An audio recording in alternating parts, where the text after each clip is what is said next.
The Jeff Meacham Network's Multiverse of Media. For over 15 years, the recognized symbol of excellence and the standard bearer in coverage of sports and entertainment.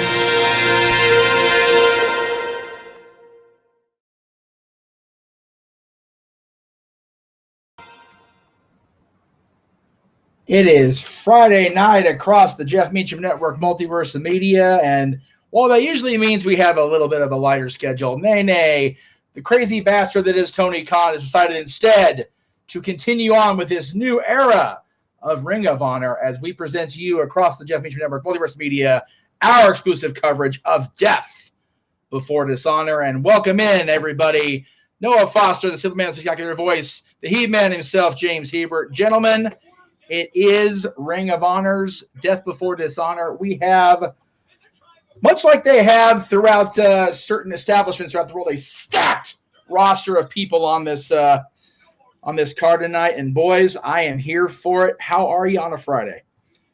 I'm doing very well. As again, Ring of Honor once again brings us Death Before Dishonor, ushering in people's integrity and seeing how far professional wrestlers will go to win championships. All the championships are on the line tonight, and we're kicking things off immediately on the 0 hour with a Pure Rules match. You consider a preview of Daniel Garcia versus Katsuyori Shibata as former Ring of Honor Pure Champion. The Technical Beast Josh Woods makes his way to the ring. They aren't wasting any time. We are in for a fun night. 12 matches and 4 of them on the 0 hour alone. And when it comes to Ring of Honor, the pay-per-views, it's always an exciting time to really enjoy some professional wrestling, except when the freaking lawyer's on my screen. Hey, listen, man. The lawyer is his representative, and everybody is there to support the man. Legal counsel belongs in the damn office, not at ringside, damn it. That's right. Let me know when he's going down the stairs, Noah, because I'm seeing him going down the stairs now. Like, who you saw going down the stairs? The lawyer? Josh Woods. Yeah, Josh Woods is in the ring, bro. Referee Mike Pose there. Okay, so you need to pause for like 5 seconds. Yeah, I got you, dude. We're just kicking things off here. Shout out to everybody out there in the doing chat, the ring. Daniel and Matthew and Jeff. Always good to hear you. Always good to see you virtually. Thank and of you. course, I know we'll see your face in between matches here as well. Trying to get putting his mouth guard in. Who's got the sauce? I'll just make sure we sync early on. Might as well get it out of the way now. Yeah, and we got hot sauce. Which match are we on here, folks? We are kicking off with the Ring of Honor Pure Rules match between Tracy Williams and Josh Woods. Again, Josh was a former Ring of Honor Pure champion, had the belt for 201 days before he lost it to Wheeler Yuta at the start of the new era of Ring of Honor under Tony Khan. And Tracy Williams has never held the Pure title, but is a former Ring of Honor television champion, which of course will also be defended later here tonight, and Ring of Honor tag team champion. All right. Well, I will work on getting the graphic because I don't see it, but I will find it. Yeah, if you find it, it's all right. But yeah, it's Tracy Williams versus Josh Woods right now. Oh, there I have it. I find it. You find it. And our panel of judges. Oh wait, sorry. There we go. Oh wow. Judges, in case this goes to the draw, we got Christopher Daniels, Jimmy Jacobs, and Jerry Lynn. He does exist. All right, bell rings. Jerry Lynn recently signed on, I believe, as a producer. Bell rings are underway here.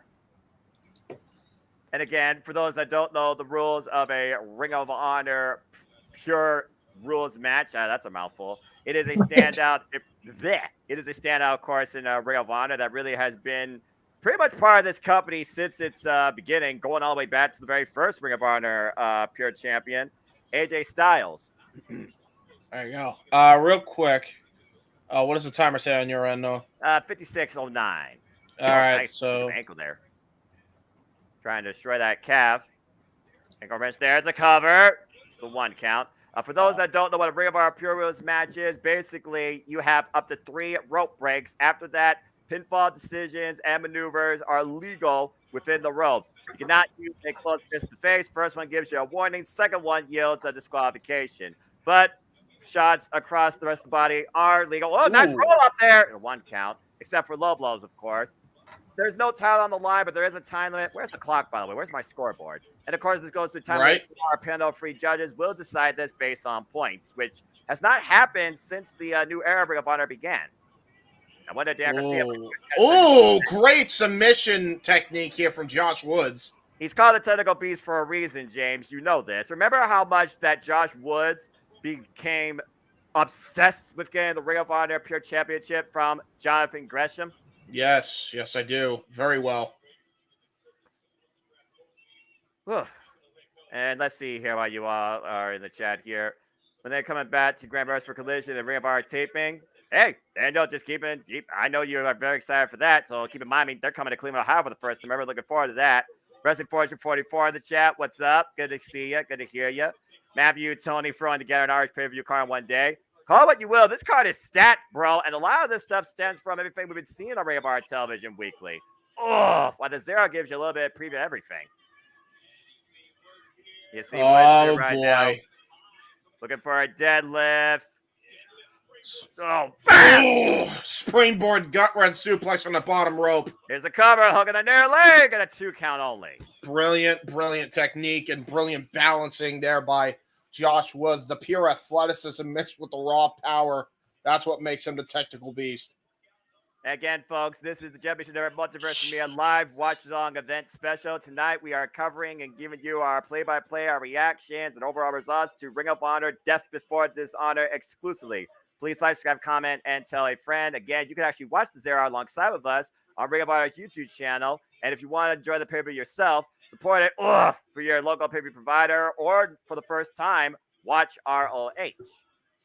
As they will go live across the world on pay-per-view, 8 p.m. Eastern Standard Time. We know SmackDown, World Rampage are also on during this time. We kindly ask you do not have any spoilers or roll up at a 2 count. If you do, you will get admonishment by the producer and getting a timeout. Open palm strikes. Yeah, open palm strikes is right. Into the side of the suplex. High on the back of the head and neck. Yeah, and former Ring of Honor television champion fired up as Samoa Joe will defend that title against Don Castle in a first time ever one-on-one matchup. Oh, nice snap suplex into the corner. That's what fight fire with fire. That's what you got to do with him. That was a half hatch. Hook of the leg. 1 count only there. So yeah, I was gonna say before Tracy Williams actually got the momentum again, he did an old school Irish whip to Josh Woods. Josh Woods legitimately just whipped him into the bottom and middle turnbuckles, and that is definitely gonna affect his breathing. So this guy, Tracy Williams, if he has any shot in winning right now, he's got to end this as early as humanly possible. Well, the thing about Pure Rules, James, we've seen people push them opponents and push themselves to the deep end. Sometimes more so mat-based, catch as catch cam. We're seeing more of the striking exchange here, but you do see Josh Woods and Tracy Williams right now working over the left arm of each other, as we got a bit of a wrist hold here between the two. And Josh Woods pinpointing those forearms to the left arm. Well, wait a minute, pump handle. Tracy Williams got Josh Woods hooked. Ooh, pump handle driver. And the front headlock cover, high angle. 2 count. Was brilliant. He had that front headlock to try to get him for the cover. I've never seen a pin like that in a long time, and that was brilliant there by Tracy Williams. And good to see you, Zero. Good to know your popcorn is still editable. There you go, buddy. What's up, Zero? I'm not sure who right now has more control in this match, or if you were scoring this on points, who you would give it to at this point. Neither competitor has used a rope break yet. Oh, no, I just recorded a retro, by the way, so it's funny to see him here. Oof. How you do, bud? Oh, man. Oh, great clothesline by Tracy Williams. And Josh Woods right now fighting back the power pile driver. Oh, wow. Shoots the half. Here's the cover. Level press. Is it enough? Your foot on the rope. And that's Josh Woods' first rope break of the matchup here. But Josh Woods needed that rope break. There was no way he was going to get the shoulder up after that. That was just great awareness. Yeah, when Tony Khan booked this matchup, I was actually very surprised, but pleasantly surprised, because these two, very good technicians. Fine choice to have an exhibition here in a pure division. And by the way, James, this is the first time ever one-on-one matchup. These two have never met each other in singles action before this match. There's those forearm shots, trademark here. Not trying to go for the closed fist punches. You'll notice they're avoiding that on purpose for rolling.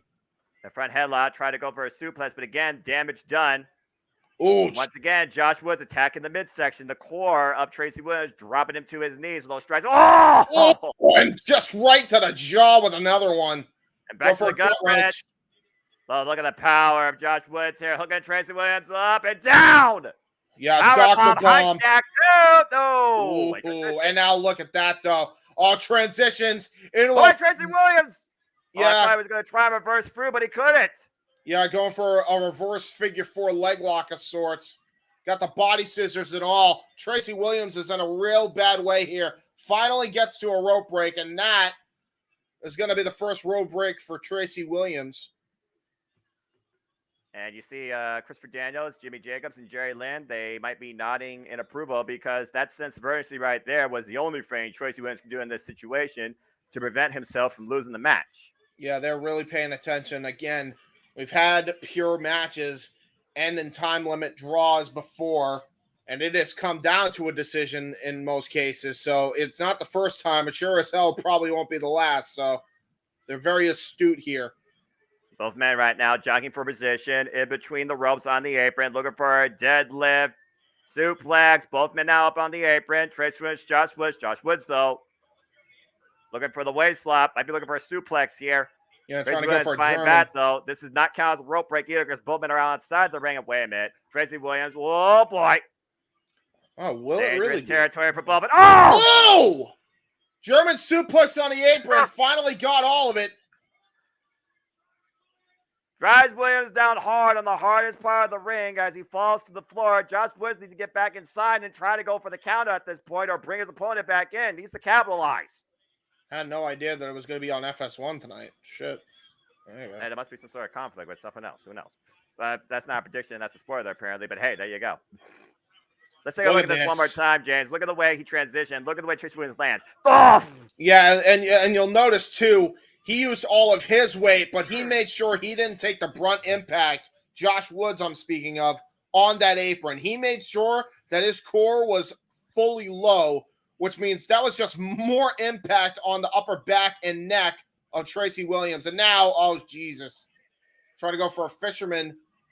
It's a fisherman guillotine of sorts, but that's inside the ropes as well. Tell you that has to count as a rope break, I would feel. Oh, no, that's oh, wow. Huh. That was innovative. Unable to use a rope break there, unable to give some sort of verbal announcement. Referee calls it with a tap out. Josh Woods with the win, a very resourceful guillotine with the ropes. That was brilliant there. I've never seen that. Brilliant maneuvering there by Josh Woods. He's a technical beast for a reason. And Josh Woods going back to his pure roots tonight. You got to consider, will he be having eyes on the Ring of Honor Pure Championship once again? You got to imagine so. And Katsuyori Shibata is the champion. Well, either way, Josh Woods was our opening contest here on the Zero at Death Before Dishonor under pure rules. Code of Honor not adhered to as per usual. And speaking of championships, as we know, these two have not met each other one-on-one since Shikara in the early 2000s. Claudio Castagnoli will defend the Ring of Honor World Championship tonight against Pac. And this all stems after the fallout from Blood and Guts. There you go. And of course, James, you can say a lot about this next match. There's a lot of combustible elements. That's for damn sure. Lucha Birds, the Kingdom, Best Friends Aussie Open, 4-way survival for the Ring of Honor World Tag Team Championships. And as we just talked about, the Ring of Honor Pure Championship will be on the line as Katsuyori Shibata, who might I add, still has not used a single rope break in any of his matches, defends the goal against a 4 Ring of Honor Pure Champion in his own right, JR Garcia. Will Sports Entertainment beat the wrestler? Exactly. We are always down for a joke here at the Multiverse of Media. So by all means, sir, throw it out there. Yes, throw it out. Throw it out, sir. Yeah, go for it. What's your joke? What's your joke? Try to not make it too dark. It's okay though. Well, Yeah, I mean, yeah, we're yeah. just We really at for the dark stuff. we're just over the 15-minute ticker, and it's still light outside. So I mean, you know. That's right. Either way, it'll be a good night tonight. Let's see here. I don't like his dance. I agree with Shibata. I Dance agree is as well. stupid. Hey, listen. No. You and King and everybody else might be all over that woo nonsense. I ain't having none of it. Oh no, we agree it's dumb, but it's funny. Very much so. It's going to take a lot more than a dance to beat Katsura Shibata under pure rules, because you're not going to psych out the wrestler. Possibly. You never know.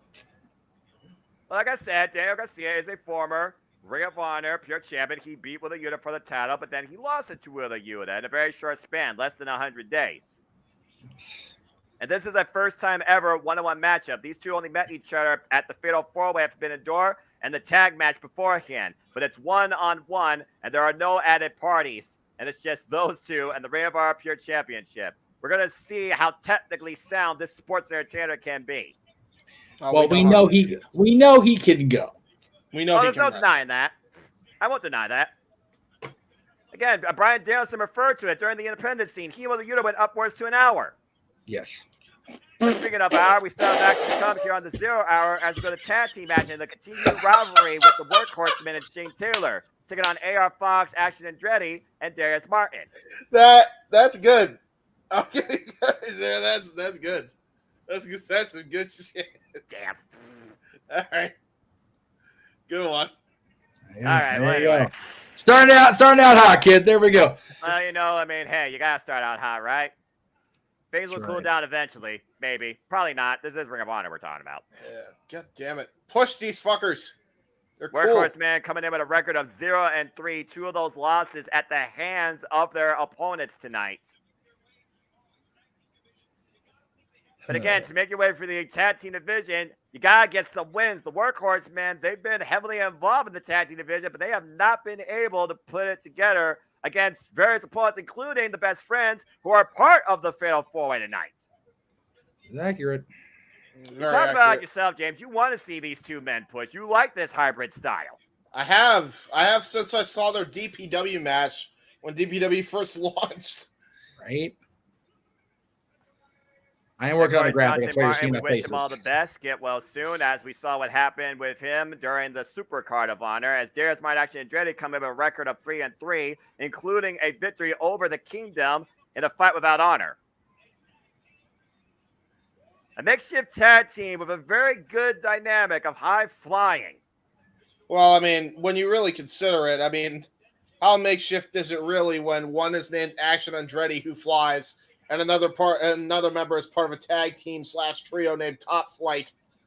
So, I mean, we've seen Top Flight and AR Fox in trios action. We've seen the dynamic now of Top Flight and Action Andretti. Now we got Action Andretti and Darius Martin.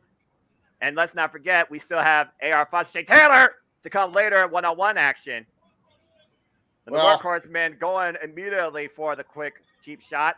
Can't say I don't blame them. Yeah, they have not been paid by the hour, have they? Well, I mean, you get paid for how... Oh, no! Well, there's a miscommunication.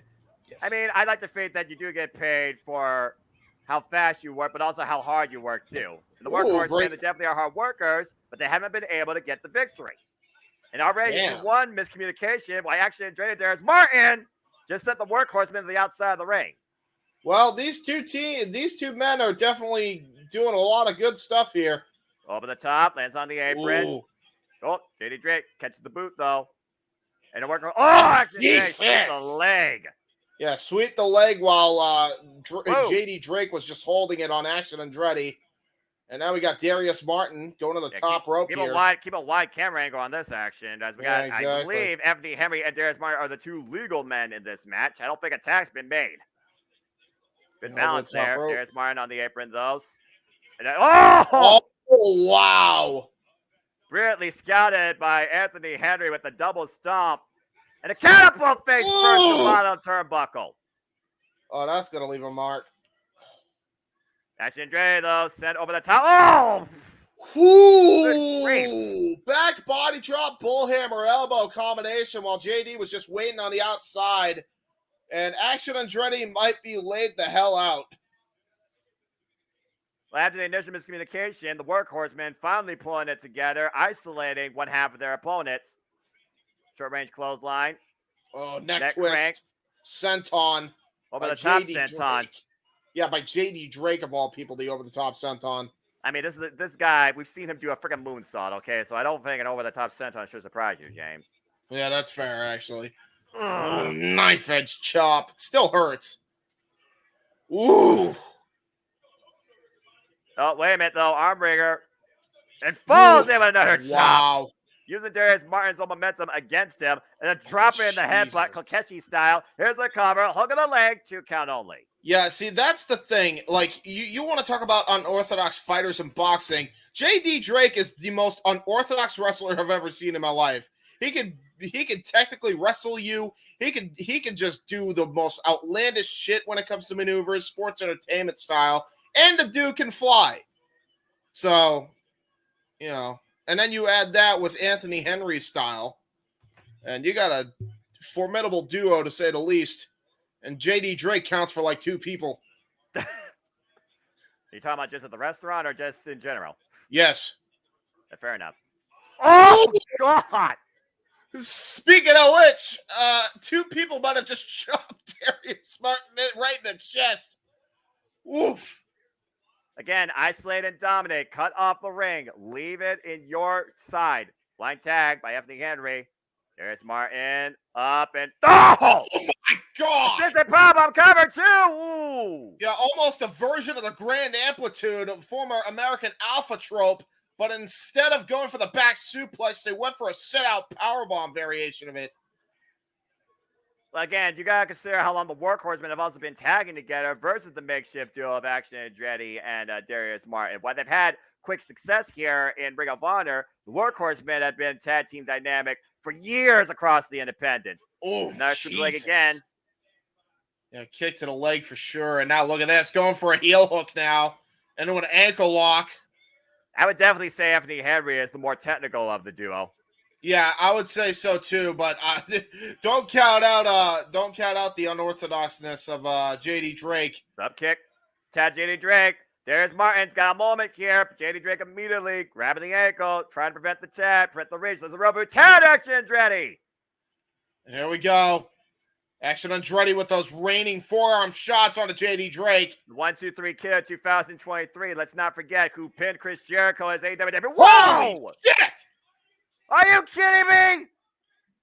Bump kick after the freaking moonsault off of JD Drake's back, landing on his feet with a nice takeover Tijeras. Yeah, takeover Tijeras where he used one of his legs to get under the shoulder, and now both men getting European uppercuts for their troubles. Insecurities to Anthony Henry, and a double bulldog. Got all of it. Action Andretti in the driver's seat. Yeah, he sure is. He's feeling something. Might be looking for that running. Shooting star press. Double cover. 2 is enough or no. And both men kick out. Anthony Henry was the one, was not the one legal. JD Drake was. And that's why he still made sure he covered him, but he wanted to make sure his partner couldn't come in for the... No way. Break up the pin? No way. No way. Yeah, trying to pick him up. There's no way. JD Drake is way too big. And another knife edge chop. Yeah, you can see Darius' reaction on the apron. He knows exactly what that feels like. And you got to consider who wins here has to be figured about. Maybe we could go after the Ring of Honor Tag Team Championships. Whether it is the Kingdom, which of course Action Andretti and Darius Martin have previously beaten. Look over here, alley-oop. Oh, nice assisted DDT. Here's the cover. Hooks the leg, too. And Anthony Henry breaks it up. Woof. Now bouncing off the ropes, sending him to the outside. Trips him up on the ropes. Keep in mind here, James. Anthony Henry is not the legal guy, but he's been the guy saving the match for his team. Yep.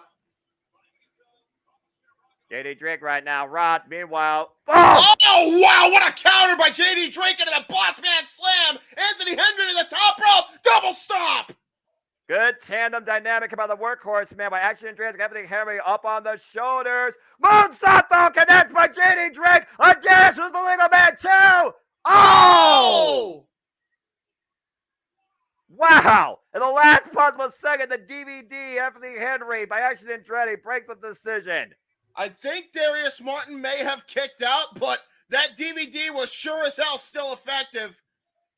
I think it was Darius who kicked out here. Yeah, look at this moonsault, by the way. You just talked about JD Drake's unorthodox nest. He just did a damn moves off the top rope perfectly. Got all of it. Crushed Darius Martin. Referee per position. Last possible seconds. Yeah, I think he got his shoulder up right at the last minute. Blind tag, though, by Action Andretti after the German super release for Anthony Henry. Darius Martin falls in with a kick. Anthony Henry Roth, though. Drop kick. Oh! Great drop kick German suplex combo. JD Drake now legal, though. Runs into a super kick. Action Andretti going for it again. Got JD Drake up on the shoulders.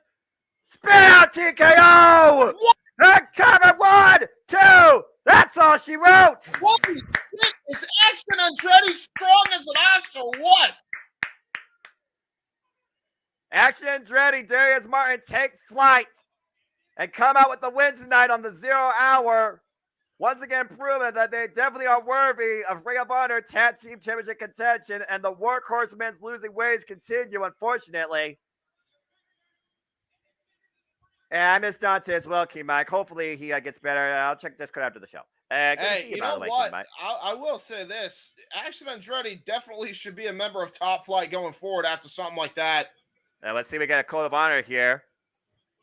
As a here too, usually in Ring of Honor. Again, a very respectable bout amongst these 4 men who have had this tag team and 6-man dynamic pretty much since the inception of New Era Ring of Honor. And the Workhorsemen clearly recognize that. I gotta wonder though, will we see the same thing out of Shane Taylor versus AR Fox still to come here on the 0 hour? Either way, congratulations to your winners of this tag bout. Hell of a finish, by the way, for Action Andretti and Darius Martin. Brilliant wrestling by both of those men. Want to talk about brilliant wrestling? How about the Ring of Honor World Television Championship that's going beyond the line? As Samoa Joe, who's been dominant now for over a year, defends it for the first time ever against Dalton Castle. And will we see finally the rise of Willow? Can Athena be humbled as the Ring of Honor Women's World Championship's on the line? In a rematch back from February, can Athena do it again? Whew. That was a good match. Damn. That was an awesome match. The Workhorsemen, again, they had a bit of off-footing out of the gate, but then they pulled it together, came very close. But that was a ridiculous setup for that spin-out TKO. I'm surprised he got him up on his shoulders. Right? That was insanity. He was using his own momentum against him and then just was able to get the deadlift on him after he got caught in that running kick. Let's be honest. He held him up for a considerable amount of time, too, just to hit that move. Yeah, he did. Like that what did you think about that? Just trying to get the show together, but as I was glancing over my television, I'm always impressed with these guys in Ring of Honor and the guys that are on the 0 hour. You know, as great as all the athletes are across this roster and the AEW roster, these guys in the 0 hour are trying to prove they belong on the main card. So they're going that extra step, that extra mile to show Tony Khan, to show, you know, people ringside like Daniels, like Jimmy Jacobs, and everything. Hey, you know, put me on at 5 o'clock or 8 o'clock instead of 7 o'clock. Just saying. Yeah, exactly. Which is fair. Ring of Honor Women's World Championship still on the line, but of course, before that, you want to talk about legitimacy. Legit Leonard Hirsch takes on Trish Adora now on the 0 hour. Let's go. The only person we're missing out of that link with that Masha Slamovich and Killer Kelly team. That's it. It doesn't get more legit than legit Leonard Hirsch, straight shooter, and also the counterpoint for the Kingdom, able to get the victory over the Infantry in 6-person tag team action. Legit Leonard Hirsch has been a force to be reckoned with since the return of Ring of Honor. It is so good to see Legit Leonard Hirsch back. Yeah, she actually got injured. Yeah, she actually got injured in Boston on a match at Dark Elevation. So that's correct. Been a long time since we've seen Legit Layla Hirsch since. Match never even aired because of how bad and gruesome the injury was.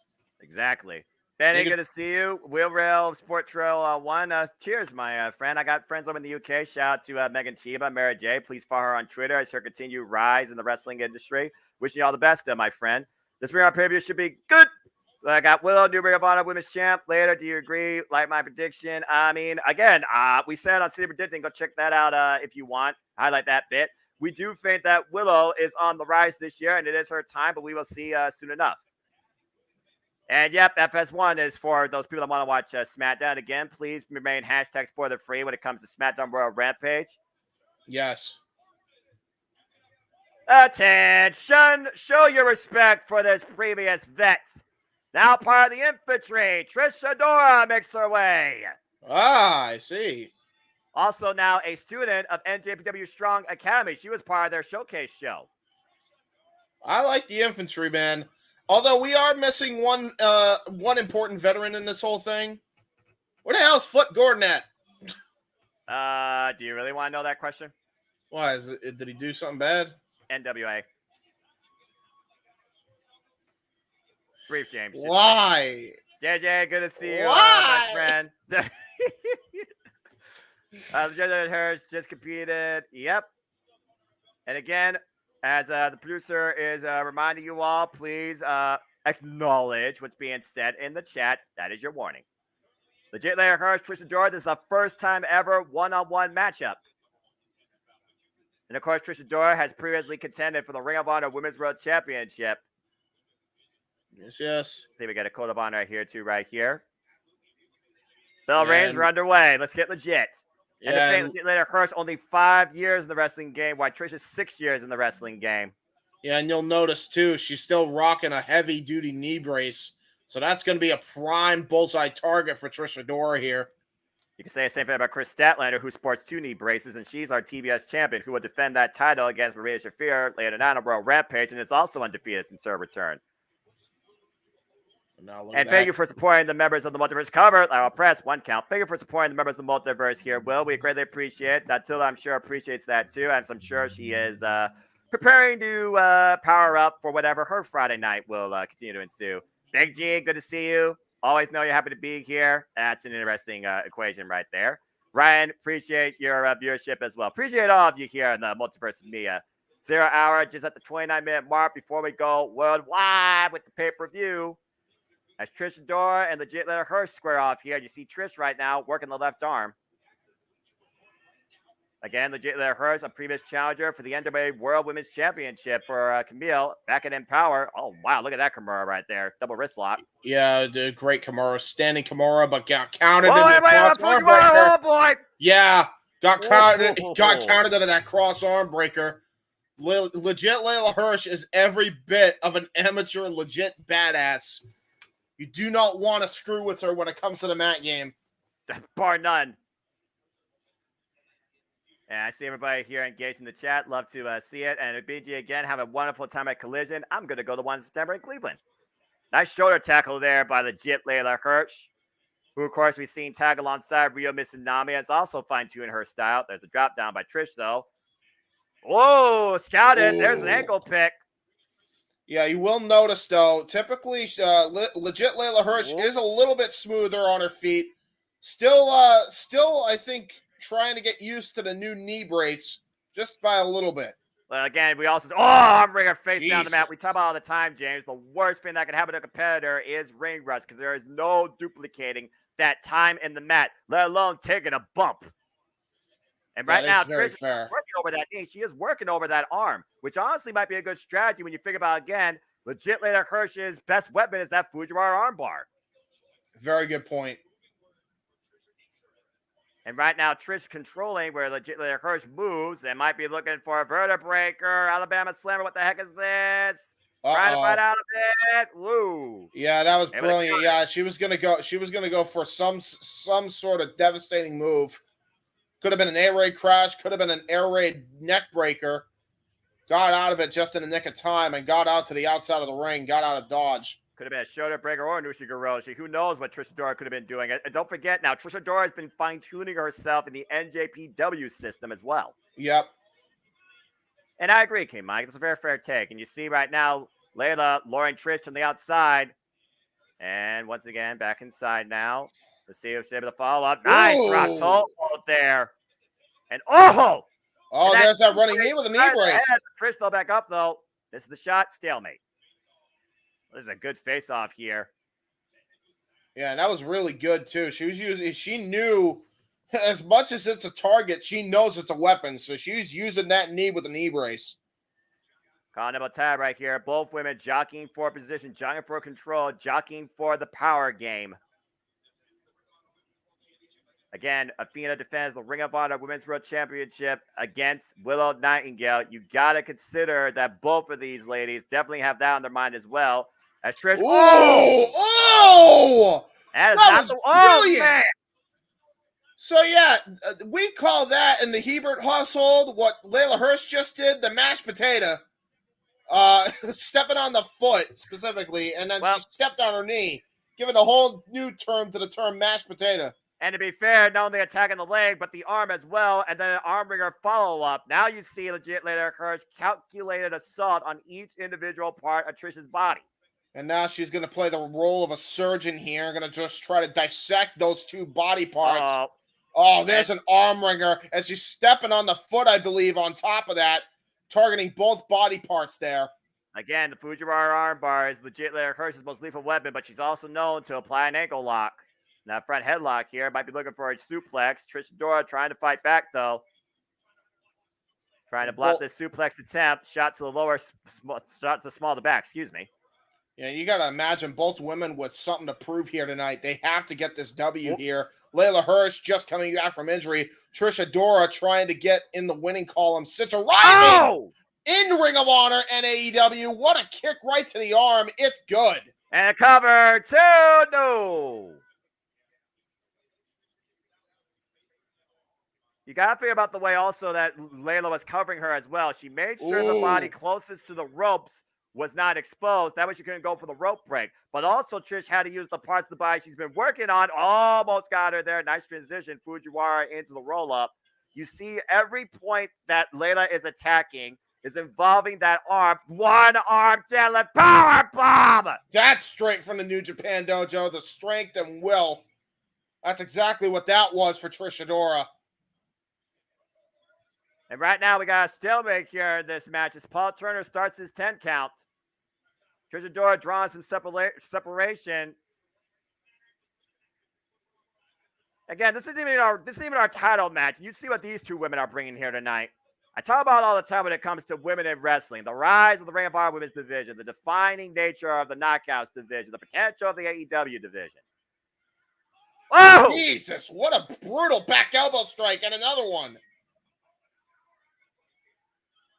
A single leg kick to the arm. Follow up, though. High cross body. Takes down Layla Hirsch as Trish just throws herself into her opponent. Here's the cover. Hook of the leg. A 2 count again. Yeah, even Riccaboni on the commentary feed on his end actually called it Ivan Putski style sledge. Well, let's just put it out there. Trish Adora, she represents heritage. She represents her culture. She represents her nationality. Oh! Suplex, roll angle, cover 2, no! Yeah, she had her knees. She was still on her knees when she hit that German. That was beyond impressive by Trish Adora. The flexibility involving that, despite the work over the leg, the mashed potato move you called earlier, able to hold that pinfall maneuver.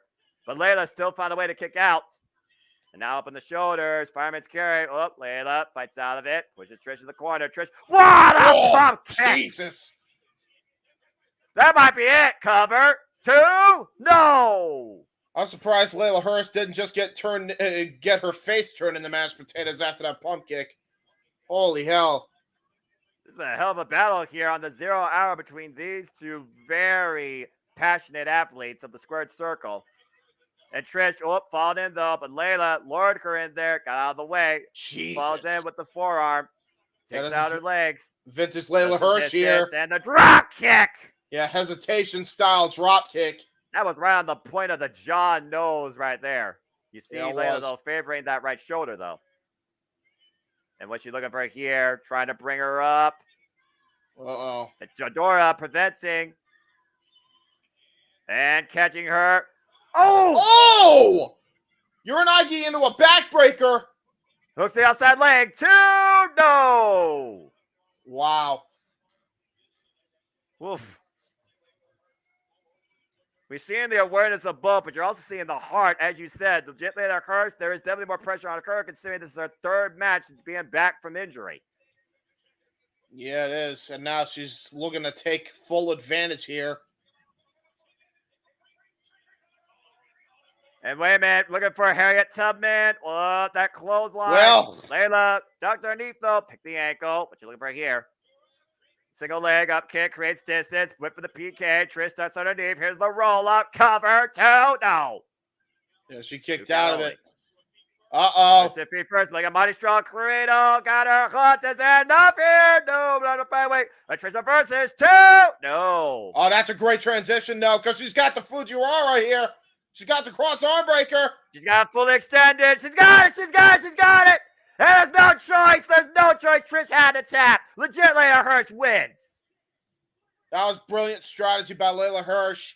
Go into a roll-up exchange, and the first chance she gets to counter, grab that arm, get the cross arm breaker, and get the W. Again, like you said, when you're fighting legit Layla Hirsch, it's very difficult to beat her in the mat game. All Layla needed was the right moment, the right momentum, and she trapped Isadora in the middle of the ring. A great contest here with both these athletes. Brilliant, brilliant wrestling match between both women. Let's see if we get a code of honor here. There you go, code of honor here. Oh, What the hell? Oh, come on now, Layla. You proved your point. You're trying to break her arm at this point. Someone get some help out here. Yeah, at this point, the infantry, security, something. Wait a Wait a minute. minute. Sky Uh-oh. Blue! Uh-oh. A great friend of Trish Adora. Sky Blue preventing further damage to save Trish Adora, legit Layla Hirsch for now. I'm all for this match. Book Trish, book Sky Blue versus legit Layla Hirsch. Let's freaking go. I'm all for this. Again, cool this Ring of Honor women's division, a lot of athletes have to prove a point why they should be involved in the picture for the Ring of Honor Women's World Championship. Whoa. Oh, and look what's been made official tomorrow for AW Collision, James. Oh, Say wow. you're blind, man. It's Sky Blue versus Taya Valkyrie on AW Collision. God bless Taya Valkyrie and Sky Blue too. Layla Hirsch with the victory tonight. Will Sky Blue see victory tomorrow? But something tells me this is far from over with all 3 of these ladies. No. It ain't over by a long shot. And I'm all for it. I'm loving it. That's how you book grudge matches and competitors in the women's division. Just saying. Mm-hmm. Book some competition. Build that fire. And you know Sky Blue is watching this match very closely and will also be watching Athena versus Willow Nightingale as her friend Willow Nightingale goes after the Ring of Honor Women's World Championship. But we will also see the Ring of Honor World 6-Man Tag Team Champions on the line as the Mogul Embassy defends against, I kid you not, Master Wata, Rizusuke Taguchi, and Leon Ruffin. The parts of the sum versus the sum of the parts. This match is the definition of that, James. What the Bar none. fuck is this team? And of course, our double main event, not only the Ring of Honor Women's World Championship, it will be Clyon Castagnoli defending the Ring of Honor World Championship against Pac. And there's only been one other singles encounter with these two in 2008 at Shakura. Jesus. Let's go ahead and take a Again, little that bit makes more me feel into this super match as we old. got a break. That was some damn good women's wrestling right there. That was a great match. I loved that. What a freaking blood and guts, though, on Wednesday, huh? Yeah, but again, let's look at what happened here. Combustible elements definitely exploded. As Pac and Claudio, they could not coexist. I love Caprice Coleman, man. He brings so much life as a color commentator. I don't mean that as in he's black. I mean like color comment. You know what I mean? James, as a white boy, and as you are white boy, I am mixed. I understand where you're coming from, bro. Okay, cool. All right, so I'm half good. I'm half good. You're half good. So what does that make us? Half and half? What the hell are you trying to do here? Yeah, we gotta hit the soul food with it. Oh, okay, so with the freaking chocolate vanilla swirl. Got it. The fuck? Only here on YouTube will you get this two-person dynamic, folks. Take it for what you will. Oh, that's phenomenal. Woo! Wee! Oh, man, what's going to be phenomenal again? A war of attrition. Clyon Castagnoli defending against Pac, the Ring of Honor World Championship. Yeah. Blood and guts may have been Wednesday night, but we're going to see some blood and guts for sure in that bout tonight. Yeah, and let's just put it Right. Let's just put it out there right now for the story. First, by the way, AR Fox versus Shane Taylor next, Jeff. Get it ready if you can. But I will say, a lot's changed since Chikara in 2007. All right. Well, anyway, as we continue with the action here, this is the last match of this era, folks. It's already been great in itself. Yes. It's time for Shane Taylor versus AR Fox, one-on-one for the first time ever. And I am the Sibling Noah Foster, and I endorse that message. Yes.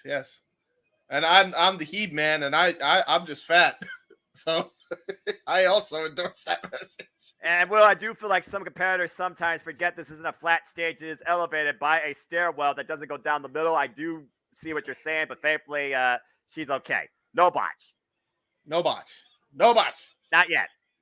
Shane Taylor, former Ring of Honor World Television Champion and Ring of Honor 6-man tag team champion, straight out of Cleveland, current record of 3-4. And Shane Taylor, he is as mean as they come. But funny enough, before this match, Shane Taylor and AR Fox have never met each other in one-on-one action. But we're about to see one hell of a bout with two 16-year veterans of the game. Yeah, traveled veterans, both of these men for sure. Again, Shane Taylor, the former Ring of Honor television champion, defended that title proudly, defeated the unstoppable Jeff Cobb for that. Yeah, he's a former television champion, former Ring of Honor 6-man tag team champion, former tag team champion. This is just going to be a downright clash of styles because you got the brawling nature of Shane Taylor, and then you got AR Fox, who might as well be made out of rubber, a record of 6-5, who has been impressing since showing up in Ring of Honor when he first arrived challenging Claudio Castagnoli for the Ring of Honor World Championship.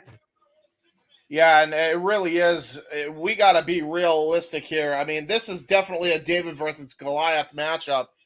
Last time we saw a matchup this mismatched is Dante Martin versus Will Hobbs. And the difference between that match and this match is, I think, at the very least, they're definitely equal in height. Shane Taylor might only beat him by a couple of inches and centimeters here. Actually, now that I'm looking at it, AR Fox might be the one who's taller. I guess we'll see who keeps the other person down to earth, but everybody's the same height when they're on the mat, James. Code of Honor here, too, though. Yeah, I'm this looking is our main for event here on the 0 hour, folks. Referee Stefan Smith has run the bell. Yeah, and I will say, somebody had an AR Fox sign in the style of Star Fox. James Hebert, approved. And I second that as a fan of that video game franchise as well. I need to get a new game for my Switch. And the pop up there, wrist control, breaks the hold, went for the front skip, blocked by Shane Taylor. That start so far, stalemate in the early going. He's like, okay, I see you, AR. I see you. First time ever, these two have met each other in one-on-one encounter after AR Fox, Action Dre, and Darius Martin beat Shane Taylor and the Workhorsemen in 6-man action recently on Ring of Honor television. The waist lock. Oh, big back elbow strike. Yep, arm ringer. In the arm ringer. Taylor right now with the high wrist lock control, but AR Fox trying to reverse the pressure. Oh! Well, that's one way to prevent that. Trying to go for the kip up and then just use he used AR Fox's own momentum into the kip up to just slam him face first into the ground, and now a closed fist punch. This is Everyone's got a plan until they get punched in the mouth. Or drop face first in the mat. You know, somewhere Mark Henry is going to be smiling from ear to ear right now. Ooh. There's the fresh kick to the midsection. The boot. Jawbreaker. AR Fox now picking up speed. Wait for the kick of the knee. Fake out. Got him with the left knee, though. Kip up again. It's a great rock, Shane Taylor.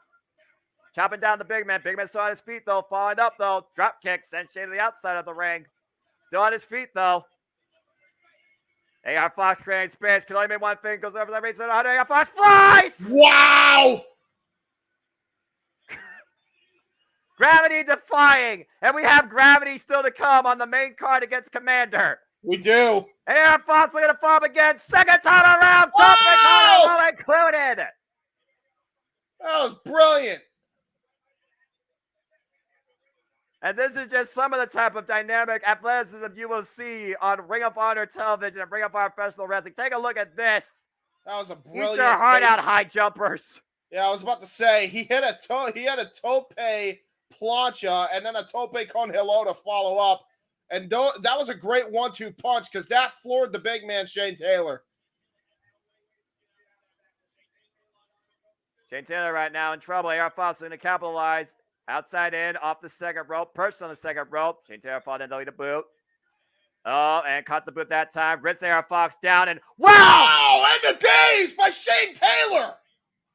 Sudden impact. Cover. Hook of the near leg. 2 count only. Wow. Woof. And Shane Taylor is no stranger to jaw jacking his opponent either, even after having a match with a real man of professional wrestling, Silas Young. Oh, God! Open hand. That'll make it sing a few octaves higher. Now going for the body shots. Oh, man, just paintbrush the man. Yeah, this man has got the knockout power of Butterbean, man. Just absolutely rocked his jaw. Imagine this guy was in Brawl for All. Right? Well, probably would have won the whole thing, to be perfectly honest. You're telling me anybody was going to be able to score a takedown on this big son of a gun?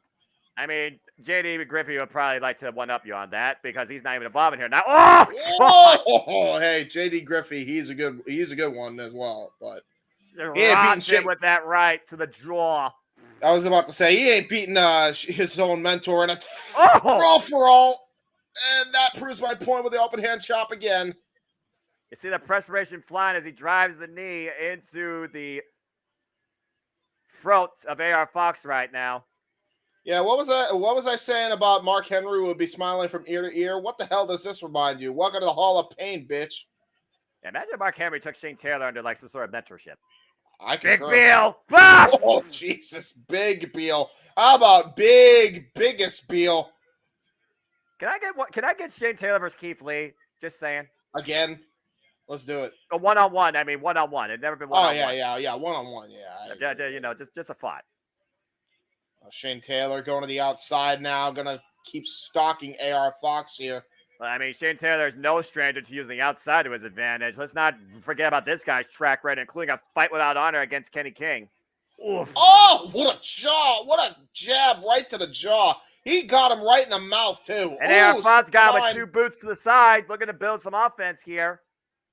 Yeah, that was a great 619, and now an up kick right to the side of the head. And you see him trying to grab the ankle. AR Fox kicks him off, though. Mule kick. AR Fox building some distance, though. Scouting him. What the hell is he going to do here? Off the top rope! Oh, reverse senton. He got him. Implosion senton connects. How the hell do you do that? I need to see that again. Watch this. You're screw spinning yourself like a normal person. Let's just go ahead and counteract that. Watch this. A reverse shooting star of sorts. Cannonball senton, what the hell you want to call it. Outside in. Only AR Fox can do that. Now AR Fox has got the advantage here. Going to try to move Shane Taylor into the ring. He knows he can't go for a pin cover yet. Trying to will himself with the crowd. And let's not forget, AR Fox has an upcoming AEW International Championship match against Orange Cassidy this coming Wednesday on Dynamite. Oh, rocked with the enziguri. Yeah, not even an enziguri. That was just a straight-up high kick, and now going for the sliced bread. Got countered. Counter. Again. Ooh, nice resourcefulness. There's a counter. Well, into the stunner. Yeah, I'm sorry, the stunner.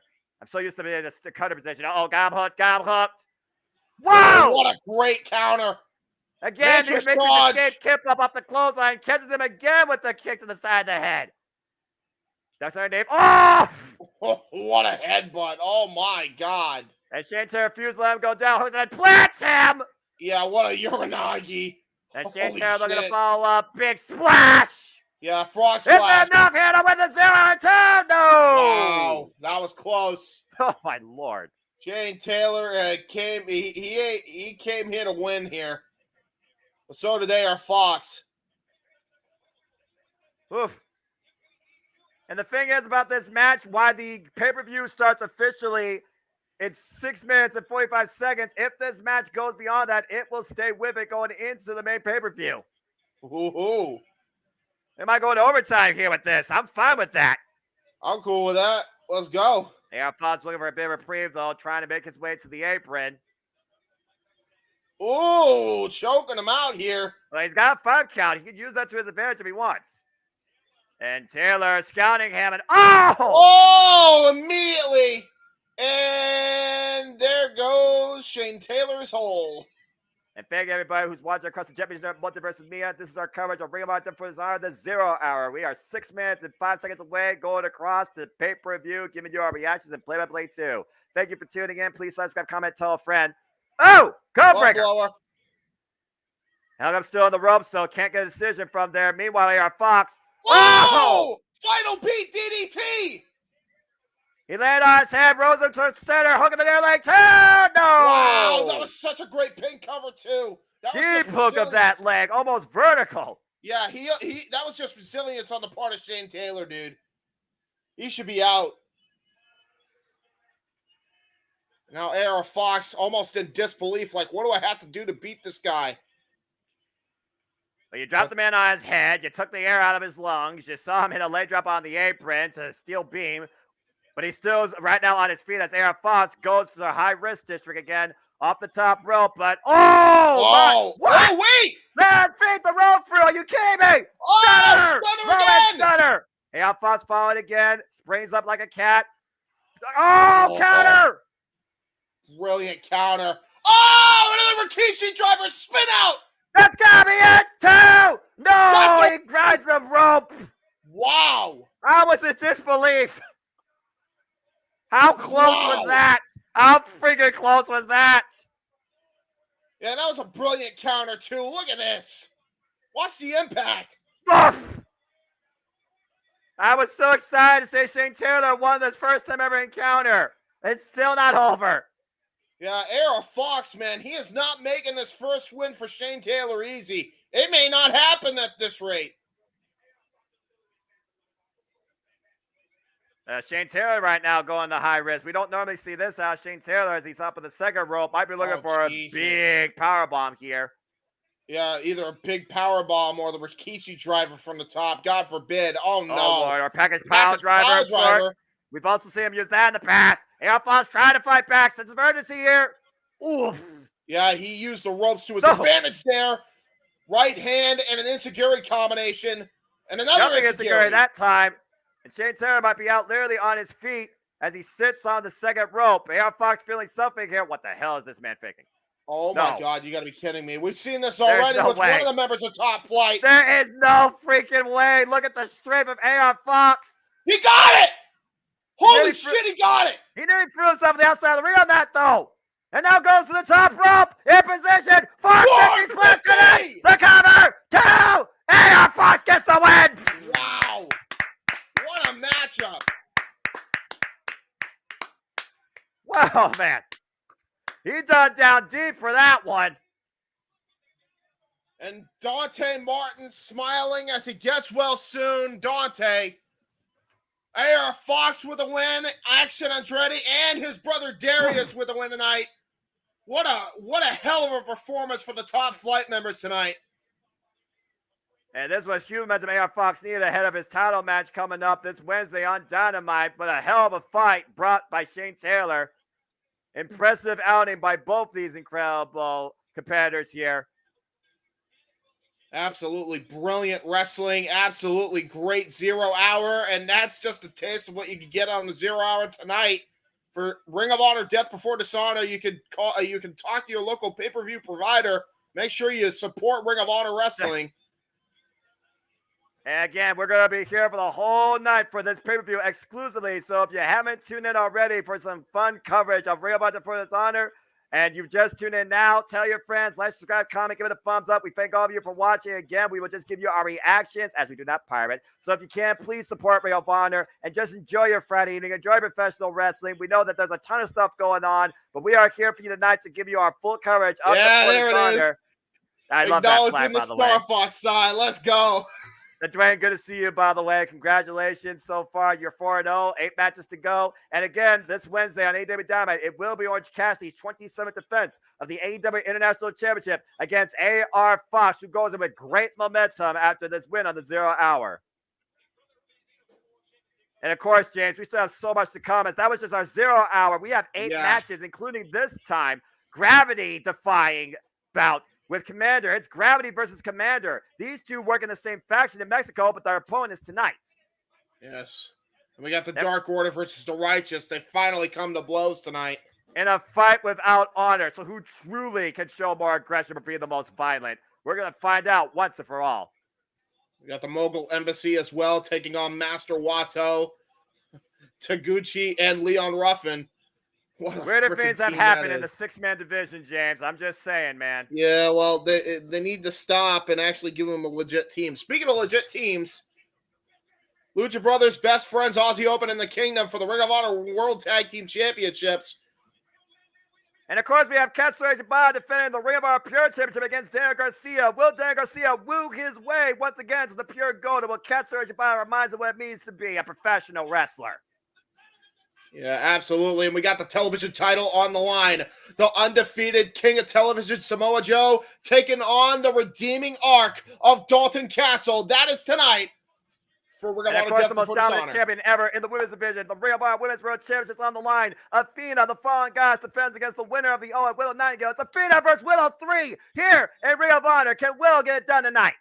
And Claudio Castagnoli takes on his arch nemesis as of right now, the man who betrayed the Black Bull Combat Club at AEW Blood and Guts on Wednesday night, Pac. And that's all ahead here tonight, folks. And that is your Death Before Dishonor pay-per-view main cards. We go black screen and get ready to go because it is Friday night, and you know what that means. Honor is real, and honor is about to take the airways. Here we freaking go. Run that signature one more time, boys. Give me 1 second here. I'll find it, maybe. Alrighty. Yeah, there good, bro. it is. Because you know they're All right, guys. Here we go. The Jeff Meacham Network's Multiverse of Media. For over 15 years, the recognized symbol of excellence and the standard bearer in coverage of sports and entertainment.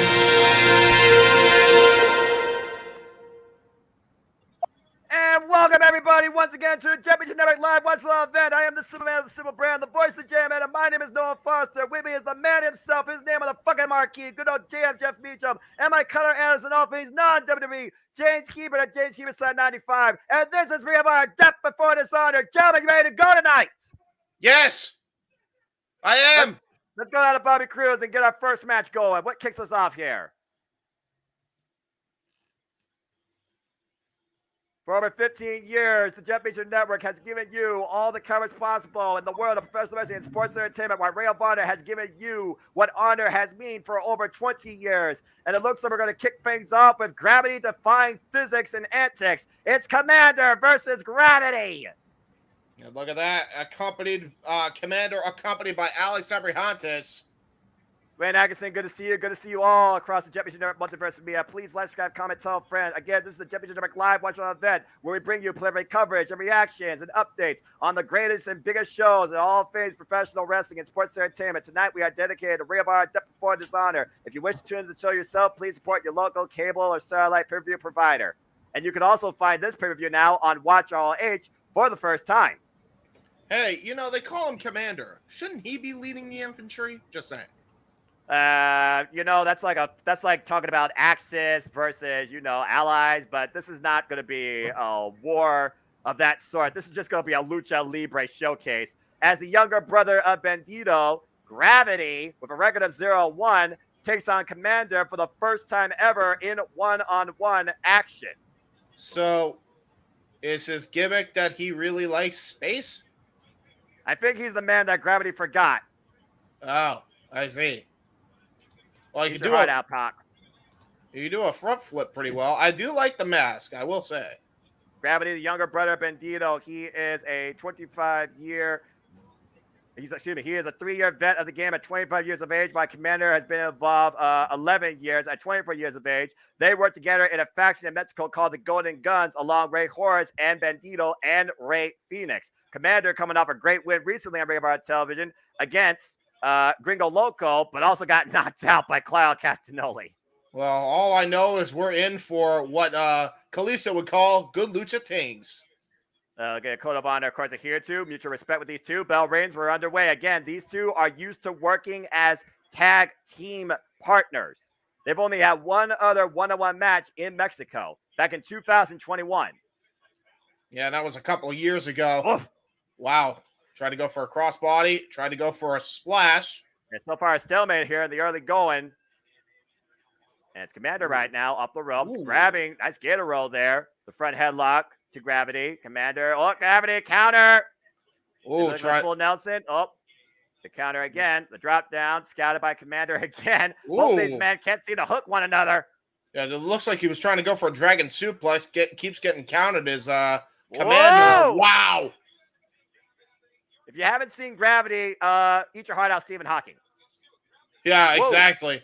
Nice kip up there. Wow. By Commander again, scouting him. The roll through. I thought he was going for Maestro instead. Maybe looking for the submission. Nope, roll through again. Just orienting him. Wow. Now going for the bridge. Cover. Two. No. Yeah, man. You want to talk about pure rules? You want to talk about pure wrestling? You know, don't sleep on the luchadors, man. I'm just saying. Yep. Some of the most technically proficient athletes. Again, the of all crucifix. time. Commander has him down too. No. This arm drag. And by the way, this match has taken place completely so far in the ring. Still. Yeah, exactly. Brilliant chain wrestling by two of the fastest men I've ever seen from AAA's side of things, for sure. Well, we all know the long-standing relationship AAA, CMLL, and other promotions in Mexico have had with Ring of Honor over the years, only expanded with AEW now. Just underneath the double axe handle, Commander with the lip. Up. Gravity scouting it, though. Now moonwalks. Little mind games here from Gravity. And now going for 0 to 100 crossbody. Whoa! Didn't see that coming, though. The Commander, though, quick to follow up, though. Big boot. And now we're on the down outside. To the floor. Now Commander looking to follow up again. Looking to fly over the top. Don't pick on little hits. Yeah, that barricade could have broken his ankle, though. That's the risk factor when you take a dive like that. There isn't as much space on the outside of the ring this go around at this pay-per-view. Much more enclosed environment.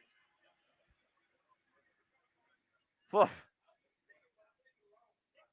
I like the fact that Gravity kind of reminds me of Buzz Lightyear with his attire a little bit. Whoa, it's Lightyear. Yeah, I was about to say. The question is he going to go to infinity and beyond, or is he going to be just left crashed down on Earth? The Commander to the top rope. Uh-oh, we've seen this before. Commander shooting star press! Great shooting. The elevation of the cover, deep under the leg too. No! Brilliant shooting star press. The aerial assault there by Commander was brilliant. Aerial assassin could take a page out of Commander's playbook with that height. Jesus. Yeah, exactly. And maybe he could train Matt Sydal to stop being afraid. Oh! Open shop. I mean, to be fair, Saya Kamatani, the Golden Phoenix, was able to overcome her fear and hit the Phoenix Splash, even though she's no longer the one-hour Stardom champion. The Commander right now falling in with the forearms, close proximity in the corner, tying up Gravity in the ropes. And we've seen Gravity also compete on AEW Dark back in its heyday against Kip Sabian. Now and we're just starting here on this pay-per-view, already off to a hot, fast start. Ooh, whoa, what a shot right to the jaw. And Gravity, we're going to do something here, up and over the top. What the hell? What the hell? Well, that was a fake out. You know, I hope they actually show a replay of this because I have something to say on the replay. I believe Gravity, from what I understand and judging by his attire, he said to infinity and beyond. Perfectly timed. Accurate, probably, James. Accurate, and I'm sure the Disney fans approve of that comment. There's a nice rolling senton back into the ring. Look at the near leg. Two, no. A kick out. Commander. Now, what a match, man. I love that they're bringing Lucha back, man. I'm so glad they showcased this stuff. I mean, to be fair, we've seen Gravity and Commander team alongside the Lucha Brothers in what's been a freaking Lucha Libre summit of sorts, an 8-man tag team action intertwined with El Hijo Devin Kingo. And Gravity trying to take Commander up and around orbit. Wow! Leg again, brings him down to no. I have never seen a tilt-a-whirl arm drag get countered into a crucifix pin like that. That was absolutely brilliant by Gravity. Again, when you see these two athletes in the ring, what they give you is a spectacle. We've seen that since Commander showed up on AEW in that freaking Face Revolution ladder match and recently had a bout with Chris Jericho. And Gravity going, tried to go for a singer splash, got caught with a with a stalling drop kick out of the corner by Commander. Perfectly scouted. Now Commander trying to build some distance. What the hell is he looking for here? Uh-oh. And Commander with the run up over. Springs on the top rope. Good Lord! Oh, got caught with a double boot, though. And tries to get him with a boot, but misses as well. Probably disoriented from that up kick. And now Gravity's looking to follow up, hooking him up. Power bomb, Liger bomb cover 2. No! Yeah, brilliant Liger bomb, but did not get the shoulders hooked with his legs, and that may have been what saved Commander that time. Yeah, I was about to say, fundamentals, James brilliantly pointed out as there was no pressure on the shoulders.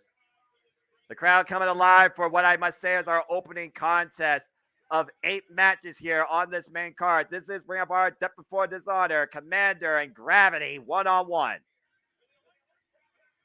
Yeah, I love wrestling Buzz Lightyear. I'm just saying. I'm Damn sorry, I love it. And what has he started? Woo! Oh, open palm strike there. Great palm strike and another one to follow. And now we're just here in we an go. open palm strike shop off here. And from Rooster and Dragon Lee to Commander and Gravity. Strategy on full display here, trying to wear down each other. Alex Abrahante is hyping up both men, it seems, here. And Commander building distance. Gravity, though, there's a roll-up, a schoolboy. Oh, wait a minute. The show's down now. We got 2 minutes 2. Oh, one arm deadlift. After the pressure. Oh, planted. Wow. The shoulder cover 2. No. That was brilliant. That was right out of the Sin Cara playbook. That rolling schoolboy powerbomb. You can see Commander actually clutching the back of his head. He may have suffered a concussion from this. I mean, he might have been suffering concussion ever since Claudio Castagnoli knocked his lights out on Rampage. Just saying. Yeah, well, Gravity, whatever the case may be, Gravity is damn sure going to capitalize or attempt to. Trying, though, up and over. Gravity trying to scout it, though. Oh, Kyle! Wow! What a spinning hook kick. And Commander and Gravity rolling away, preventing the decision. Trying to avert Commander's momentum. Really might be out on his feet. So Commander, wait a minute. Off the top rope. Corner to corner. Oh, my God. Springboard top rope. Pillsbury flop. Swinging the hips and letting Gravity go for a ride of its own. Crashing down his opponent. Now looking to follow up off the opposite corner. On the top rope. Commander and Gravity's in the drop zone. Make it count, Commander. Oh, wait a minute. Took too long. Yeah, it took too much hot dog and a grandstand, and Gravity made him pay for it. Yeah, you see right now, Commander with the body shots, taking Gravity off his feet. Gravity will roll through, though, build some distance. Commander still on the second rope. Gravity following in, though, springs up to the top rope. Oh! Top rope arm drag just falls into it. Let Gravity do the work. The cover, too. No! Yeah, that was brilliant. The Gravity's tag team partner tonight being literal Gravity itself. Exactly. Maybe he can just get let little himself Gravity. fall like a freaking tree. Tim Burr with Commander. I would say that he should probably give literal Gravity the hot tag, but that might cause an earthquake. Sorry. Had to go there, didn't you, James? Yes, I did. And right Joke now, was both there. men going to the apron. I'm not sure how wise this is. We've already seen how much the apron has come into play in other matches and have not come into play for people's benefit. And now hooking him up. Might be looking for a German suplex. Oh, Jesus. Cover. Oh! Stalling suplex, and he's hung up on the top. Oh! And Insecurity knocks him down, and I believe he just landed on the back of his head, right on the back of his neck there.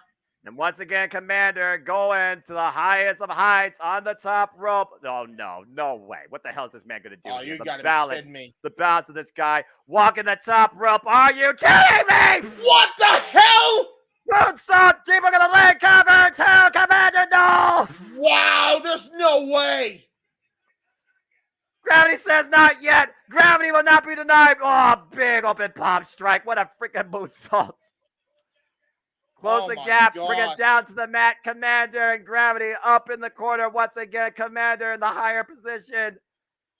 Uh-oh, both men now to the top elevation. What the hell? I have no idea. The balance. Good Lord! Whoa! Top rope Hurricanrana! The Frankensteiner! I'm not sure if he got all of it. Oh, my Gravity hooking the leg inside Cradle 2. Got him! Gravity just got the win! Just like that! The Lauren! Gravity beats Commander! Holy hell, what a match! Yeah. He was going for that big finisher, and Gravity scouted that and trapped him in a pin. Brother of the former Ring of Honor World Champion Bandito, Gravity defies Commander tonight and beats him in our opening contest. What a match! Look at this tightrope walk into the lion salt. What the hell was that? Resourcefulness taken to another level, and that Frankensteiner, that quick snap Frankensteiner, Commander looking to drag Gravity into the drop zone. Gravity trapped him though inside Cradle, and Commander couldn't escape. What a match, man. Give it up for these two. Holy hell. And Gravity apparently has not been forgotten this Wednesday on Dynamite. It is Pac versus Gravity one-on-one. Well, apparently Gravity did forget Pac and forgotten no more. Put it that way. The man that Gravity forgot, Pac and Gravity goes one-on-one on Dynamite as the younger brother of Bandito gets the win tonight, our opening contest at Death Before Dishonor. You gotta wonder though, will Pac be the new Ring of Honor World Champion? And could that possibly lead to maybe a Ring of Honor Championship match? Oh man, that was a hell of a contest. Speaking of Lucha Libre, we got the Lucha Brothers defending the Ring of Honor World Tag Team Championships against the Kingdom, Best Friends, and New Japan's Aussie Open. As I just talked about, Pac will be in our main event, part of our double main event tonight, going after the Ring of Honor World Championship against Claudio Castagnoli. And we will see truly if Blackpool Combat Club's enforcer of sorts can hold on to the prize. Speaking of holding on to the prize, Willow Nightingale has been on a journey to claim this one. Athena with a death grip on it. The Ring of Honor Women's World Championship on the line. Athena, Willow Nightingale too. We also have Samoa Joe going to defend his television championship against the redeeming Dalton Castle. Gonna try to go on his redemption tour here tonight. Oh man. And let's go ahead and take a look at this match. Well, you do that. I smell food and I'm hungry. Oh boy. As we saw last night, for those that keep up with Ring of Honor television, like my ATW brother King, I know you're watching, brother. Appreciate you. Shane Taylor, Dalton Castle, mutual respect. They fought for #1 contendership last night on Ring of Honor television, and the banger reign led to Dalton Castle becoming the next challenger to Samoa Joe's Ring of Honor television championship tonight. Although Samoa Joe and Dalton Castle have never faced each other before in one-on-one action. Okay, well, as we got a moment to breathe, I hope everybody's tuning in so far and enjoying the commentary, the reactions on what has been a freaking awesome professional wrestling pay-per-view event. Please like, subscribe, comment, tell a friend, give it a thumbs up as we do this all the time across the biggest shows here in wrestling, here on the Multiverse of Media. And my voice pretty much lends it to all, and you never know who I'm calling it with, whether it's just Jeff, whether it's just James, whether it's JJ, JJ and James, JJ, Jeff and James. Who the frick knows? It's always a combination of the J's of sorts. And we will see if DC can beat SJ. It is time for a Ring of Honor Television Championship match. And Dalton Castle has the boys in full force. Coming out to a variation of, you hear it right, Radio Gaga. This guy used to come out to And I Want It All. Now he comes out to another Freddie Mercury classic. Of course he does. The flamboyant peacock of Ring of Honor, the former Ring of Honor World Champion, and Ring of Honor Television Champion, and Ring of Honor Six-Man World Tag Team Champion. You don't get more original Ring of Honor than Dalton Castle, who held this title 197 days back in 2017 and 2018. Oh, man. And Dalton Castle taking us around the world as he only does. I can't help but laugh at this guy when I see him on my screen. Anyway, I'm back. Sorry. I had to get my food. I was so starving, by the way. I shall take myself off camera, but I will be eating. And of course, we got Stokely Halfway, a member of the Ring of Honor Board of Directors, here on commentary for this contest. Mm-hmm. And the Peacock, as always. Wait for it, wait for it, wait for it, wait for it, wait for it. And there we go. wings. Yes, This the man Peacock here, is back. good grief. And we're He not is talking out about there. And we're not talking about NBC this time. No, that one sucks. Yes, it does. Oh, that app is god awful. Look, that could be a conversation for Open Mind Night. Stay tuned, of course, for the Saturday Night Shenanigans hosted by Renegade JJ Williams at Cast 80 Studios every Saturday night here at 11 p.m. Eastern Standard Time on the Multiverse of Media. There's just something about Don Castle. He has an aura. He has a charisma, a chemistry that just reaches out to the audience. But then you got this guy that's the opposite of that and leads an Inferno. Yeah. Oh, boy. Good point. The absolute dominant, you even said yourself, James, king of television and reigning, defending Ring of Honor World Television Champion at 465 days. Samoa Joe, who's undefeated in Ring of Honor. 12 defenses, by the way, this guy has had since beating Minoru Suzuki for this title last year on Dynamite. He is the 30th Ring of Honor World Champion and is on his way to passing Dragon Lee and is trying to surpass Jay Lethal, who had it for 567 days, still the longest single reign as Ring of Honor World Television Champion.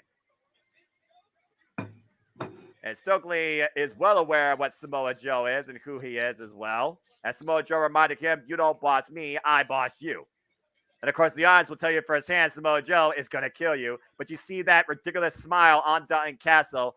He welcomes this, but I think in a moment he's about to regret it. Yeah, I was about to say, like, he's going to be in for a rude awakening for sure.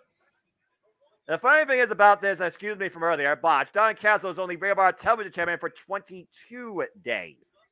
And Wesley, we will update the results across the ticker. Again, we just completed the 0 hour and the first match of the main event of the main card of the preview, excuse me. Gravity beat Commander. Legit there, she did. Trish Adora. Action Andretti and Darius Martin beat the Workhorsemen. A nice code of honor, very nice. AR Fox beat Shane Taylor. And Josh Woods defeated Tracy Williams in a Ring of Honor Pure Rules match. Bell rings were underway. All right, here we go. Don Castle on his way to here has beaten both Josh Woods and Shane Taylor. And of course, Samoa Joe, he has defended this title against the likes of one person who's not here tonight, and of course, Mark Briscoe, get well soon, boy. Mark Briscoe came super close to achieving his destiny at Supercar of Honor, as Samoa Joe right now is dictating the pace of this match. Uh-oh. The Stokely trying to make sure he doesn't get broken in half. Would not be the first time that Samoa Joe has attacked an official. Mm-hmm. Oh, boy. And now look at this. And now Don Castle going to the outside and dictating the pace. He might be going for a little bit of a warm-up lap because he hasn't claimed victory yet. But, you know, you got to prepare. You got to prep yourself, right, James?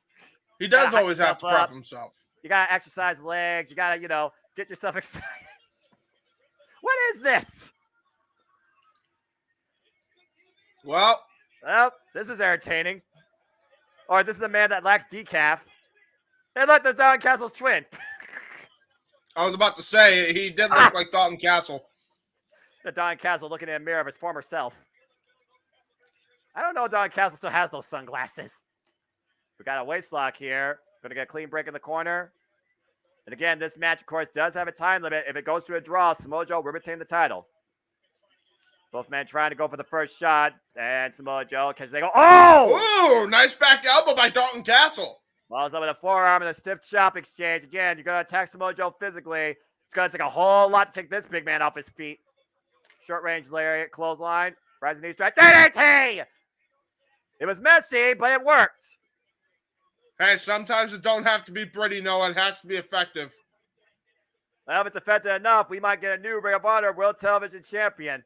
Again, Samoa Joe, who made his way to the finals of the Owen, or excuse me, semifinals of the Owen, came up short against CM Punk. CM Punk getting his first win ever over Samoa Joe. Oh, the forearm chop right there by Joe to Don Castle. Don Castle, good agility there. Almost lost his balance.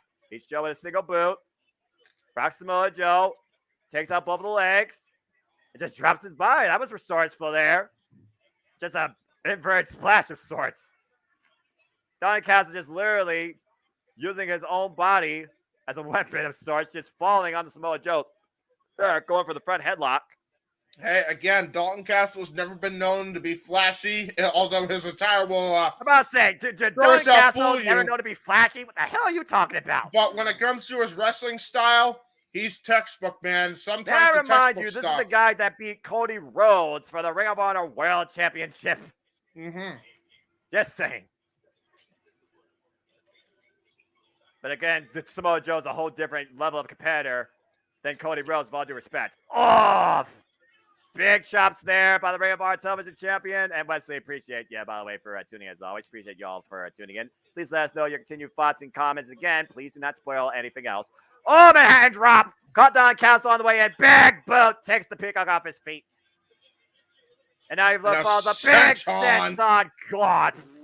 Yeah, that's vintage Samoa Joe right there. And you see the sly smile on Samoa Joe's face. He knows he's in control.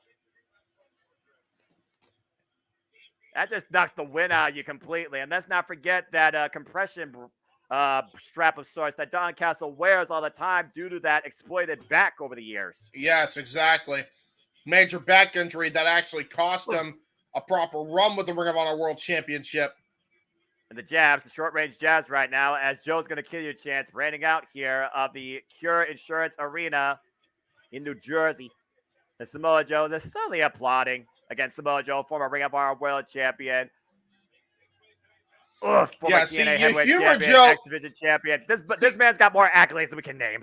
See, Joe is humored when he can make fun of you while you're down and out. The minute you try fighting back, that's when he gets pissed off, and we just saw that with a vicious back elbow. Dalton Castle may have just gotten laid out. He definitely got twisted. Go check out Samoa Joe and Twisted Metal, folks. And you see now with the cravat. He's on Peacock and on Dynamite. Exactly. Oh, man. Attacking the back and the front of Dalton Castle with a PK and a chop. Big elbow drop to the back of the head and neck. Yeah, and there it is. Samoa Joe, he sees that back supporter, and all he sees is a target. That's a bullseye for him. Gravity 1 via inside cradle.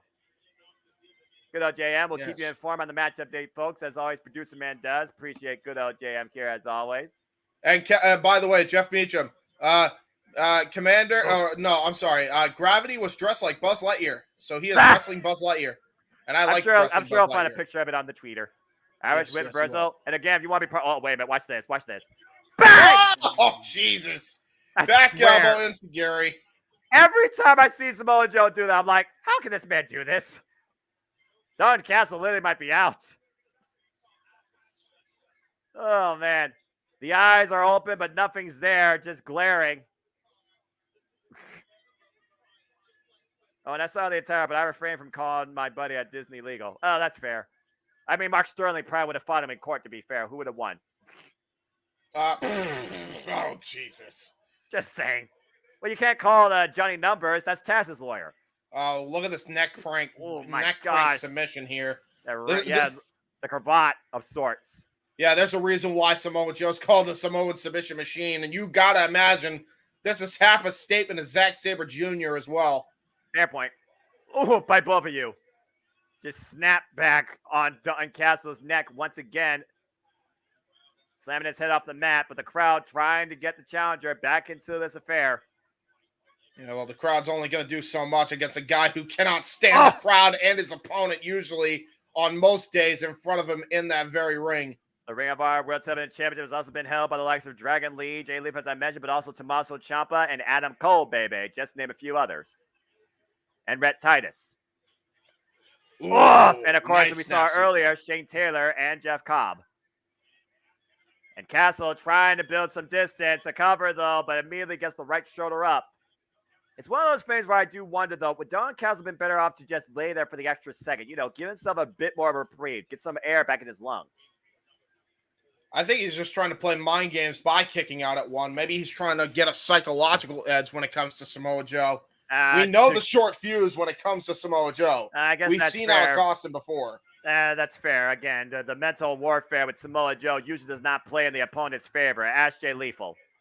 Although right now he's got him in a cravat hold over the ropes for that entire 5 count. And you see right now Samoa Joe taunting and jaw-jacking the boys that are at ringside. Again, Yes. the boys and Don Castle are former Ring of Honor 6-man tag team champions.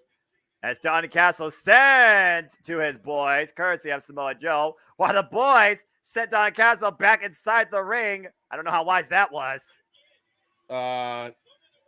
Well, you remember what I was saying about that short fuse? Yeah.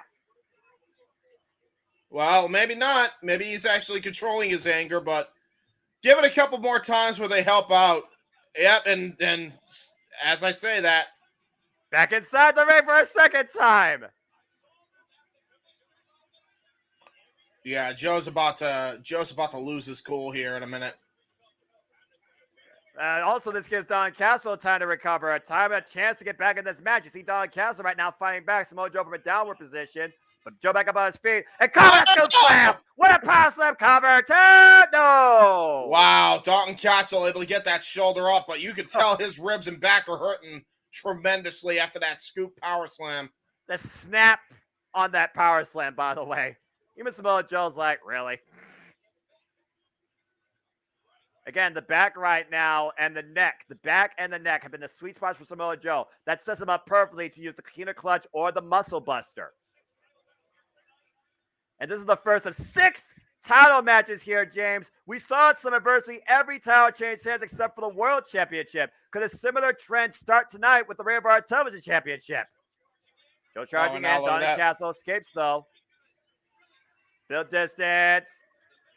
And all right, Don Castle just froze himself with Samoa Joe. Trying to get everything he can and then some. Oh! And they're going to save him again. They're going to save him again. And the boys saving Don Castle for the time being. They are always there for Don Castle in the time of need as Samoa Joe sends the outside of the ring. The drop down. And right now, Don Castle sees Samoa Joe on the outside. Might be looking to follow up with the tope. Oh! They stopped him after Joe tried to get out of the way and use the boys as a shield. Oh, boy. I don't know how well that's going to work out. Don Castle up and around. Takes Samoa Joe up and over, though. Nice to Harris counter. Great counter by Dalton Castle. But again, the momentum right now, Don Castle needs to keep it up. Samoa Joe right now, worse for wear for the moment, is a messy tope, but I took the champion off his feet. Yeah, he got it for sure. That Rev Nation here with a spoiler. Is that a prediction or a spoiler? You tell me. But thanks for tuning in. Appreciate your thought. We'll see if you're right here in a moment. And again, if you want to dictate the conversation, Super Chat, simple as that. Super Chat JMN, Super Chat Cast 80 Studios. We love y'all's thoughts, opinions, and engagement, and we welcome it. While the boys right now are trying to bring Samoa Joe back inside the ring. What? Again, keep Don Castle on the attack. Do not let Samoa Joe get a moment of reprieve. Think about that, James. Yeah, because you can't win the championship via countout. That's right. And Don Castle right now. Oh, wait a minute. Hit Samoa Joe! Wow. Pure strength on that exploder, and he just dropped Samoa Joe on the top of his head. Keep in mind the history of concussion problems when it comes to Samoa Joe. Deshaun Smith making sure Samoa Joe can't continue. Don Castle scouting for his next play. What's he going to do here? Looking to follow in. Push Samoa Joe to the corner. Great space and follows in with a rising knee strike. Short range clothesline. Discus clothesline of sorts. Samoa Joe push him off, though. Looking to follow in. Doesn't leave the clothesline. Waist slap by Don Castle. The German suplex. Flash Joe on the shoulder blades, but Joe rolls to the outside of the ring, though. And now Dalton Castle channeling the energy of this crowd here, firmly behind the Peacock right here tonight. Uh-oh, and Samoa Joe looks furious at Stokely. Oh, Lord, Stokely's going to die. Stokely, get the hell out of ringside. And Cyril here saying, spoiler alert, the boys are going to react to a move. Wait a minute, what? Oh, wait a minute, what the hell? Oh, wow. Stokely just rejected the boys from ringside. Oh, wow. What the hell is this for, though? I guess they have gotten involved in the match, though, to be fair, but Yeah, I mean, they're not entirely wrong. They just haven't gotten like physically like hurting to any of the competitors here, especially towards Joe. Hathaway, again, he is part of the board of directors. If no one else, he's making sure this is a one-on-one contest, I guess. Yeah.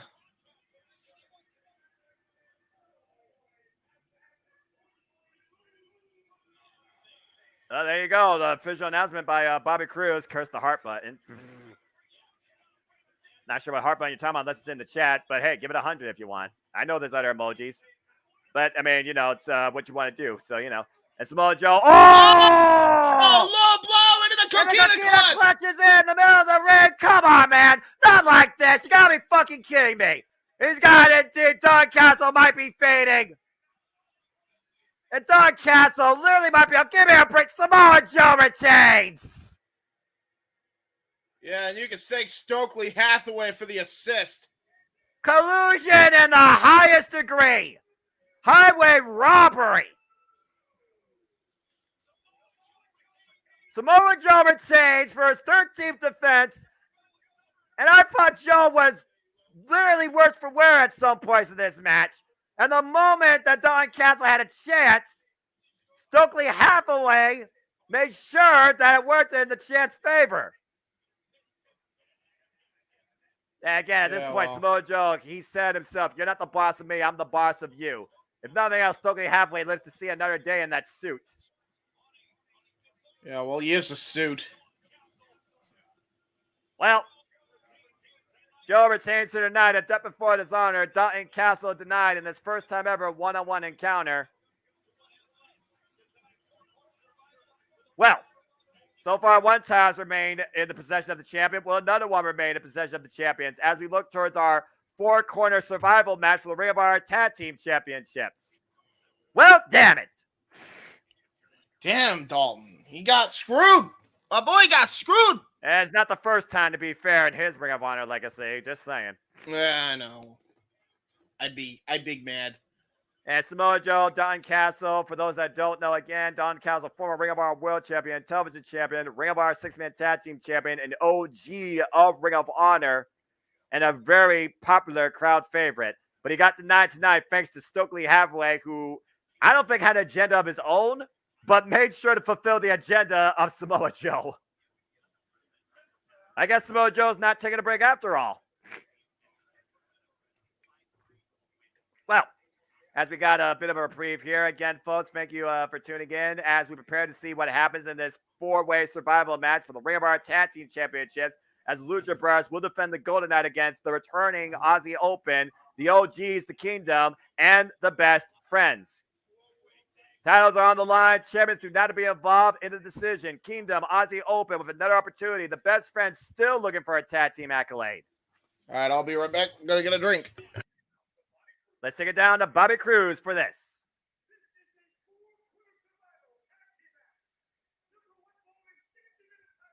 One fall, 6-minute time limit. And thank you, by the way. Appreciate that. It's what we do here on the JMN Multiverse across all shows, Ring of Honor, WWE, NXT, AEW, and even some New Japan Pro Wrestling. So we hope that you tell your friends, continue tuning in, and we appreciate your feedback. All right, get ready, folks. Time for our Ring of Honor four-way survival tag team championship match. The Best Friends, Trent and Chuck Taylor, 6-1 in their past 7 AEW tag team matches, but have yet to have a tag team championship accolade in AEW or Ring of Honor. And they are no love lost when it comes to the Lucha Brothers, for sure. James, you're a terrible commentator. Why are you always leaving LOL? Zero, just putting James out there.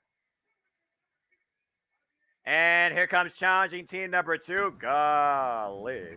The Kingdom, two-time Ring of Honor World Tag Team Champions with Maria Kanellis-Bennett in their corner. The Kingdom with a record of 7-4 since coming back to Ring of Honor. And Maria Kanellis has been definitely a factor for the Kingdom's up and down momentum, including taking a bump and giving one herself.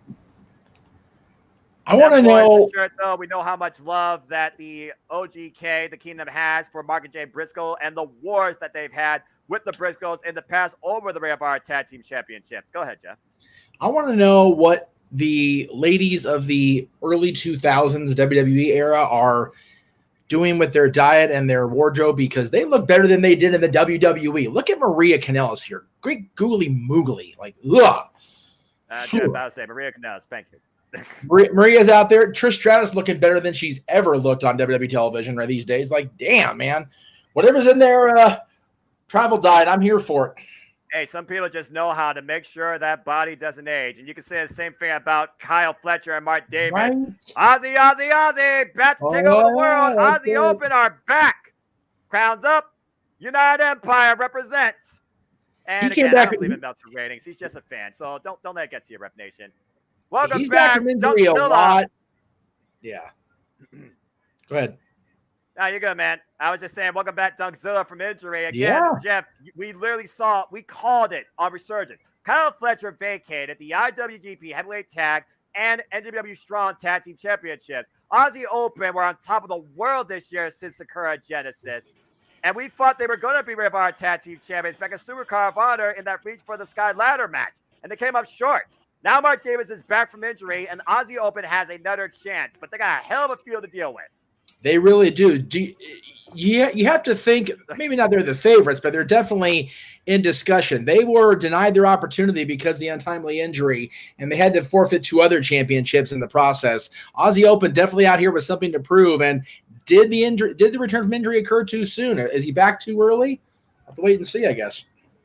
And, of course, our current Ring of Honor World Tag Team Champions, the first team literally called Reach for the Sky by Mark Briscoe. Get well, Superboy. Yes. The Lucha Brothers, who are on a 3-0 Ring of Honor streak with 2 successful defenses of the Ring of Honor World Tag Team Championships, now defends them in fatal 4-way action.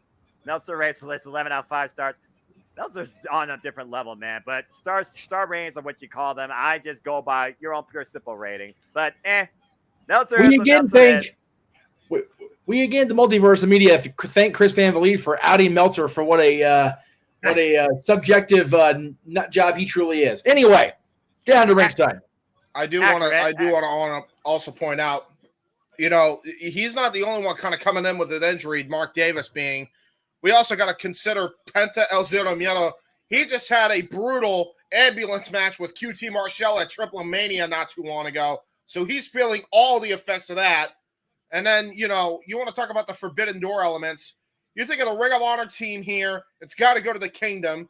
You got the AAA team, who are the current Ring of Honor Tag Team Champions in the Lucha Brothers. You got the Best Friends, who have been AEW since day one. And you got New Japan's Aussie Open here. So definitely a collaborative effort here in this matchup. I almost call it a Clash of Nations if you want. As the bell rings, we are underway. And it will be a single man for 2 teams, as per usual in these 4-way affairs, but anybody can tag in at any time. First pinfall or submission inside the ring, they are the Ring of Honor Tag Team Champions. And again, the Kingdom, ROGs, they might be the dark horses here. They also might be one of the purest bets because they are Ring of Honor. But the Best Friends still looking for a tag team accolade since being a part of AEW. And they've come up short countless times in these type of matches. Both in Ring of Honor and AEW, as Chuck Taylor and Matt Taven kick things off. James, you a terrible commentator. Why are you always leaving? Hey, I gotta hydrate, man. Shut up. Tag to Trent. And in fact, before AEW, we thought the Best Friends were going to implode based on what was going on with them in New Japan Pro Wrestling. Ooh, double elbow drop after the handshake. Code of honor adhered to by the bestest of friends. The definition of best friends, right? Again, a little bit of a shout out there. Oof. OGK, former Impact World Tag Team Champions as well. Yeah, OGK have been former tag team champions, former 6-man tag team champions. And now we're going to chop off here. Trent Beretta and Mike Bennett absolutely hammering each other here. Forearms by Matt Taven. From the eye always works. There's a blind tap by Matt Taven. Takes out Trent at the knee by Mike Bennett. Now Matt Taven looking to follow up. Drops the elbow to the back of the head and neck. We all know that surgery repaired neck. Here's a cover. The 1 count only. And not getting back from that neck injury not too long ago. Ooh, and Trent right now ready to double team. Oh, got caught with the Enziguri. In the champion's corner, though, Tad Rey Phoenix. And now Ray Phoenix. Add to Kyle Fletcher by Matt Taven. Interesting strategy. Yeah, now we got Kyle Fletcher. Oh, this is going to be good. Been on almost a meteoric rise, Kyle Fletcher. And some people have compared Kyle Fletcher to a young Will Ospreay with his recent singles outings in Ring of Honor. Oh my gosh. Well, right now, exchange here to kick things off. A form of firefight at this point. Yeah, we saw Lucha Style here. Down the cap front. Oh, spinning Soba broke that up. Well, we saw Lucha Style. That was Strong Style for a minute there. Yep, Irish whip, reversal, Irish whip, Ray Phoenix. Ooh, rebound in the ropes. Woo! Kyle Fletcher scouted that, though. That's the clothesline. Half and hat, whip. Ray Phoenix scouted that, though. In the champion's corner, the roll through. Caught! Kyle Fletcher. Oh! Wow! Nice round the world scoop slam tag in to Mark Davis. Oh, here we go. Dunkzilla in things now. A semifinalist from the New Japan Cup who took Will Ospreay's place when Ospreay was injured. There's the PK. There's the senton. Ozzy Oba has classes against FTR and Bishamon. Crowns up. Cover two. Very lackadaisical, though. Yeah, again, and consider the fact, consider this fact as well. Every single member of the United Empire, I always mention it every single time, every single one of them has won some sort of gold, especially when it comes to the case of tag team gold. And you see, Mark Davis, Kyle Fletcher might meet Ray Phoenix in the middle. Ray Phoenix does the knee, spinning Soba to Kyle Fletcher, blocks the lariat, takes out Mark Davis at the knee, rocks him, the step up, and the cutter! Oh, into the cutter! A step on that knee, you add pressure to it. That's the surgical repair knee of Mark Davis, by the way. Yeah, that was brilliant. And now Penta El Zero Miedo with a couple of sling blades for good measure. And like you said, Penta not showing any scars. A battle with the double DDT to Ozzy Open, but coming off a ridiculous ambulance match in defeat to QT Marshall. Whoa! Blinded feet, though. Super kick, super kick, super kick. Good God. Oh, rolling spin kick. All four men exchanging here. Ozzy Open and the tag champions. No men giving up their base. And the Kingdom had enough of it. Again, that's what happens when you got a sense of urgency, when you think you're not going to be involved in the decision. Again, the team that gets the pinfall submission here wins the Ring of Honor Tag Team Champions, and you got to be the legal team. And now the best friends are working against the Kingdom. Tad to Trent. What's Trent thinking here from the outside? It's in your veins, Trent. What you thinking, man? Because Trent's unorthodox. Trent's feeling something. Former partner, Roppongi Vice, Rocky Romero, got to be watching on. Oh! Well, that was a whole lot of hype for a little bit of an itty-bitty move, but it was effective. You realize you're talking about the best friends, right? They're the definition of an orthodox. And Chuck Taylor, pendulum handstand, senton. Oh, well, man. They are best friends. And now you got Ozzy Open with the front headlocks here for the best friends. Best friends, those counter, though. Counter. Now we've got Ozzy Open and best friends in the ring. Whoa! Sent to the outside. Lands on the apron, though. Now Mark Davis looking to follow up. Takes Trent's head off with a clothesline. And a calf kick follow-up by a Kyle Fletcher on a Chuck Taylor. Ozzy Open did not come here tonight to show out. They came here to get the payout. Yeah, they sure did. And the championships to go along with the bigger payout. Oh, it looks like they're going to go around the world with the best friends. Watch out, everybody, as... Oh, God! There's that collider. We've seen that in the past. Right, Matt Taven, good Lord! Yeah, doing a taker dive did Matt Taven over the top rope. He almost overlaunched himself between those steel steps. Every fans a Penta fly, wipes up the entire field on the outside. Tope con Hilo squared. And Sean Garner, good to see you. Claire will be facing Pac in the main event. Meanwhile, Mike Bennett, the only person that hasn't been involved in this. We're going to go to the top rope, but Trent's going to meet him there, and We've seen Trent do this before. Yes, WWE Superstars was the last time he did this. And Mike Bennett, hooked by Trent, might be going for the ride. From the top rope, superplex to the outside. All men down. And they all come crumbling down. Take a look at the replay here at this madness with the double topes, squared as you put it politely, James, and the superplex on top of the entire field. High impact on everybody there. I'm not sure you got the worst of that. Now that's what I call a superstar suplex. Trent Barrera throwing in Mike Bennett. We are down to 2 men in the ring, but Matt Taven, takes Trent's base out. And he's a former world champion for a reason, is Matt Taven, and he's looking to capitalize here on the mistake. Frog splash to Trent! But Mike Bennett's the legal back in the cover! 2! No! That was great timing, though. Great tag team synergy by the Kingdom. And Matt Taven now the legal competitor along with Trent. They might be looking for that proton pack. There's a single boot. There's a big old shot. Missile drop kick. Good combination. Bennett. 2. Ooh. Great tag and Wesley, team synergy. That's a key pick most people pick. So we will find out here soon enough. And again, producer man also reminding people in the chat, things that are still to come here tonight. Tag made. As I also remind you that in the double main event, it will be Poppers Caucus-Noe for the Ring of Honor World Championship as he's caught with that Gamaguri. Now laid him across the knees. Big elbow drop. Double impact. Matt Taven hooks the leg and Chuck with the save. Yeah, Chuck with a big-time save. That honestly could have been it. And right now, the Kingdom have cut off the ring to everybody else, isolating Trent as Maria Kanellis-Bennett watches on. You know Maria came in here with a game plan. Oh, yeah, absolutely. Of course she did. Try to lead her boys to victory here. Well, she was definitely infallible with their win over the Moisty Machine Guns at Bound for Glory last year for the Impact World Tag Team Championships. And Trent off the top rope. Missile drop kick connects to Matt Taven. He sure as hell did. And now look at this. Gonna go for a tag to Chuck Taylor here. Lucha Brothers are also back up on the apron, though. But at this point, do you tag your own partner or do you just try the nearest corner as Mike Bennett comes in with a hit and run, cheap shot to Chuck Taylor? Chuck nowhere to be found. It's one of those phases of these multiple team affairs. You might want to tag out to just any team to save yourself for the time being. But you also risk yourself in losing. Tag. Tag to Mike Bennett right now. Again, the Kingdom has isolated the best friends, Trent particularly. There's a splash.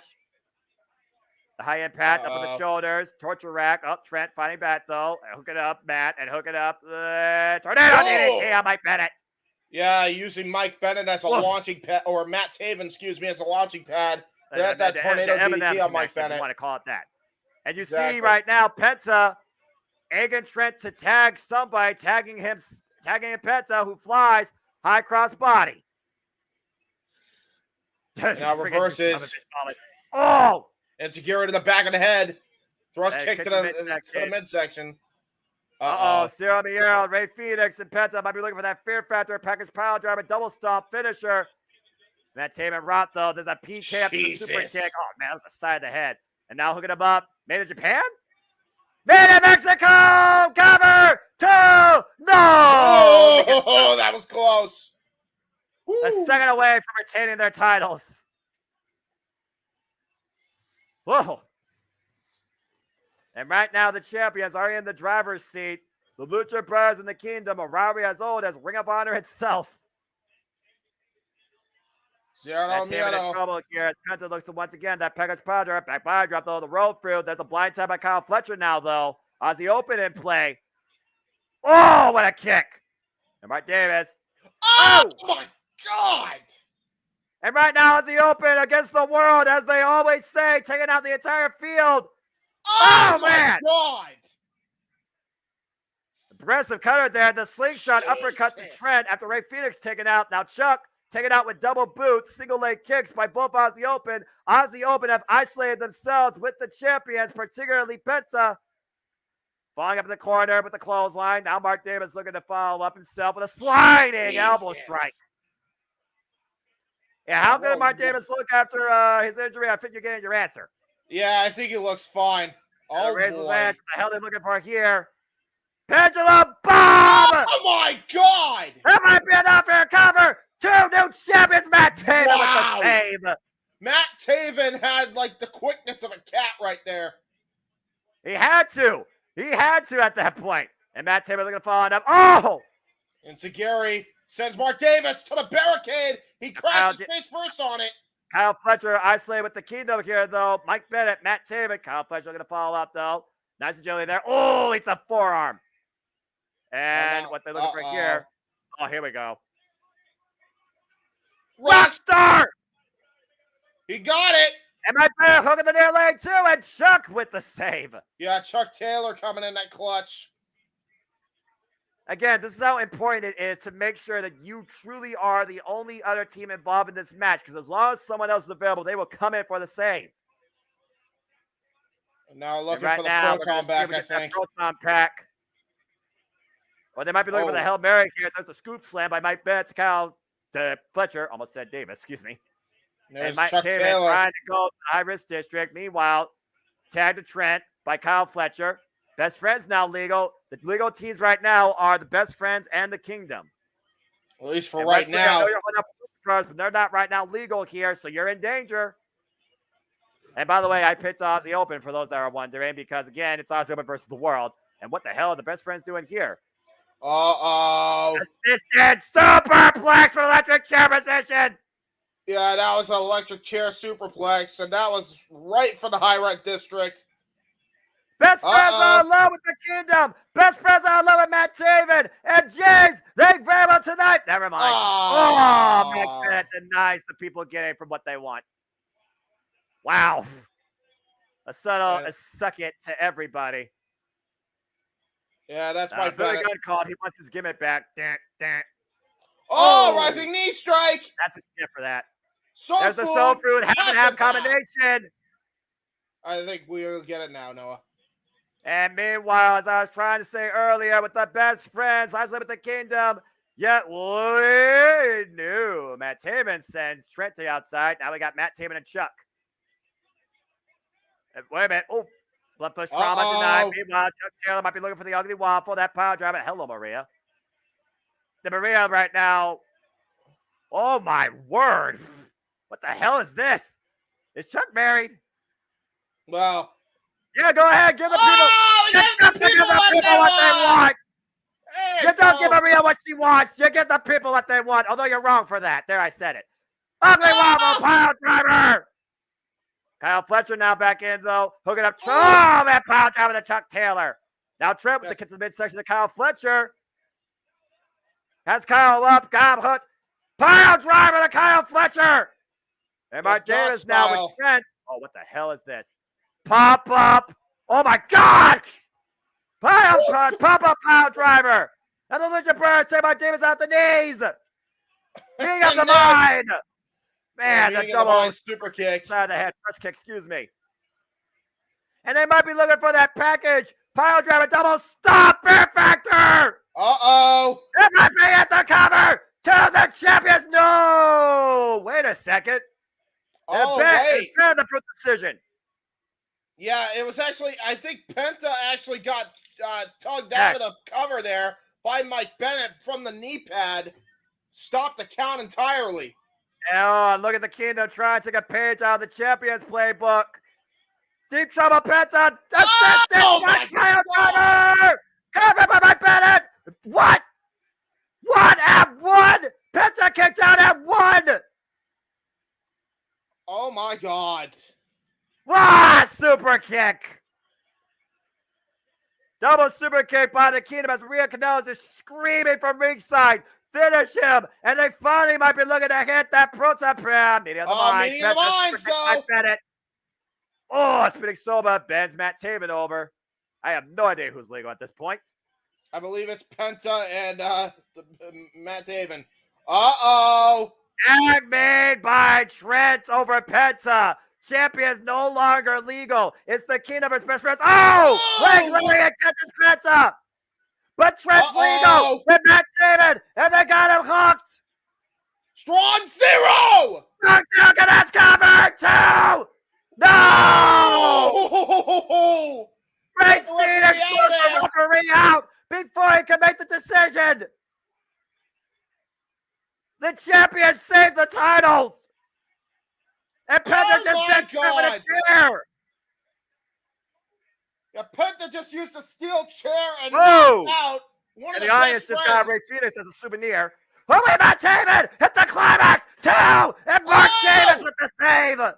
Mark Davis with a big time save. This is insanity. Absolute insanity. And Mark Davis right now in his corner. There's a tag to Kyle Fletcher. Matt Tavis up and over. John first on the apron. Trent isolated. Aussie Open. Arligo with Trent. They're looking for it. Oh my God, this is a bad fight. Double impact, front and back. Wrapping up Trent. Looking for the Coriolis. The cover. 1, 2. Aussie Open did it. Wow. And I fucking called it! What a misfire from the Lucha Brothers tonight. They tried to go the dirty route, and that caused them to lose the Ring of Honor World Tag Team titles. The momentum of Aussie Open not halted. They now got a new set of tag team straps to their resume. Aussie Open versus the World leads to their first time ever as Ring of Honor World Tag Team Champions. Their third Tag Team Championship accolade of 2023. Aussie Open are back, baby. Incredible. Congratulations to Kyle Fletcher and Mark Davis. We got new Ring of Honor World Tag Team Champions. But what a four-way survival match. Yeah. And I think with a lot of these teams, it's far from over. Yeah. I called it. I freaking called it. You sure did, Noah. Aussie Open! Oi! Rounds up. United Empire represent. And you got to consider, it was Ray Phoenix that prevented the Best Friends from getting the titles. The Best Friends had it. And Trent showing the wounds of this battle. And again, the Best Friends come up short, unfortunately. Looks like he got hit right in the corner of the eye when he got smashed in the face with that chair. Either it was right to the eye with the steel chair, or it was when Matt Taven hit his finisher on him. Either way, he's definitely got a cut. Oh, yeah. Well, as the new era of Ring of Honor continues to unfold, we got new tag team champions with the gold. First time ever. Aussie Open, Kyle Fletcher, and Mark Davis get it done tonight at Death Before Dishonor. Take a breath. Goodness gracious. That was fucking awesome. That was fun to watch. That's team wrestling, damn it. That's it. There you go. Backstage now to the Righteous Man. Oh, Lord. You talk about a bunch of crazy assholes. Yeah. Yeah, that's Stu Grayson is a right addition to the Righteous, though, I will say. That's fair. That's fair. Oh, man. If Vincent's out there, man, he's out there. I'm just going to put that out there. If Vince was any more out there, he'd be back in. Yeah, I was just about to say, he's a Massachusetts boy, so he may be out there, but he's our boy. Fair enough. You want to claim him? You can have him. Okay. Hey, listen, he's no different than the usual people you meet at Jamaica Plain. He's fine. I'm not saying a damn thing back to that. I'm not saying a damn comment back to that shit. I ain't touching that. Nope. Good idea. I got this round to deal with as it is today. I'm good. Thank you very much. I ain't fucking with Boston or the Northeast. I'm good. I mean, you're out in Canifern. Yeah, you know, East Coast versus West Coast is all its time itself. Yeah, East Coast, West Coast. I'm definitely not getting up that battle's ass either. That's not happening. No, sir. Well, as action continues, and we got one title change and one successful defense. Now we're going to see what happens when the sum of the parts meets parts of the sum. King of Strange style meets a united front in the Mogul Embassy. It is time for our Ring of Honor 6-man World Tag Team Championship match with former IWGP Junior Heavyweight Tag Team Champions Rizusuke Takuchi and Master Wato teaming up with Leon Ruffin. Master Wato sounds like the rejected Ninja Turtles villain we didn't need. I know he's not. I know he's a good wrestler, but just the name is just like, okay, we need somebody that's not going to be the primary protagonist. Master Wato. He don't want to lose to us right off first. Oh, okay, very good. Very good. What the hell's going on in this television show? God. Damn it, that was too good. I know. I mean, listen. At the very least, they're showcasing all sorts of cultures, so it's not that bad. no, I'm definitely not gonna rock on for that. It just the name itself. It's like, okay, we need to have somebody that's going to be like a one-off before we get Master Splinter involved and get some real shit done. So what are we gonna do here? Well, I mean, listen, you know, you got 2 Japanese guys, you got the black guy, you got the 2 Samoans, and you got the token white guy. It's fine. Token white. And this is Jeff Barrett on screen. Good night, everybody. That's all, folks. All right, moving on. Trying to make some sense here, as this still is a wrestling match. To be fair, AR Fox has been training Leon Ruffin, and we know how resourceful AR Fox can be, but it's going to take a whole lot more resourcefulness to dethrone the Mogul Embassy. Yeah. Fair to say. One word defines this trio, and that is dominant. The Machine Brian Cage with the Gates of Agony and Prince Nana, a record of 12-0, by the way, James, and Ring of Honor. They are undefeated and stand as a Ring of Honor World Six-Man Champions now for 223 days. Wait, so I'm sorry. Say that again. I was very impressed by Brian Cage's lap spread. No, you're good. The Ring of Honor Six-Man Tag Team Champions for 223 days, a record of 12-0. The Mogul Embassy stands undefeated in Ring of Honor. They have overcome Chaos and El Desperado, Bushi, Hiromu, Shingo Takagi, Christopher Daniels, Matt Sydal, and freaking damn, what's the other guy's name? I don't know. We also had a match with Blake Christian, AR Fox, and Grand Metalik. Yeah, that was literally at the last preview, by the way. Supercar of Honor. Good call there, man. Mogul Embassy stands here now. This is their 5th defense of the Ring of Honor Six-Man World Tag Team Championships ever since taking them from, you guessed it, Don Castle and the boys. And ever since Swerve has merged with Prince Nana and this embassy became part of a Mogul-type affiliate, I say they'll become even stronger and more dominant. I really don't like the name Mogul Embassy, though. That shit sucks. Yeah, it's a weird contrast of tribal and street, if I'm being perfectly honest with you. A Code of Honor here, too, though. That's nice. And again, for those that don't know, Rizusuke Taguchi and Master Wato. Rizusuke Taguchi, one half of the Mega Coaches, but also Master Wato and Taguchi are former IWGP Junior Heavyweight Tag Team Champions. And then you got Leon Ruffin, who is, believe it or not, a former NXT North American champion and is one of the most resilient little men you will ever see in the game. And let's talk about this also. You know, you want to talk about how this team started when they won the Six-Man Tag Team titles. They were supposed to have Tully freaking Blanchard in their corner. That got changed to the last minute because Tully Blanchard said, "Fuck you, I'm gonna go home. I'm tired." So they are definitely the masters of adaptability, if anything. Oh, and also announced for AEW Collision tomorrow, not only do you get Sky Blue versus Tyra Valkyrie, you get Darius Martin and Action Andretti taking on Bullet Club Gold. Mm-hmm. And that's coming up tomorrow night on AEW Collision. Crane Style being employed by Rizusuke Taguchi. Okay. All right, like King of Bun Style going a different style here tonight. I approve, although I wouldn't be surprised to see that fucking weapon come into play. Oof. Again, the team, by the way, for those that don't know, Master Wato Rizusuke Taguchi's team name is 6 or 9. Oh, nice hip attack. 6 or 9. Yes. What? And a drop down. Double drop kick. It's strange, but it works, James. They are former tag champions. Take that for what you will. What? And Leon Ruffin now being coached by the coach. And Leon Ruffin's up and over. Lands on the apron, though. Master Wato falls in. Oh, no. Oh, no. Oh, Brian Cage stacked up like Corbin. Uh-oh. Oh, no. Oh, my. Boy. Well, you damn sure stacked him like Cornwood. And you know, if you need a cool down, this is your definition. And Leon Ruffin, missile drop kick, takes the machine off his feet. Great missile drop kick by Leon Ruffin. And now here's Bishop Khan, or as my friend King would say, Bishop Khan. And yeah, Leon Ruffin and Bishop Khan, no strangers to each other. Whoop! Brian Cage takes the top rope out away from Leon Ruffin, though. Oh, boy. And Leon Ruffin, again, resilient, resourceful, extremely agile, running for his life at this point. Oh, my gosh. It just freaking collides, and Bishop Khan finally makes his way inside the ring, getting away from the beast known as the Mogul Embassy. Yeah, Leon Ruffin is a hell of an explosive striker. Well, as soon as I say that, Toa just hit the bounce. That was not bounce, dude. That was just a head-on collision.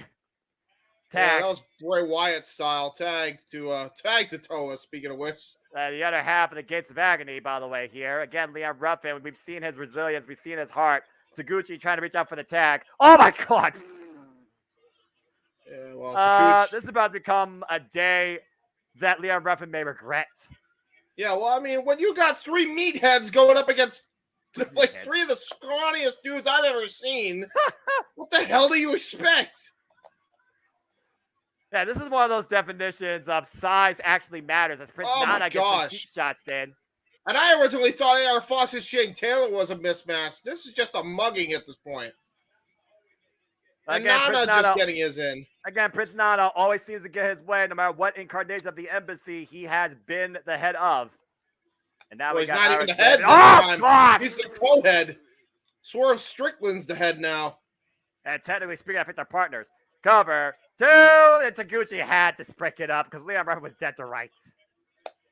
Well, I mean, he did kick out. I think he just wanted to kick in, and then now he's begging him not to hurt him.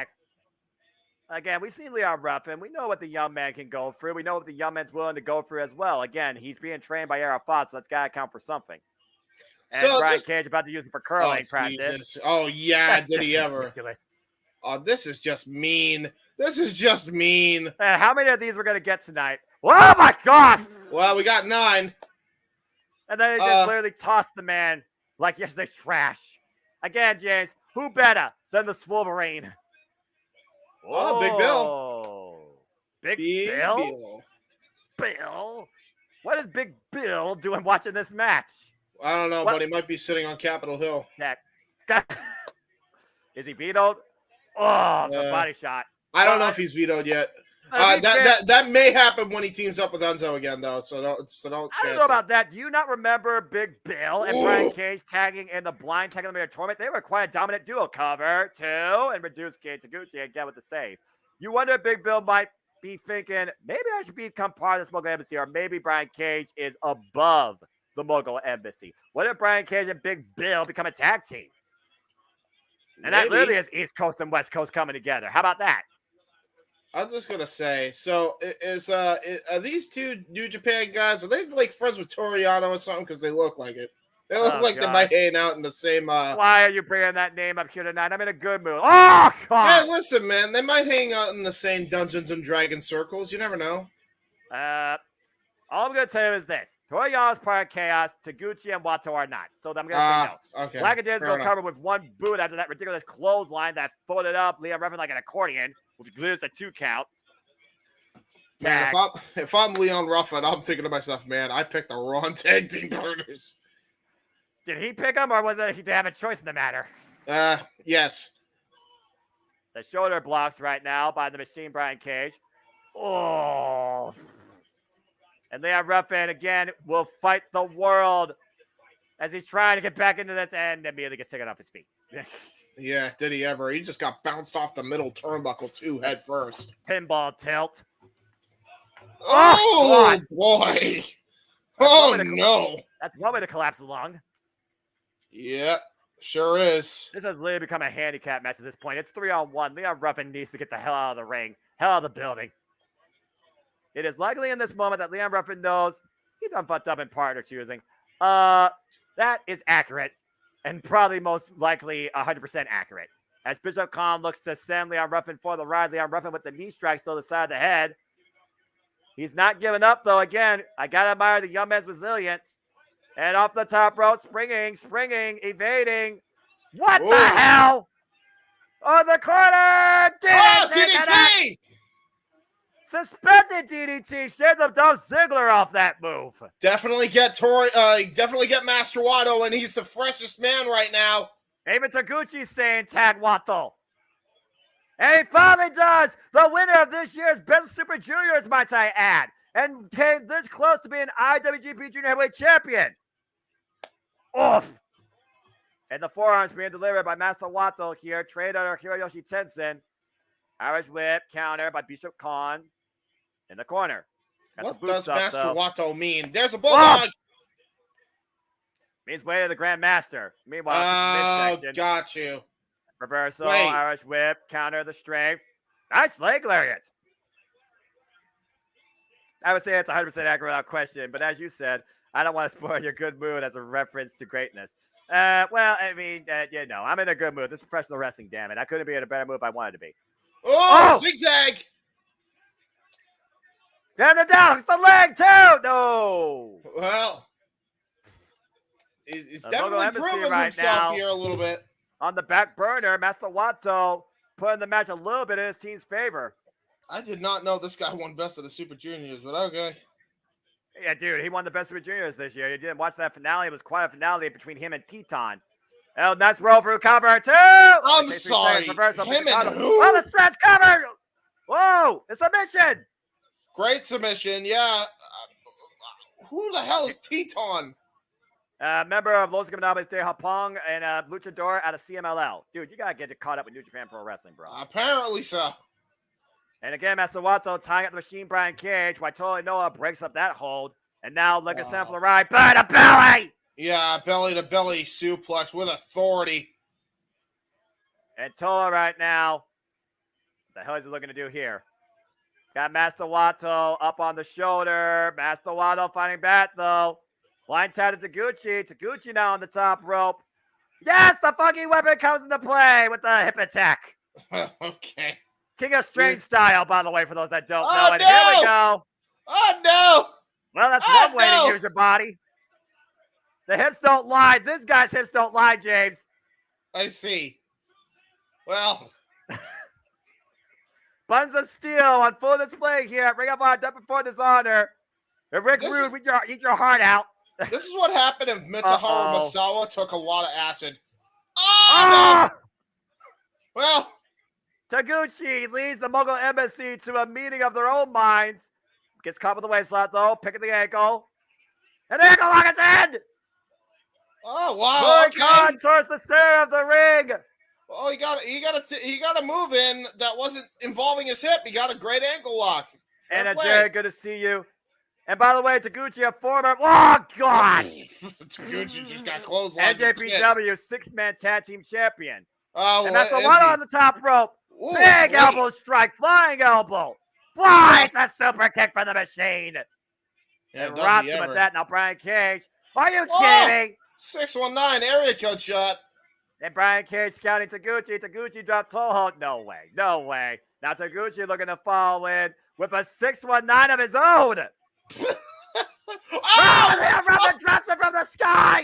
Yeah, that's straight out of the 619 420 Whoa. playbook. Oh, but what a brutal elbow strike. Bishop Khan gets caught with the shoulder block. Taguchi up and over. Uh-oh. On the shoulders Yeah. of Khan. Yeah, I think That's it's just when over. power just plays against you. Ooh. Escapes though. Now totally Yeah. Oh! Yeah.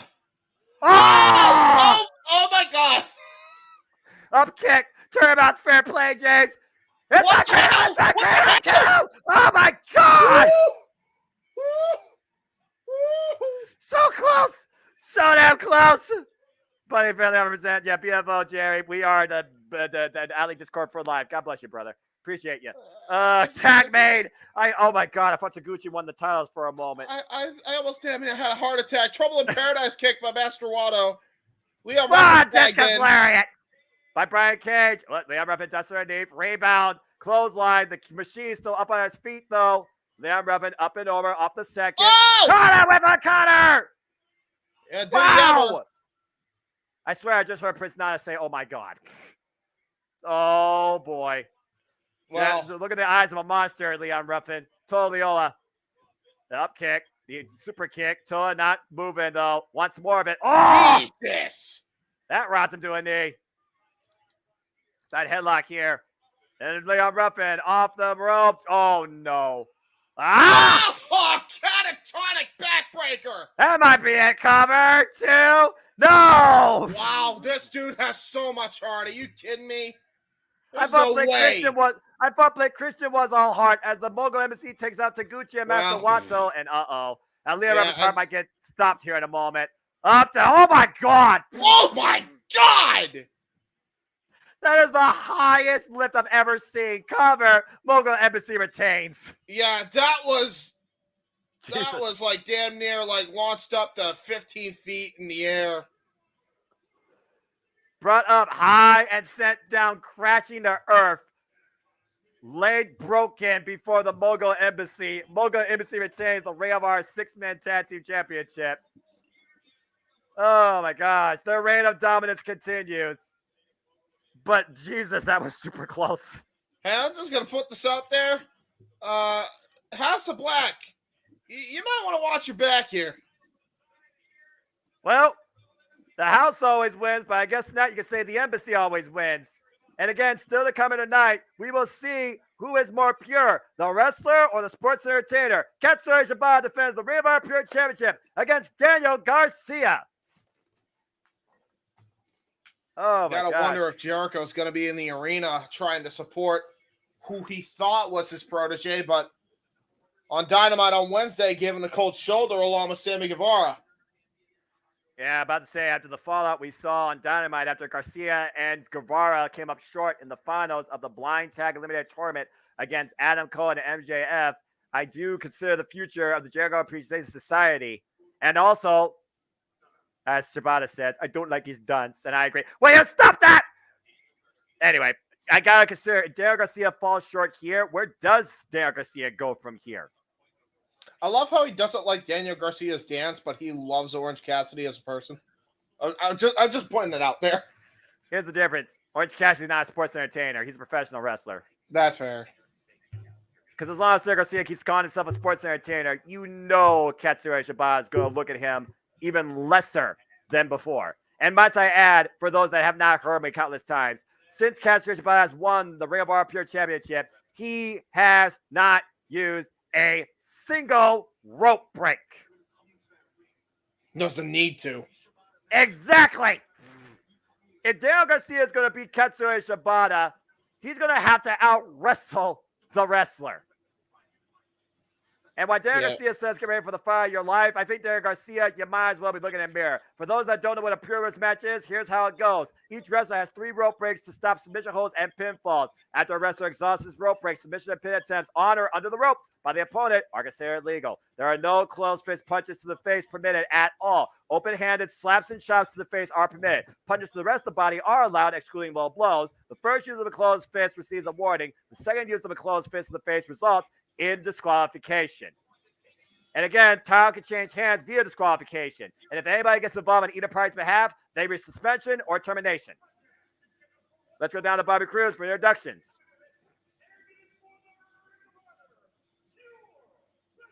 Oh, man. Get ready to call a Katsuyori Shibata match, James, under pure rules. Yeah, we know he's back now after that fatal 4-way performance at Forbidden Door not too long ago.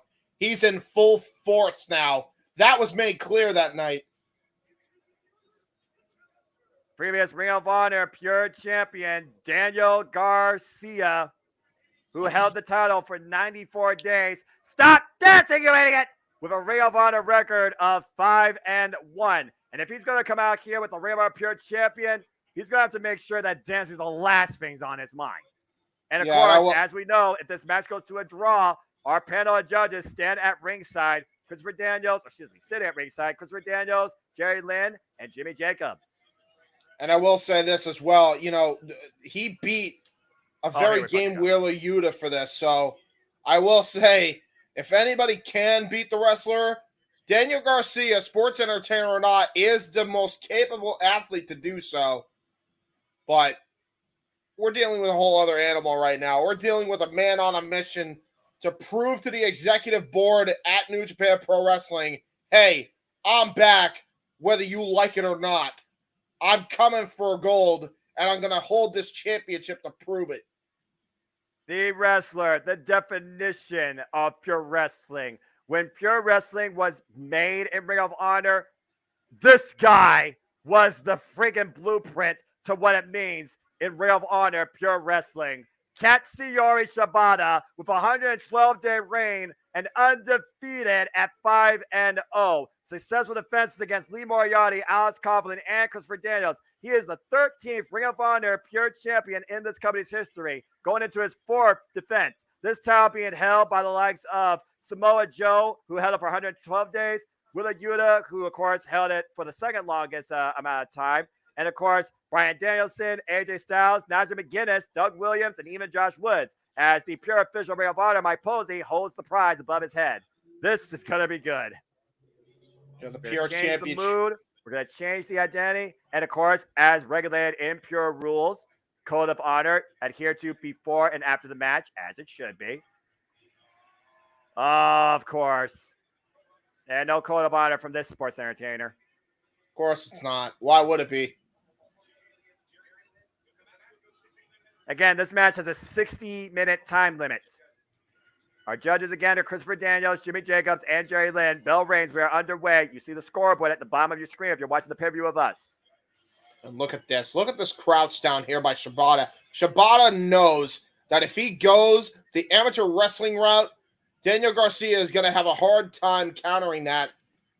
Now, we know he's a good mat wrestler in his own right, but Shibata has been trained in the amateur ways, so it's going to be hard to take him down on the mat, as we see here. They try to shoot the hips out immediately, and you see right now both men jogging for position on the mat. The shoulders are down for a quick second. There's a 1 count on Daniel Garcia by Katsuyori Shibata. And the rear waist lock now, trying to counter the weight of the wrestler for his own advantage. Neither men right now are able to hold the other.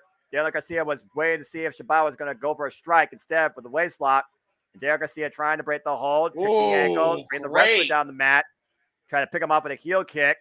And Shibata reverse again, upward body pressure, 2 count that time. Stalemate, there they're going.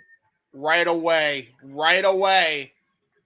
Shibata showing he's a little bit more skilled. But Garcia was actually holding his own there.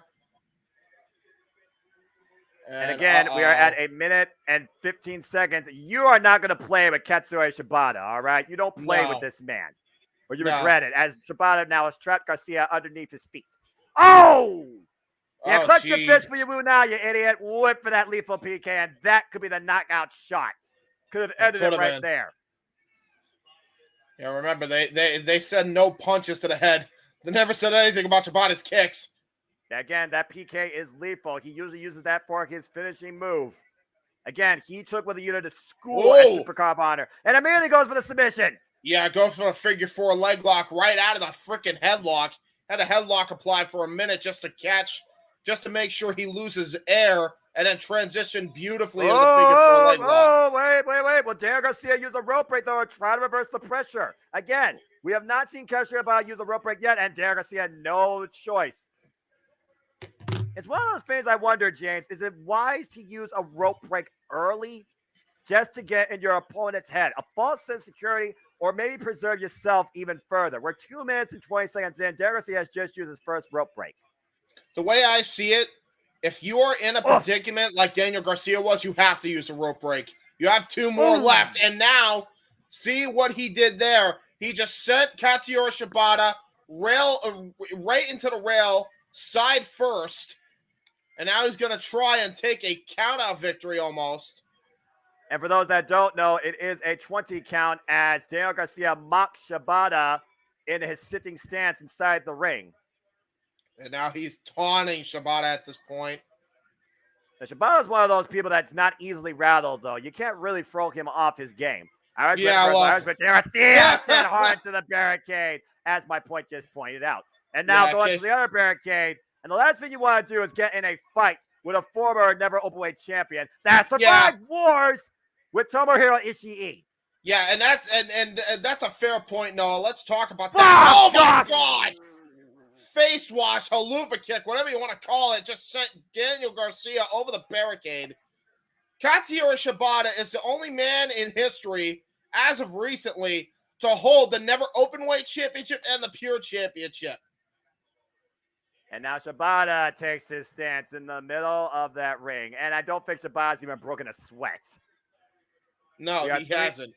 We got 3 minutes and 50 seconds in. Daniel Garcia has used 1 rope break. This is for the Ring of Honor Pure Championship. Again, for those that are just now tuning in, this is Jeff Meacham Network live watching the event as we keep you in tune with everything going on exclusively on this Ring of Honor Preview Death Before Dishonor. Please subscribe, comment, tell a friend, give it a thumbs up. If you want to dig into the conversation, super chat, simple as that. And please avoid spoilers for Friday Night SmackDown and Royal Rampage. Otherwise, you will be timed out by producer, man. Good old JM.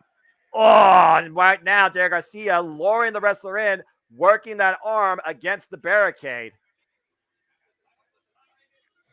Shoulder first in the still ring post.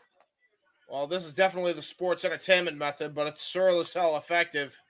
And now look at this, just smashing his elbow, point of his elbow right into the arm, or right into the apron, excuse me. Oh, and mashed potatoes, the fingers onto the apron. And why that red death hold works the legs. Let's not forget, Daniel Garcia also likes to exploit a sleeper hold. And now Daniel Garcia holding up the Ring of Honor Pure Champion as if he's won it. And he's nowhere near that feat yet. Yeah, but again, the sports entertainment mind games, right? Yeah, but it's also one of those things where you touch the prize and you haven't won it yet. Have you already set yourself up for defeat? Yeah, it's almost like walking under a ladder. Oh, I will again, say, going though. back to that right arm, driving his knee into the lower portion of it. Yeah, and that's brilliant strategy. Hammerlock. Great wrestling here by Daniel Garcia. Almost a cattle mutilation style maneuver there into the lock there. And now he's transitioning to sitting on his shoulder blade here. Well, we know how totally sound, like you said, Daniel Garcia can be when he actually takes himself seriously in that ring. And maybe Katsuyori Shibata is the guy that needs to remind him of that. Again, since Daniel Garcia has joined the Jericho Appreciation Society, he may have found a personality that might be entertaining, but it really hasn't given him a lot of accomplishment except for the Ring of Honor Pure Championship, and he lost that in a very short reign. You see Shibata right now trying to get feeling back in that right arm. And Daniel Garcia sees clearly Katsuyori Shibata might be trying to not express how he feels with what might be an injury. Again, Shibata's been fighting injured his whole life, though. Yeah, wait exactly. A minute. Again, when that music plays, we think Shibata turns into a machine. And we're seeing that here as he's going towards Daniel Garcia. Uppercut to that right arm. He's asking personally for more from Garcia. Garcia following him with those forearms. Shibata eating the God! Oh my God! With the right arm, by the way. The already exploited right arm. He dropped Garcia to his knees. And Shibata, arm wringer down by Garcia. Yeah, great counter by Garcia. Again, he came into this company. He was a pro wrestler. He came in with 2.0. They were known as the wrestlers. He was known as one of the most technical, proficient wrestlers. And there's a PK right to the back of the head. You knew that was intentional. Endorsed by the American Dragon Bryan Danielson, and even holds a win over him. As, will you stop that? And does the woo. It is not effective here. It is foolish. Yeah, I was about to say, he had him down. All he had to do was a move. Shibata does not look amused, does not look impressed, does not look threatened. He's just going to let him do it because he knows what he's about to do. All right. Oh, my God. Oh, my God. Someone needs to get this guy some help. He's going to rip his pants if he's not careful here. He's going to freaking pop something if he's not careful. What the fuck? Yeah, I'm never doing that, by the way. Shibata just sits down and is like, okay. Are you going to do actually something here? He just goes, are you done? Let's wrestle. Sit down. Let's have a strike contest. Why not? Take a seat. Take a seat, Garcia. As the audience says, you're a wrestler. He yells, I'm a sports entertainer. And again. Oh, my God. What the fuck? He's wooing into a sit down. And he's still wooing while sitting down. What the hell? What the fuck is going on? As Shibata stops that dead. Yeah. Yeah. Wake that. Wake the fuck up, you dumb sports entertainer, if you're going to beat the wrestler. Yeah. And Garcia figured about it, but still. Whoa, here we go. Yeah, you're not going to win in the striking contest with Shibata. And you certainly can try. Whoa, and a single leg kick. Now Shibata just wearing away at Garcia in the corner of those boots. Paintbrush in the man's face, the side of the head. Oh, Jesus. The heel of the boot. Yeah, watching Garcia's face clean, whether he wants it or not. Now looking to follow up. There's some distance. Big face wash. Yeah, and we have just about hit the 9-minute mark as Garcia is about to eat a hesitation drop kick in the corner. Jesus. Yeah, hey, Kenta, eat your heart out. Go home. Shibata took your place. Beautiful underhook suplex cover. 2 lateral press, 2 count only. Dude. The longest match Shibata has had since returning to Ring of Honor, by the way, outside the Fatal 4-Way, is just a little over 10 minutes. We are at 9 minutes and 24 seconds in this pure championship contest. And again, Daniel Garcia has exhausted 1 rope break. Shibata has exhausted none. And now Garcia might be looking for the walls of Jericho, full busting crab. Yeah, brilliant strategy. He knew the legs were right there, and he's using a move from his mentor. There are the up kicks still by Shibata, and now into the triangle. Triangle position. He's got the arms locked, got the head locked. He's got the neck. Garcia smart though, turning over. Oh, into the STF. Shades of Master Chono himself, or excuse me, yeah, Master Chono. Yeah, Masahiro Chono. Oh, but countered the bow and arrow. Wow. Now Garcia reverses, lateral press, 2 count only. Brilliant counter wrestling by both men here. Backs the axe bomber, accidental there. Nice German suplex. And we're only 10 minutes in this match as he pops the hips for a wrestling move. Might be looking to set him up for the Three Amigos. A shout out to an all-time wrestling great, Eddie Guerrero. Can he hook him though? Oh, Shibata reverses. Yeah, and Shibata now with control of the exchange. Neither man giving up though here. Oh, wow, there's Three Amigos by Daniel Garcia, but I think Shibata's gonna one up him with another one. And Shibata gets the better of the last suplex there as both men go down. What a match so far. This is pure wrestling. This is Ring of Honor. This is for the Ring of Honor Pure Championship. Katsura Shibata, Daniel Garcia, and we have hit the 11-minute mark in a 60-minute time limit. Crowd chants, this is awesome. I agree. This is the foundation that Ring of Honor was founded upon for over 20 years in its illustrious history. Yeah, and the Pure division is definitely Ring of Honor's division. You think of the X division when it comes to Impact. You think of the Cruiserweight division when it came to WCW Nitro. This is Ring of Honor's. This is Ring of Honor's #1 division in all of pro wrestling here. Doug Williams, Nigel McGuinness, Bryan Danielson, AJ Styles, Josh Woods, Jonathan Gresham, Samoa Joe, Wheeler Yuta, Daniel Garcia, now Katsuyori Shibata. And Garcia back up to his feet. Garcia coming alive. Shibata is asking for Garcia to bring his all. Who's crazier here? Oh, man. Who's more intense? Who wants it? Who's going to get first? Garcia right now. Rocking Shibata for everything he's worth. Garcia still keeping his base and barely budges. And Garcia now eats the boot by Shibata and barely budges himself. Oh, wow. And then, yeah, face washes him. And there's a big boot. And now hook the German suplex.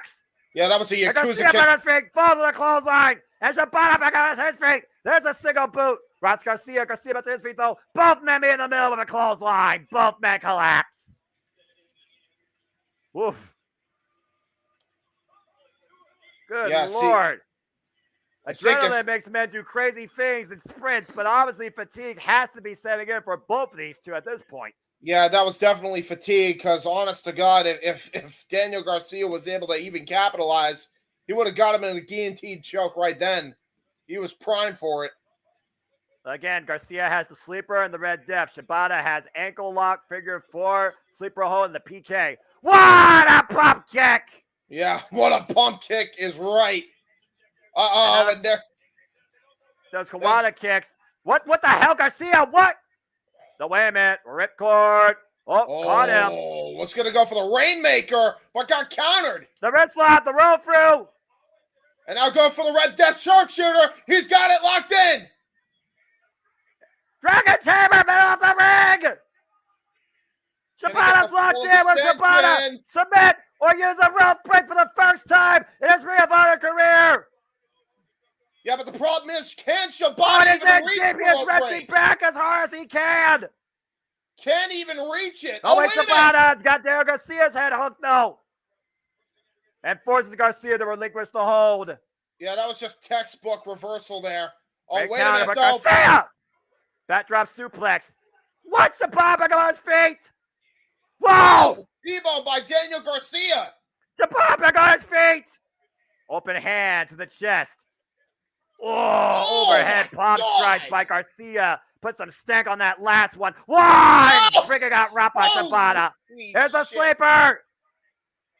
Daniel Garcia may have just gotten knocked out. But again, he's trying to grab that worked over right arm that he's been working over this whole match. Oh, trying to woo his way. If he's going to go down, he's going to go down as a fucking sports entertainer. You brave damn dancing fool. Pancake and axe. Yeah, that's all. Cover hook of the half two, and Shibata retains. Wow. At 14:38.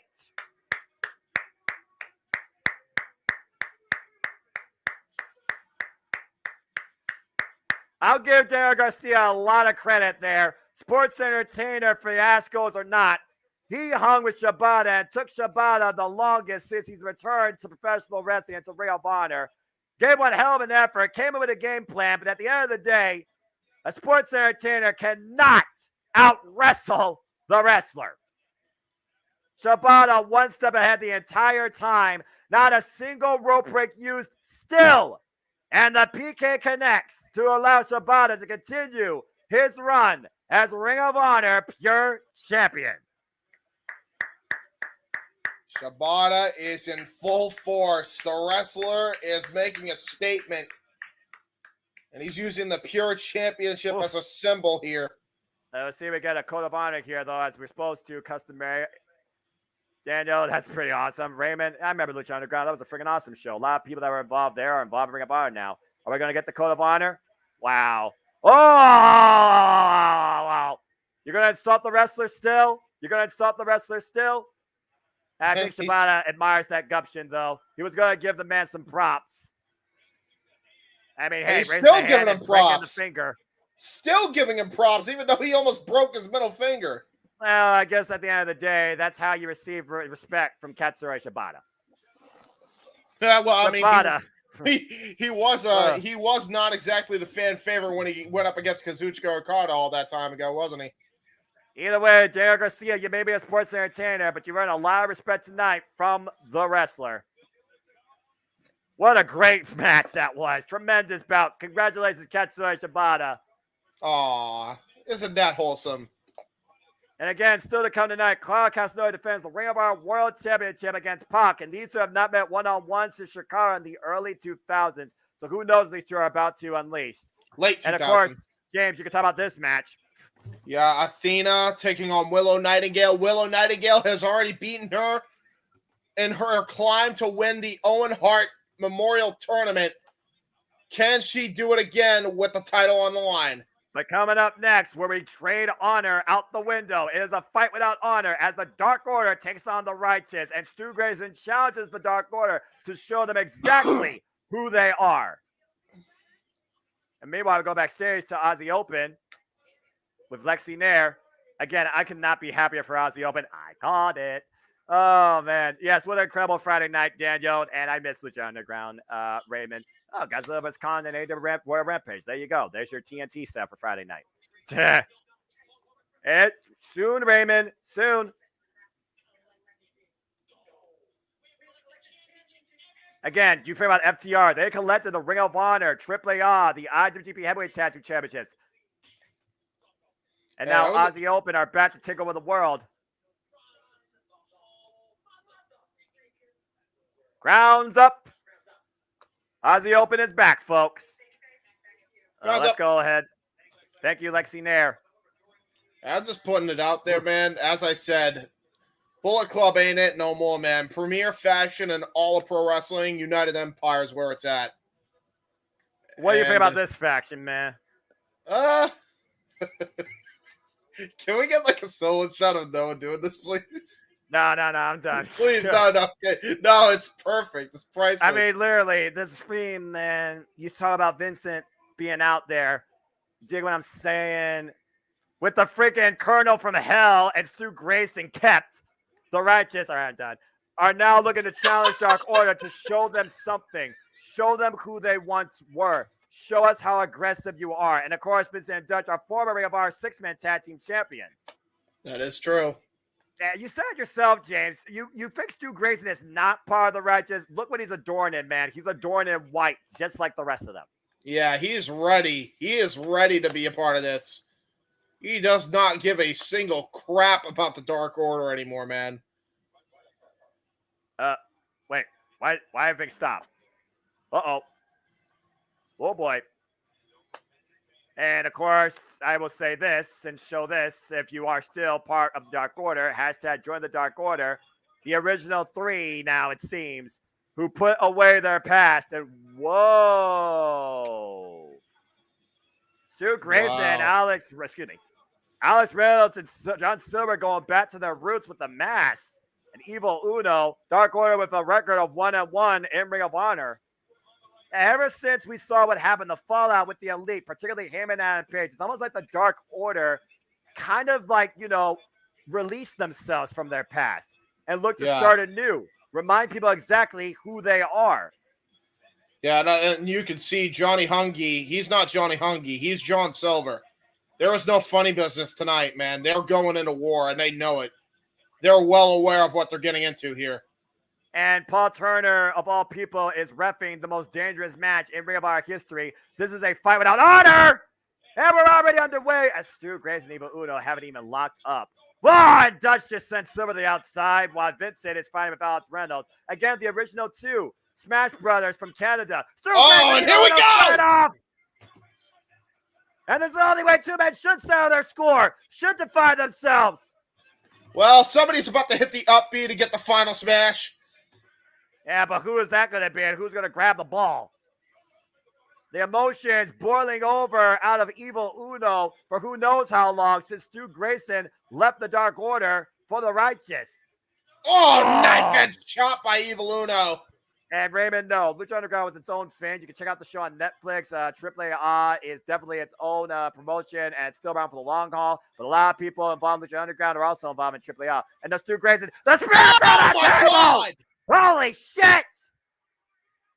That was a horrible landing for Evil Uno off that spear. I think Stu Grayson may have saved himself with the other side of the table, but Evil Uno took all of that impact. And now we are down to technically 2-on-2. Evil Uno, Stu Grayson crashed and burned, obliterated through that table. While Johnny Hungy's got a 2x4. Take a look at the replay here, like you said, James. Good God! Well, what does Johnny Hungy? Lord. What did Johnny Hungy call Anna Jay when she left the Dark Order? I know what you're saying here, but I think Abyss. I'll tell you exactly what he said. Oh! Hey, you remember Abyss and Janice? Meet Janice's sister. Oh, Jesus. Well, it's Silver right now getting the better of the exchange. Now grabbing Dutch's barbed wire 2x4, preventing. Oh boy, this is going to end badly for somebody. There's a kick to the midsection. Oh man! Jesus! Drop kick right to the face. Knee to the skull. Takes down the Mad Colonel. And you gotta imagine Silver here. Once again with that 2x4 wrapped in barbed wire in his hand. Oh wow! Oh no! God! Here goes Dutch's face. Right in the eyes, right in the face of Dutch. Barbed wire is not meant to meet human skin. And now he's cut open. And now here comes Vincent. The freaking mad messiah maniac leader of the freaking Righteous. Shout out to W Hall of Famer and special guest for our own Big Baller G, one Hacksaw Jim Duggan. No particular reason, but just saying. Now Alex Reynolds using that 2x4 barbed wire. Everyone's going to get a taste of barbed wire net before this fight without honor is over. The damnedest match in Ring of Honor history, condoned by the likes of Kenny King and Shane Taylor most recently, and the Kingdom and Action Andretti and Darius Martin. As right now we got a fight here. Alex Reynolds pushing the corner. Vincent might get the better of the exchange. That barbed wire just mere inches away. Oh, God. And Wolf. And there's Dutch. Oh, no. Oh, that's not going to be good. Uh-oh. Oh! Face first into the barbed wire. And the thing, not that this is going to be going across their minds, especially I don't even know if Vincent has a working mind, to be honest. But you hear Vincent yelling, the Dark Order are weak. This is the Dark Order. This is what you want. Again, the Righteous have challenged Dark Order. Show us who you are. Show us how violent you can be. And Vincent drives the barbed wire into Alex Reynolds' head. And Alex Reynolds could stop this at any time. He could verbally give up. Again, this is a fight without honor. You win via pinfall, submission, or surrender. Yeah, and let's consider this as well. I mean, not that these teams are thinking about this, but this could put them right in line for a shot at the Ring of Honor 6-man tag team titles, whoever comes out on top of this.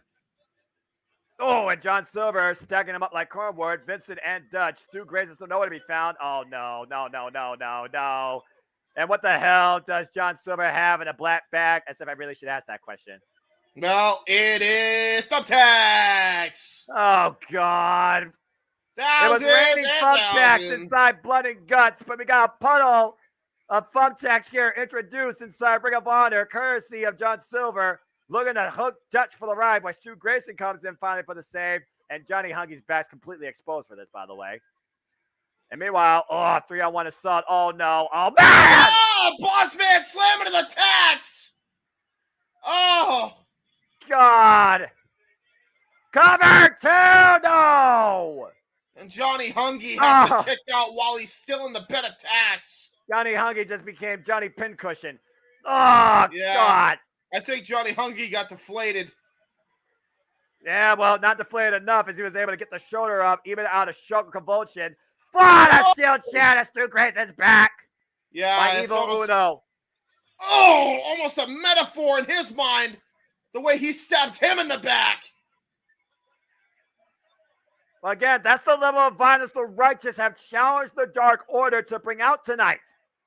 Vincent eats the chair. And now Evil Uno wedging the chair in the corner. What the hell is this man thinking here? Again, Evil Uno is Dark Order. Evil Uno is not fearful.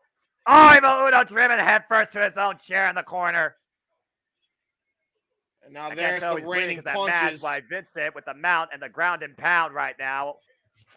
And again, it's fight without honors. There really is no rules here. Again, all that matters is violence. While Evil Uno's mask is being ripped off his face. Oh my God. Courtesy of Vincent, looking to expose the Dark Order exactly for who they are. The disrespect, and what the hell is Stu Grayson doing? Backing away the tax. That's the most unique form of reverse vacuum I've seen. What the hell is this man thinking here?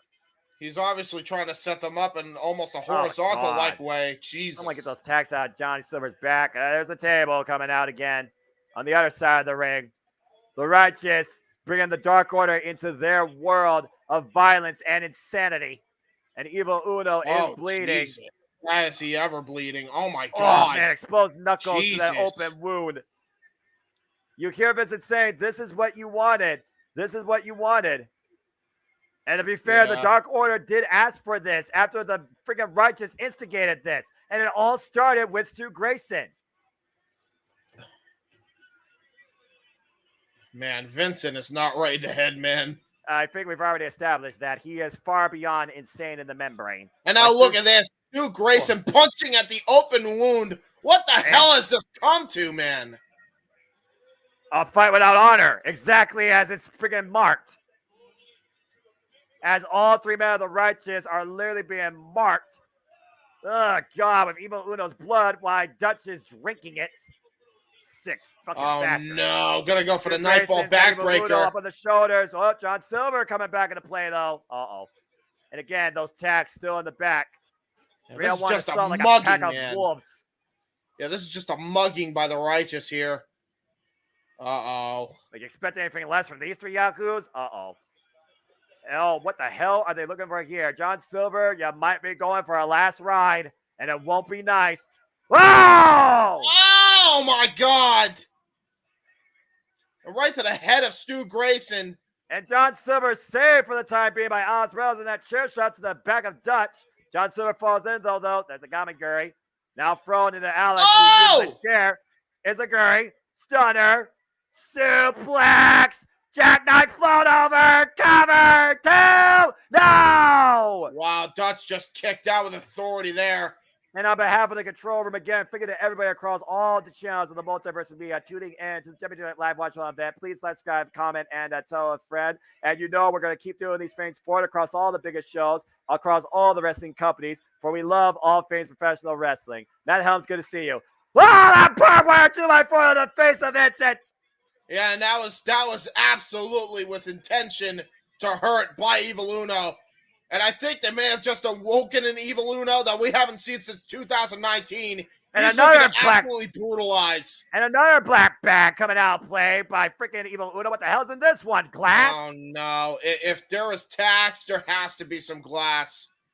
That's usually how this goes. How violent are we going to get tonight?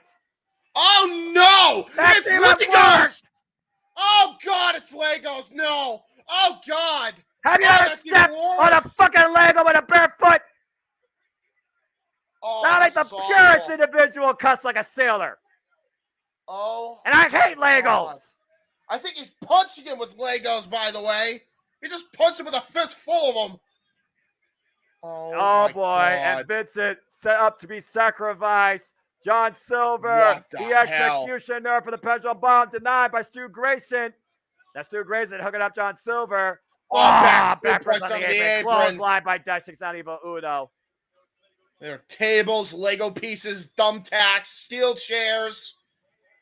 Jesus. And again, we are focused strictly on Ring of Honor, Death Before Dishonor. There are no spoilers or coverage here of SmackDown or World Rampage. We'll talk about that. Oh, no. Oh, God! Oh, God! Evil Uno gets powerbombed by Dutch into the thumbtacks and Lego pieces. And which one was worse for him? When Vincent's on the top rope, Swanton Swanton bomb for John bomb! Silver. I am the table doesn't break. Oh my God, what the hell is he thinking of doing here? And Stu Grayson makes sure that table break with a splash. Oh my God, that was double Power impact! bomb again to the leg of the attack. Covered by the Righteous too. No! Evil Uno kicks out now! Was it a kick out or convulsion, James? That's a good point. Probably both. How much pain is Evil Uno in? Legos and tacks to the fucking back? Oh, it's sticking in him! God. Freaking Hazard Zone. Welcome to Ring of Honor. Oh, shit, one laid to the back of Alex Reynolds. Well, this is definitely a fight without honor.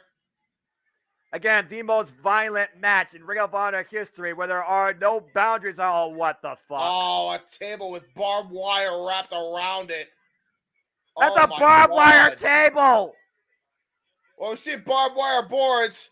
How about just a straight up barbed wire table? And someone's going to get planted in a bed and they aren't going to wake up from this. Oh my God. Again, the Righteous said, Dark Order, you want to get violent? Show us, or we will show you. And we're about to see firsthand how violent the Righteous are planning to get with the Dark Order here, too.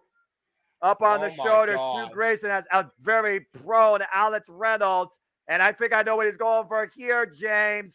Oh, no, dude, not this. And the run-up. Oh! Reynolds stopped. Wait a minute. Did I count the stage? Jesus!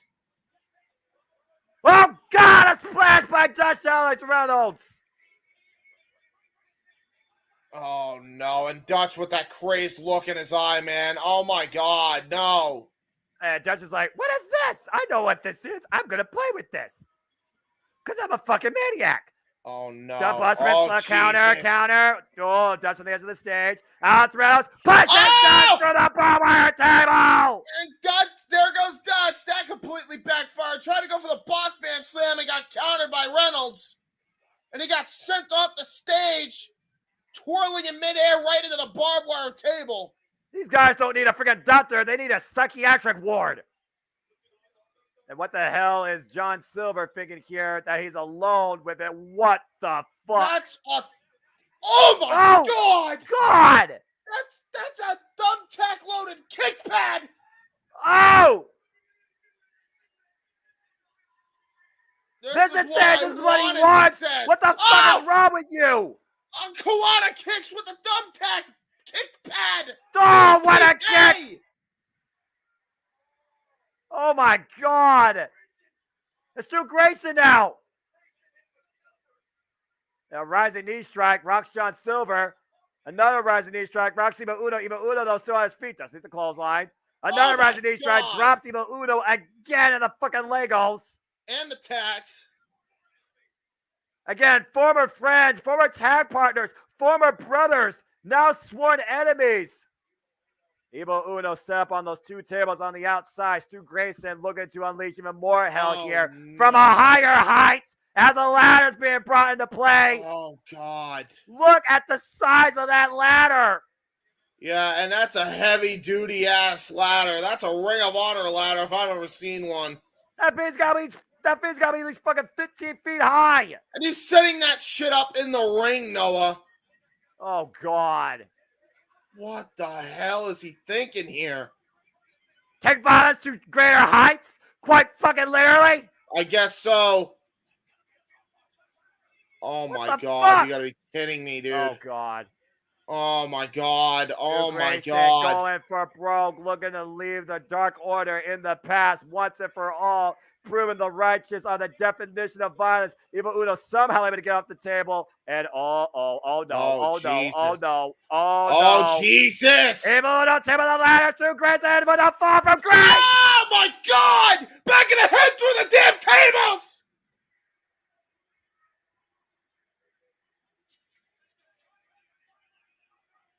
Is there any limit to how much violence these 6 fucking men are willing to unleash tonight?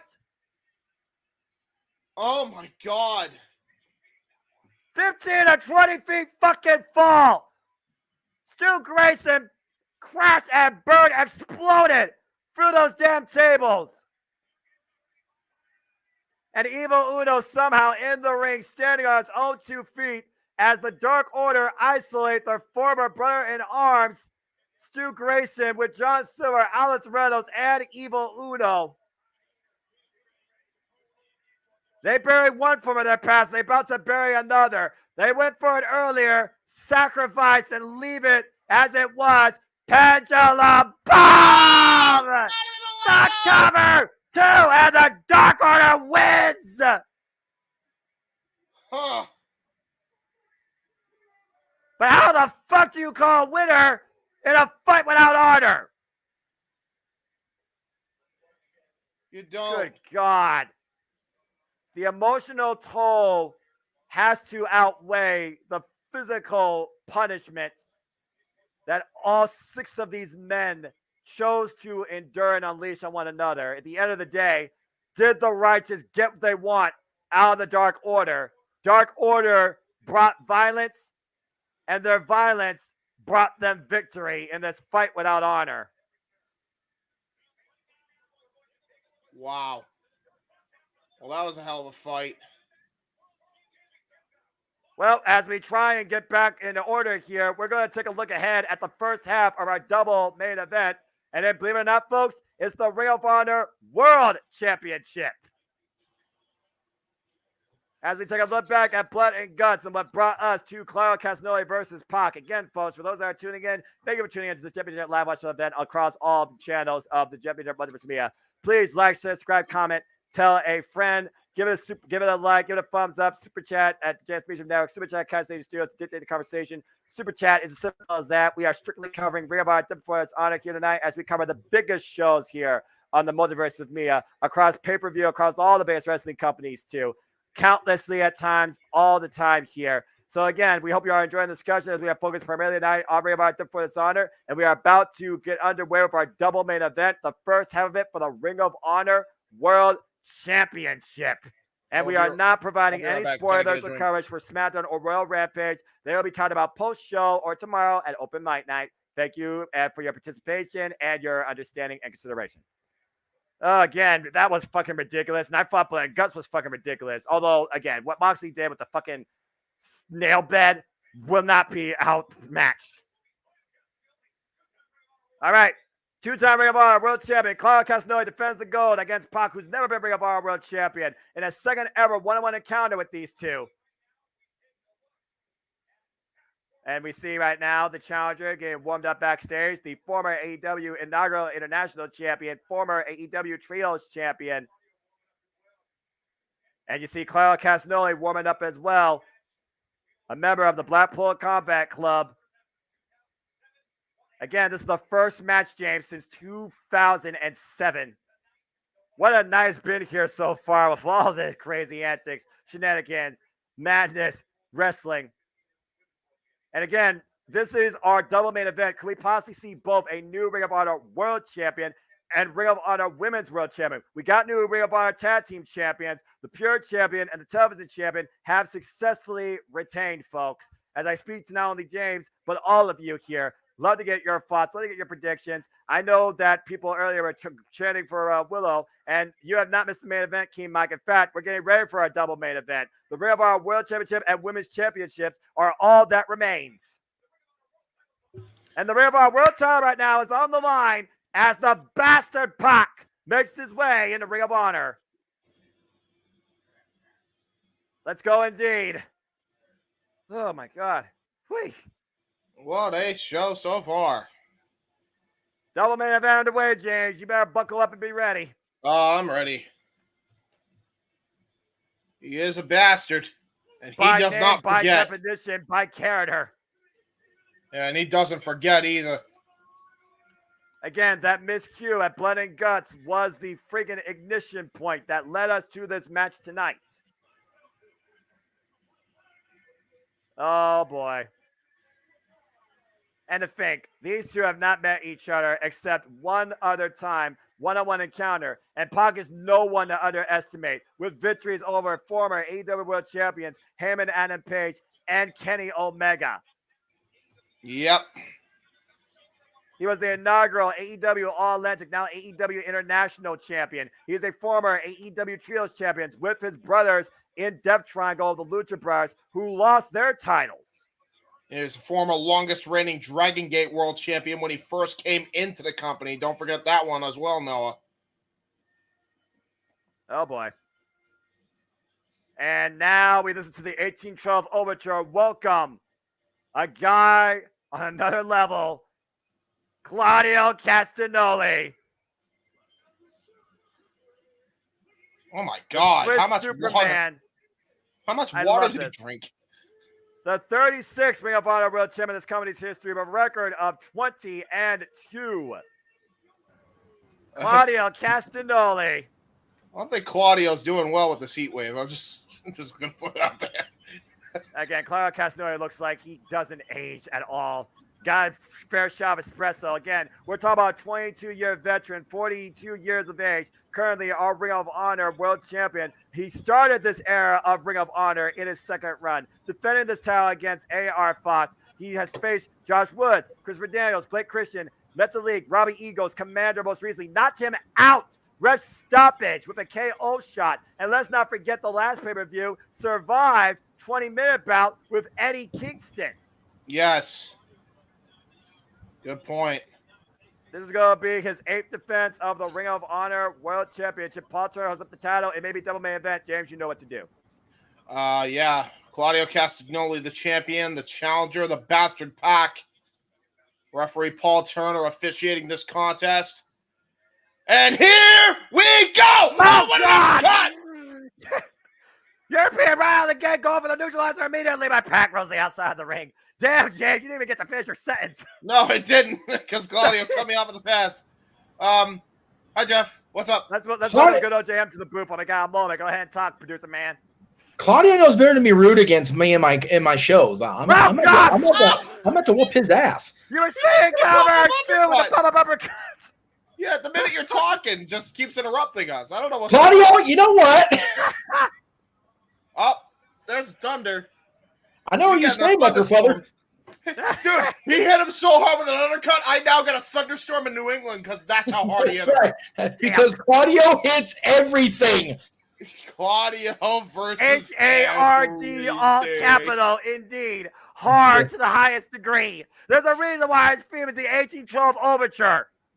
He is not only the strongest dude in the business pound for pound, he also hits you like a goddamn god of thunder.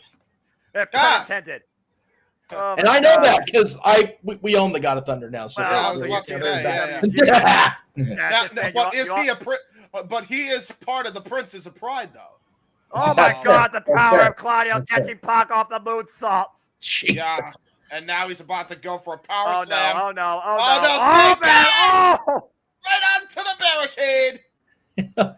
I appreciate Pac's desire to fight and compete, but he had crazy habit. Yeah, no kidding. Considering we both finally men got a moment to breathe. If anybody wants to say something, like Claudio's in control, and then bring Pac back inside the ring. Well, Please don't hurt the baby. Oh no! Yeah, don't hurt the baby. Yeah, no, I was about to say. Considering both men just got done with a vicious war in blood and guts, like the fact that they're competing here now, workhorsemen to say the least.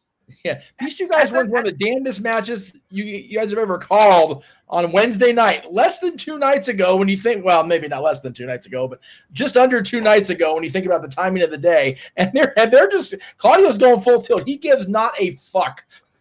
0 Fs, and so does Pac with the double bird. Again, this title following the legacy of the likes of Samoa Joe, James Gibson, Bryan Danielson, CM Punk, Nigel McGuinness, Jerry Lynn, Tyler Black, Roderick Strong, Kevin Steen, Jay Briscoe, God rest his soul, Adam Cole, so many great others, Kyle O'Reilly, Claudio Castagnoli, the 38th Ring of Honor World Champion in this company's history. Oh my God! Oh no! no! Not on the stage! Giant swing! No!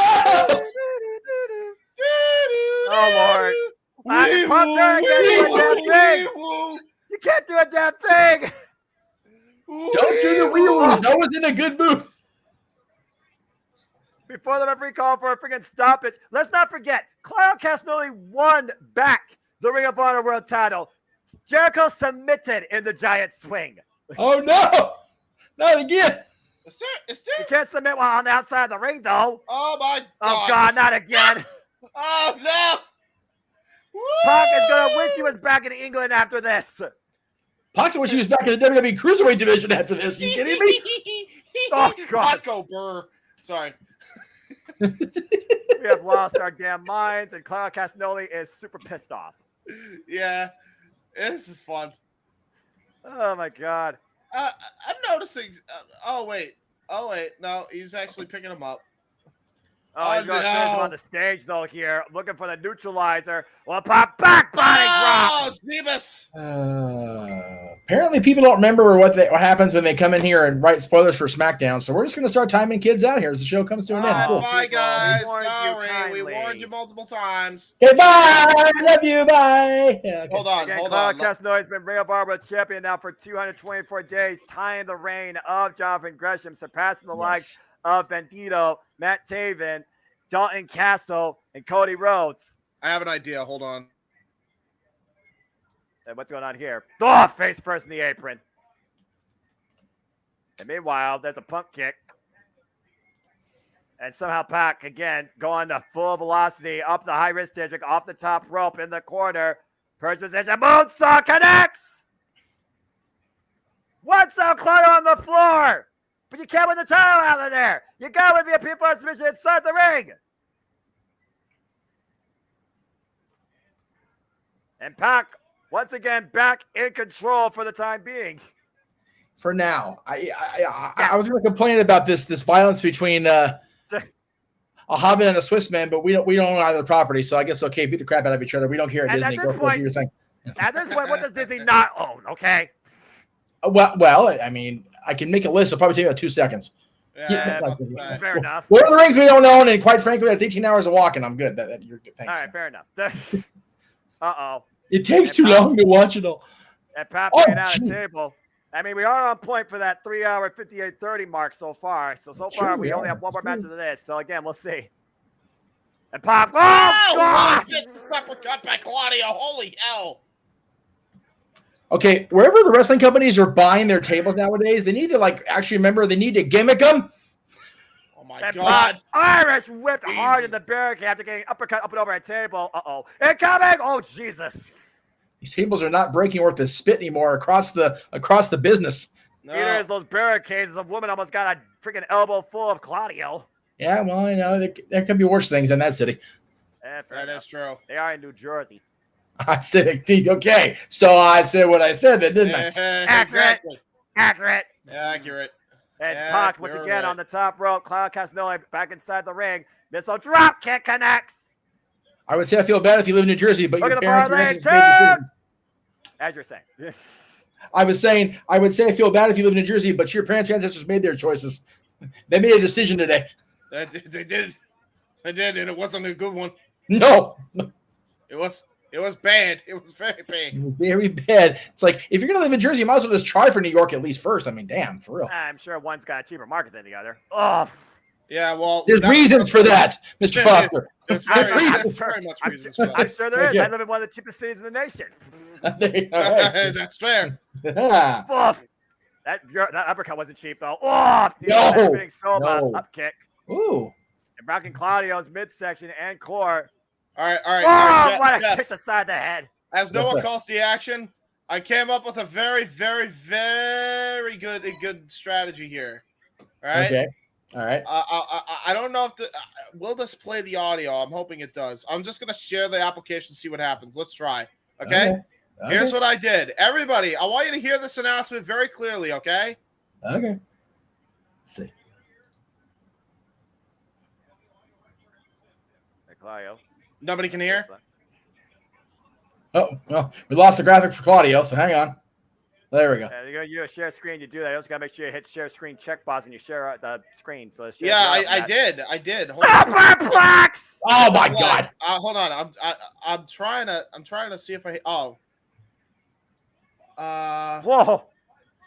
All right. All right. I'm gonna have to mute for a second in order to do this. Okay. Okay. So I'm gonna share. 2. I'm just gonna share screen 1, but I'm gonna block our faces in a second. Okay. Here we go. Ready? Hurry up, dude. All right. Here we go. 3, 2, 1.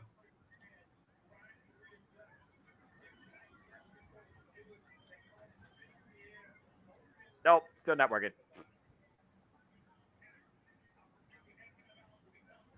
All right. There we go. All set.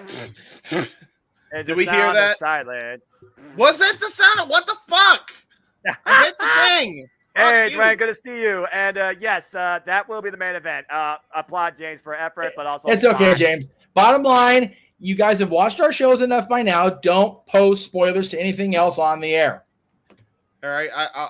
Anyway, back to the match. Let's focus on this. It's fine. Oh my gosh, the military press. Yeah. Look how high Pac's up in the air. Claudio is a freak. Oh, Claudio. Oh, God! Oh, Jesus. Military press to the outside. Damn, man. That's unnecessary. Holy shit, indeed. I think Pac is. I think for the first time in his life, Pac might be scared to death. Holy hell. I don't think Pac realizes where the hell he is. This might be over before it begins, guys. Yeah. I got nothing to say. The match still goes because, again, there has not been a decision rendered. Why Claudio's on the top rope? What the fuck? Oh, Lord, what the hell? Claudio? No way. Claudio, no way. Look at the fly. Elbow drop connects. Here's a hook of the leg to retain two. No. How the hell is Pac still in this? And again, we see these herring anvil elbow strikes here. And we see how many defenses he has won leading up to that, including the neutralizer. Can he lift Pac up? Somehow Pac is still fighting back. I don't know how that's possible. Oh, it's a great connects. Yeah, it did. That route Claudio to a knee, routes his equilibrium. We saw what happens when equilibrium's route. If you watch the G1 with that kick to the ear to Will Ospreay by Taiji. Yeah, take a look at this, by the way, James. Look at this. God. Dude, there's no way he should have been able to freaking be able to get out of that. Oh, my God. I don't know how you prevent yourself from going through that. Exactly. You see the scar on Pot's back. Springboard. Oh, the power. The fucking power of Claudio. Again. What the hell? Wow! Flipping flapjack. And looking for that neutralizer again. He's got him hooked. He's going for the... He's got it. Neutralizer connects. Yeah, he's got it. The cover. Hook of the leg. 2 and clot. What? Wow, Pac does not want to give up, huh? I think he's just pissing Claudio off with his resiliency at this point. I think Jeff politely talked about what Claudio is, and I'm just going to say this. He's not human! No, he's not. And again, don't worry about Keen Mike. It's just a friendly reminder. Please keep on topic as we're only focusing primarily on Ring of Honor. Do not put in spoilers regarding SmackDown Royal Rampage. Simple as that. Yes, yes.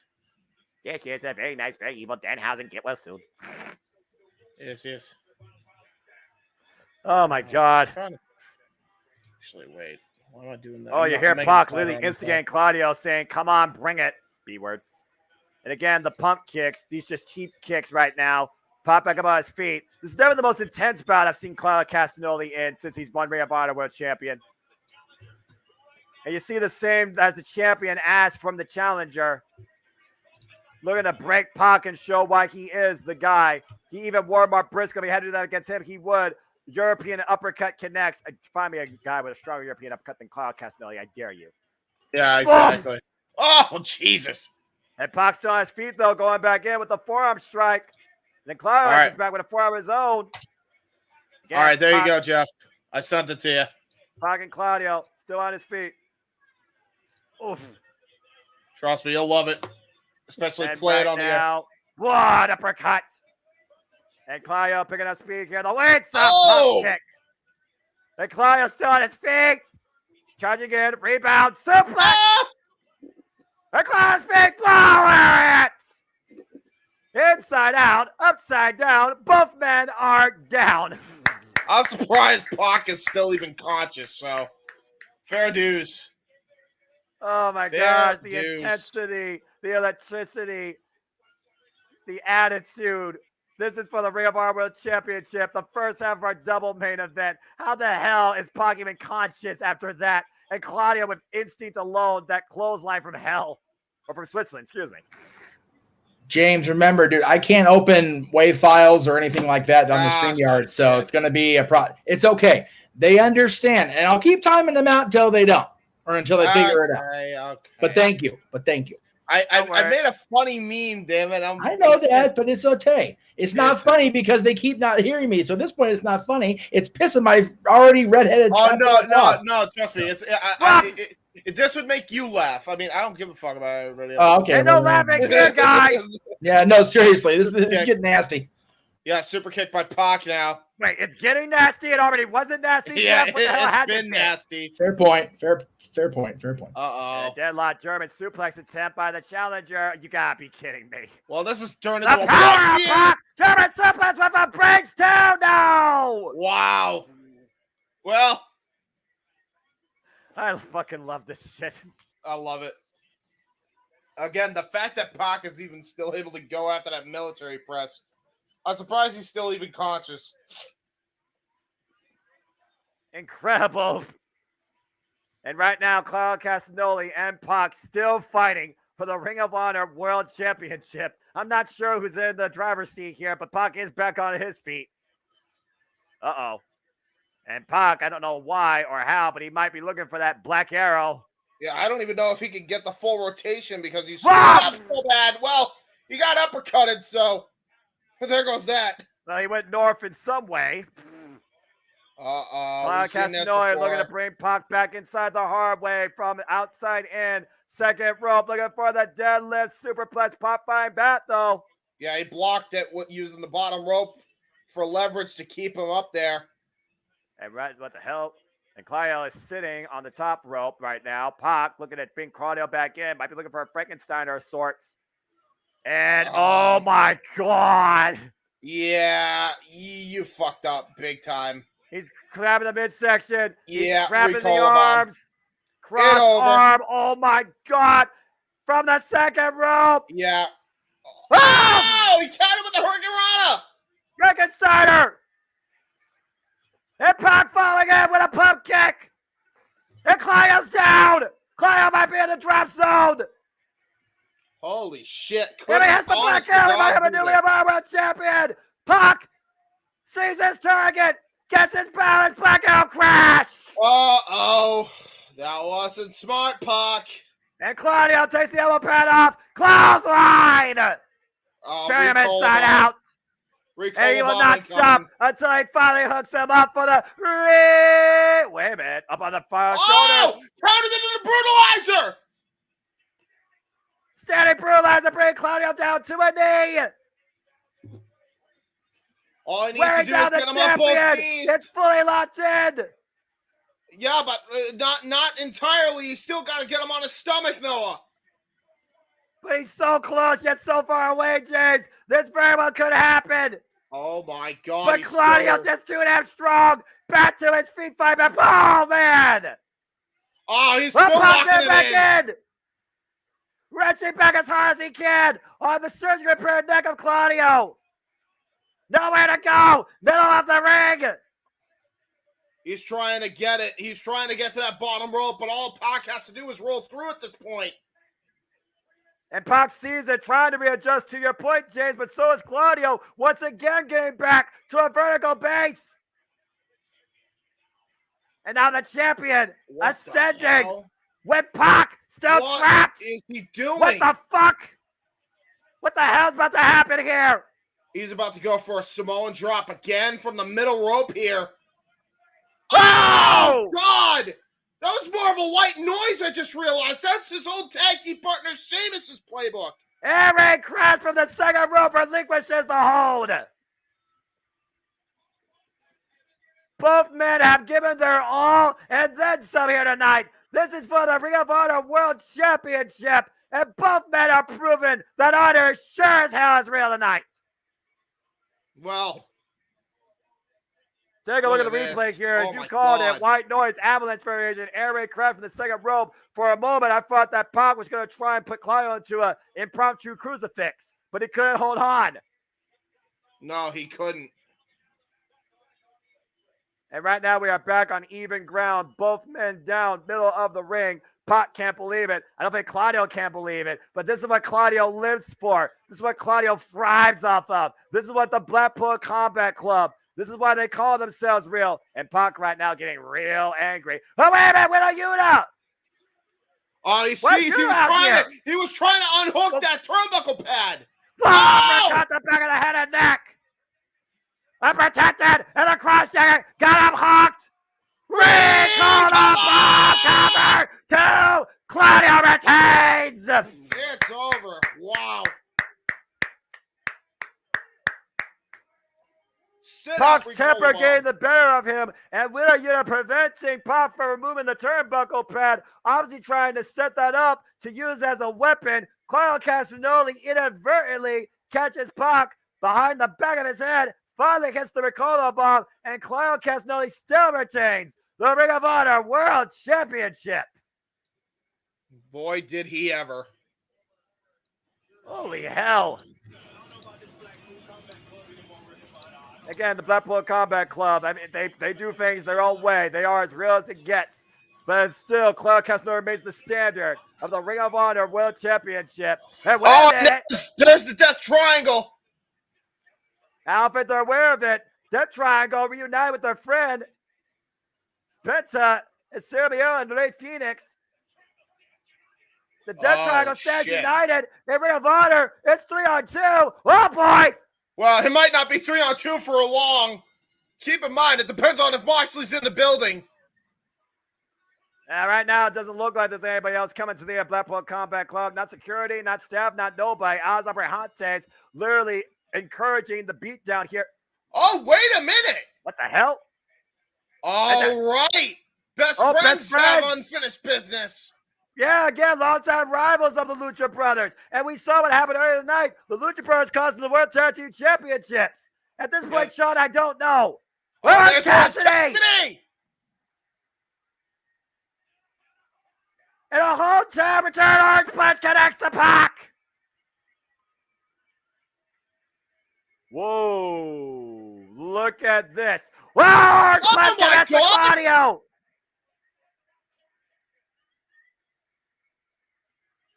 A bloody Trent and Orange Cassidy and Chuck Taylor, the best friends, stand tall in the middle of the ring, taking out Blackpool Combat Club and the Death Triangle.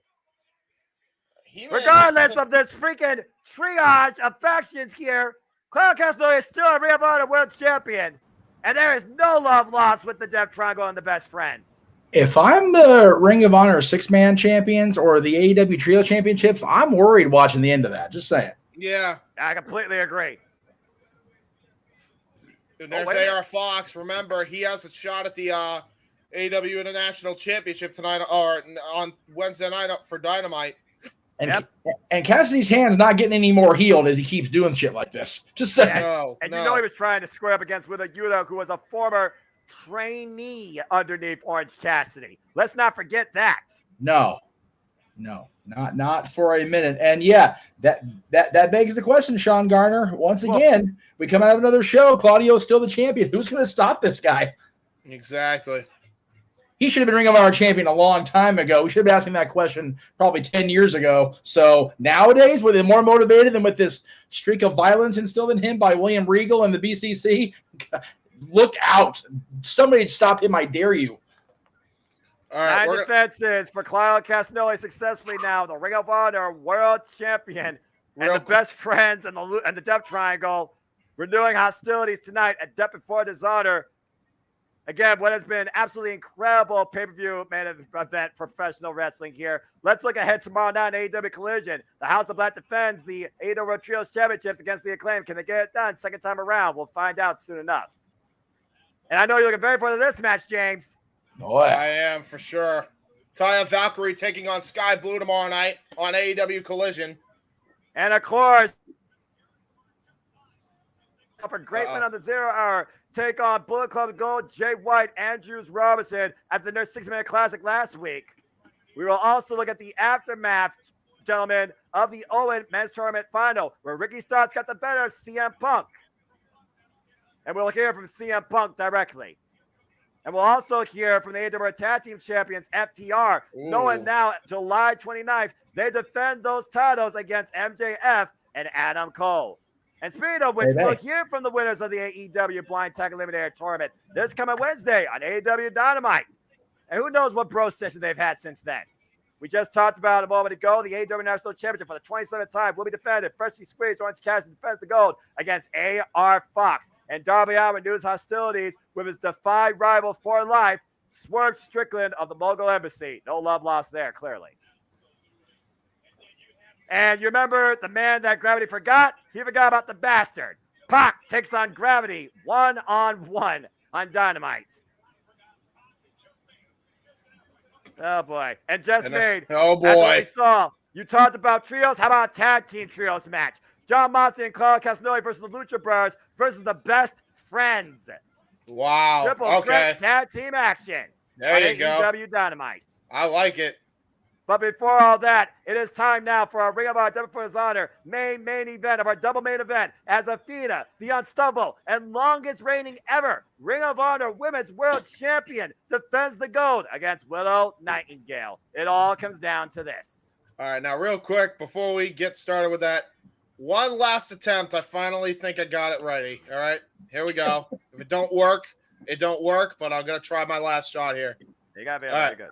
Here we go. I got my shot. I'm going to take it. Woo! I'm going to take it. Woo! All right, here we go.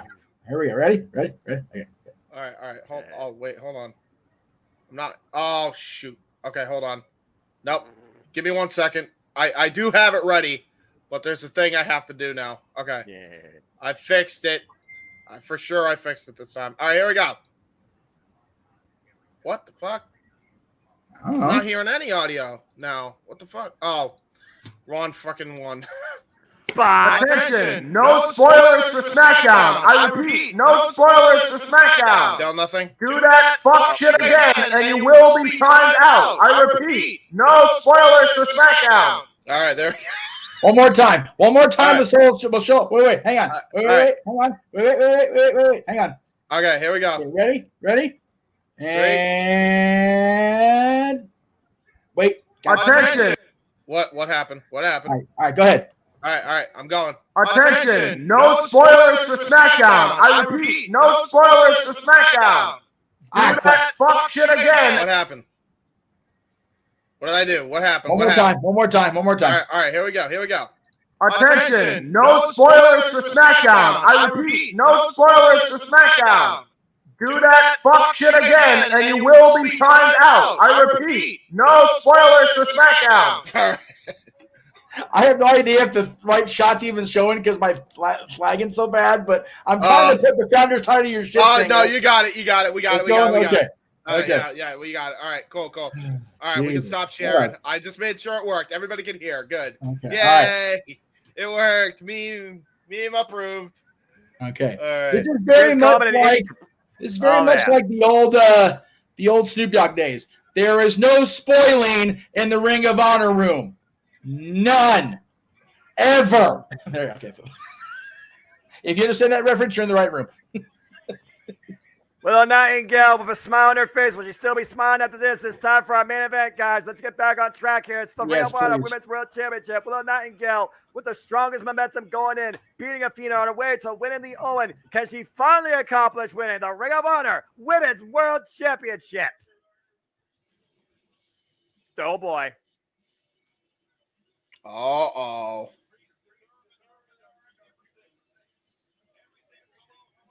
Oh, shit. Say hello to the fallen goddess.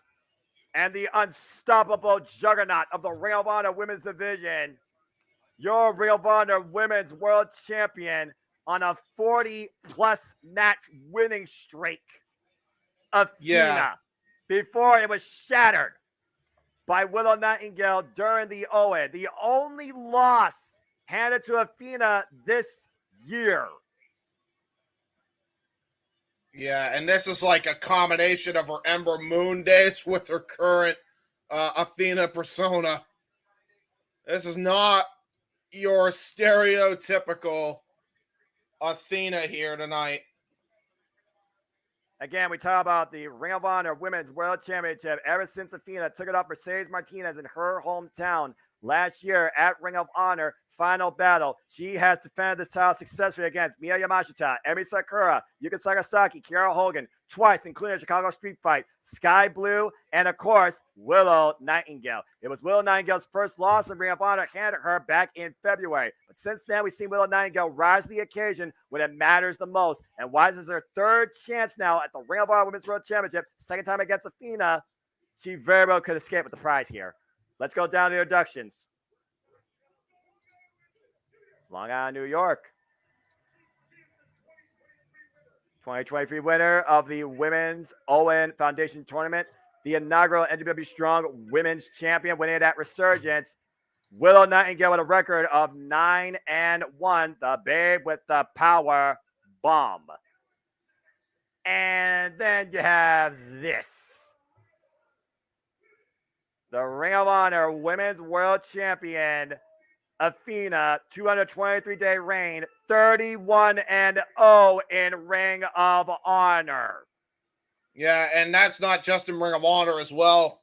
She's been undefeated in both of Tony Khan's promotions, AEW and Ring of Honor. The only loss she has taken was to Willow Nightingale, and that was in the Owen. James, you know what to do. The champion, the fallen goddess Athena, the challenger, Willow Nightingale. The prize held up by, what's his name? I'm sorry. Mike Posey. Mike Posey. Trying to have both women adhere to the code of honor. We know Athena ain't about that life. Crowd friendly and favorite Willow here. Slaps the hand away. Bell rings, and here we go. Oh, Lord. Athena, Ring of Honor Women's World Champion, defending the gold now for the second time against Willow Nightingale, and immediately makes her leave. And this will be Athena's 12th defense of the Ring of Honor Women's World Championship, the fourth champion in this inauguration of Ring of Honor, following the likes of Roxy at 119 days, Deonna Purrazzo at 115, and Mercedes Martinez, who she has now surpassed at 220, so she's held the title now for 223 days. And keep in mind, Willow Nightingale started in AEW, practically competing in Ring of Honor when it was purchased by Tony Khan. So she's been a young upstart since. And of course, Athena is the veteran here at 16 years, while Willow Nightingale has not even been involved in double digits yet in this business. Whoa. Yeah, but again, Noah, it doesn't really matter. Think about the momentum that Willow Nightingale has been on. She has already won 2 women's championship tournaments in the span of a year, literally with the span of 2 months from each other. She has already won a championship in the New Japan Strong Women's Championship, defeating Mercedes Moné in the process. That has to be weighing on the mind of Athena. Consider that on top of the fact she has already pinned Athena in a non-title bout. So far right now, both champion and challenger are keeping up in the speed game, but I still think Athena needs to be aware of the power that Willow brings. We talked about it all the time when it comes to Willow Nightingale. She's unorthodox. She's unique. She has a great combination of power and technical style. We saw what she did against Toni Storm at Forbidden Door. That freaking Indian Devlog left Toni Storm so desperate she had to bite the freaking challenger's knees. Yeah, you're right. And forearm strikes right now, falling in against the fallen goddess, our Ring of Honor Women's World Champion. Good cartwheel there. It's a step up, it's a Guri. Yeah, and again, you want to talk about unorthodox. I talked about JD Drake on the 0 Hour. You can say the same thing about Willow Nightingale. Her style is unorthodox. She could do it all, man. She can high fly. She has the power game. She can technically out wrestle you if she really tries hard enough. Wait a minute. It's a cradle too. Oh boy. Again, there's that wrestling ability of Willow. Crucifix by Athena though too. Nope. Not enough weight down on the cover. I'm now going to try to go for a fisherman. A fisherman with a bridge too. No.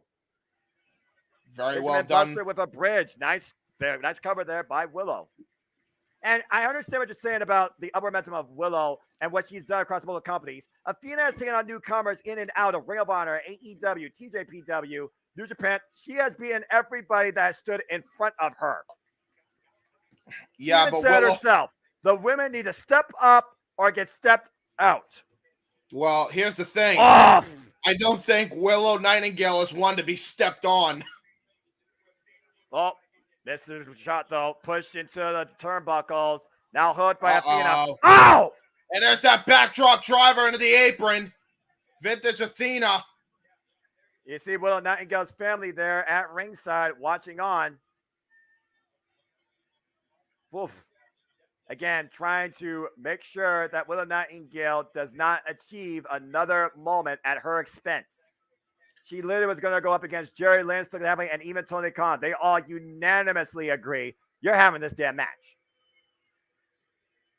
And let's talk about this. I mean, you want to talk about history. Wherever Willow Nightingale goes, history follows. She main evented the first New Japan show, or the first New Japan Strong show in California in a long while, and it was the first ever New Japan women's main event period, and won the New Japan Strong Championship there. She won the finals of the Women's Owen, and pinning Athena in the semifinals in the process. Oh, Meteora. No one needs in the corner, nowhere to go for Willow. She took that full-blown assault. I also want to add, by the way, I think every match Athena's been in Ring of Honor has been ref by Mike Posey. And consider this as well. This is the first. Final tap. Hold that thought. She goes for the headlock. Side headlock. I continue your thought as she grounds her challenger. I was just going to say, I think, when it comes to Willow Nightingale, every single thing Willow Nightingale does has been history making, including tonight, where for the first time in Tony Khan's entire history as a promoter and booker, a women's world title match is the main event of the show since Dynamite, where it was Deonna Purrazzo versus Mercedes Martinez for the Undisputed Championship. Senton drop misses. At Ring of Honor Women's World Championship, the main event of Ring of Honor, as you alluded to, first time in pay-per-view history. Just go to show how far Athena has not only taken this division, but raised the stock of this title. You see Athena once again right now, driving her boot in the side of Willow's head, trying to take the audience out of play. The calculated, aggressive, some would say evil nature of Athena. You can call it what you will, but it's effective nonetheless. There's a reason why she has been the Ring of Honor Women's World Championship. Whoa! Oh, bounce! Period of sorts. She just literally just right in for the pounce that time. She didn't even wait for it. No, she didn't. Now Willow picking up some momentum here with the short-range clotheslines. Athena in the corner. Willow needs to continue the offense, though. Keep on the champion. Oh, what a hip check. Off. And a lariat. Willow still in control of the match. Meanwhile, planted. Spybuster. Spybuster. Dig stack. Tuck the no champion. No. Whoa. May have been a little bit too much gusto on that cover, which is the only reason why Athena kicked out. Otherwise, I think she would have had it. Willow, though, is still focused and determined. She has been in this spot before. She knows what it means to be here. She just has to find enough to win here. Oh! And Willow Nightingale and Athena right now testing each other's will and resolve with these open palm strikes to the chest. Oh, man. Oh, jeez. There's a firefighter going in our gear here. Well, open palm strikes for sure. Oh, rolling Stovot. Up kick. Whoa, big forearm shot. Almost Yeah, knocked out Willow on her feet. Yeah, Willow Nightingale just staggered into the corner. Ooh. Oh, Jesus. Running forearm shot. And looking to hook her up. There's a snap mare. What's Fina thinking here? Oh, God. Oh, Jesus. Last call. Shades of Swerve Strickland there. Let's not forget Fina's been one-on-one with Swerve Strickland in mixed action as well. And looking to hook her up. Oh, there's that knockout knee strike. That might be it. Hooking the near leg too, and no. Yeah, I don't know if she got all of that knee strike. I don't think she had her full body weight on the cover either. Fina felt very confident that was it. Let's take a look here. Up on the shoulder. Yeah, she got all those knees to the face, Oh, dude. she definitely, yeah, you're right. I just couldn't tell because of the way she rotated, but still, yeah. No, a very lackadaisical cover, which could have cost her here. No body weight on the right side of the body. She got the right shoulder up. And now Fina and Willow, oh, Lord, not again on the apron. We've seen enough crazy spots here. And Fina, standing control, looking to hook Willow again, maybe for that bat drop driver. A Willow fine bat, though, with everything she can, clubbing elbow strikes. Yeah, a hammer. Almost Willow, her own version of hammer here. and anvil elbows. Wow! Oh, a fall of humanity crossbody. She gotta get back in the ring, though. She wants to win the championship. Yeah, I know. Oh, wait a minute. Wow, She's wait a not minute. done yet here. Deadlift. Power bomb on the apron. And she's not done. Gonna go for a Death Valley driver, I think. Oh, and Fina countering, though, pushes Willow off. Whoa, shotgun drop kick, but thankfully Willow did not go into still ring steps. Yeah, I think Willow stopped herself. I think she knew where she was and absolutely stopped herself from that being the case. But I don't know if that's going to stop that for long because now she's in a bad place. And Fina sees it. Oh! Ooh, maybe she did. Yeah, Willow gets out of the way. Meanwhile, Willow cannonball Fina inside the still ring step. God! Man, that was a very veteran instinct move there by Willow Nightingale. Inadvertently using the still ring steps as a weapon. And right now, looking for the opportunity. Here's the cover. Is enough for your new champion? No! I don't know how inadvertent that was, Noah. I think she had that plan from the get-go. Don't go into the steps off the drop kick, drop down, set yourself up like you're knocked out, because Athena didn't have any clue. She went for the Meteora, and her knees crashed off the steps the minute Willow Nightingale rolled out on time. I think that was all premeditated. Well, again, how long has Willow Nightingale been scouting Athena since losing the chance to bring up our Women's World Championship? It's not the first time we've seen that. Strategy backfire against Athena, but it's also not the first time we've seen Athena fight back. There's a roll-up, a schoolboy too. No. Wow! Insecurity, though. Man, good grief. Falling Goddess, Wicked Witch, whatever the hell you want to call it. Athena in the control once again of this match. The standing moonsault connects. Cover to Willow. Wait, reversal. The rope through. Whoa. The babe with the power coming into play. Oh, you ain't kidding. And Willow Nightingale has the champion hooked. Oh. Oh, what the hell? Wow! Oh! Roll the dice! 1 or 2. No! That is not in the playbook of Willow Nightingale pulling something new out against the champion.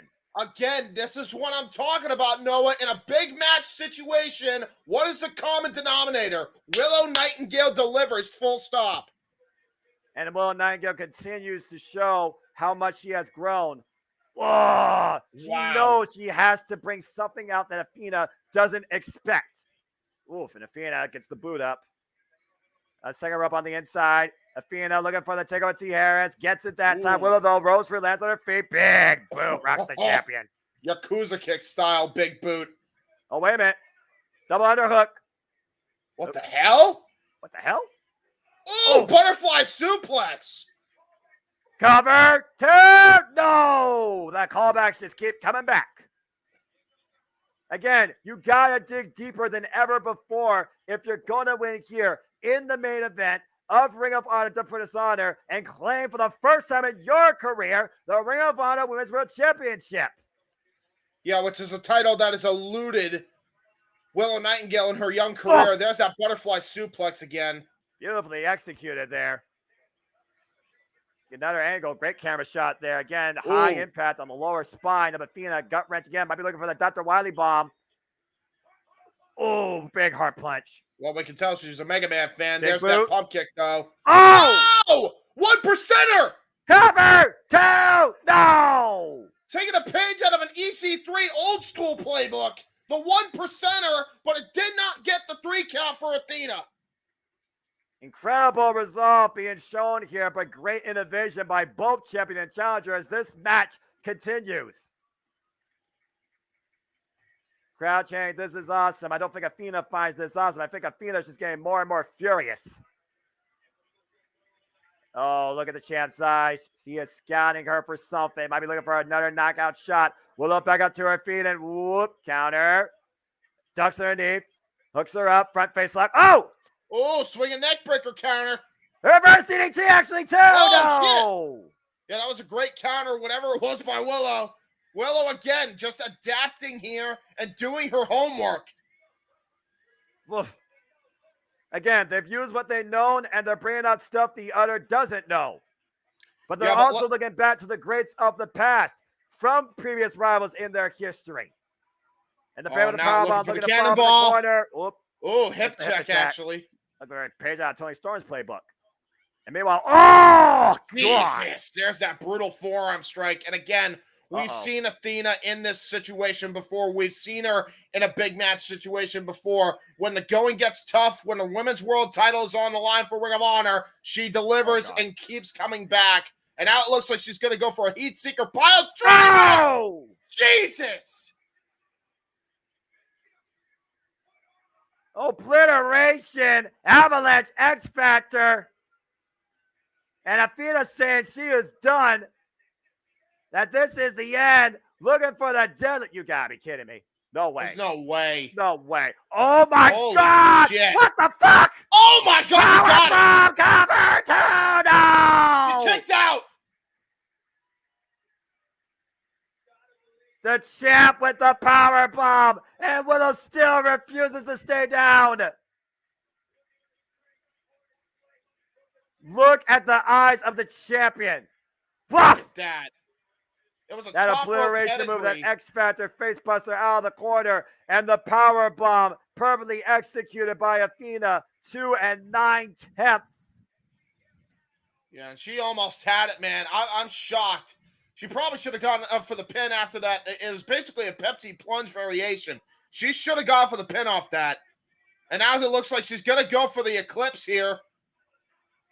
If she hits the O-face, this thing's over, and Athena retains the title. Willow has to be aware of that. We saw what happened at Supercard of Honor with that modified O-face to Yuka Sakazaki. Athena can hit that anywhere out of nowhere, and Willow right now following up with Willow up in the corner, inside the second row. What the hell?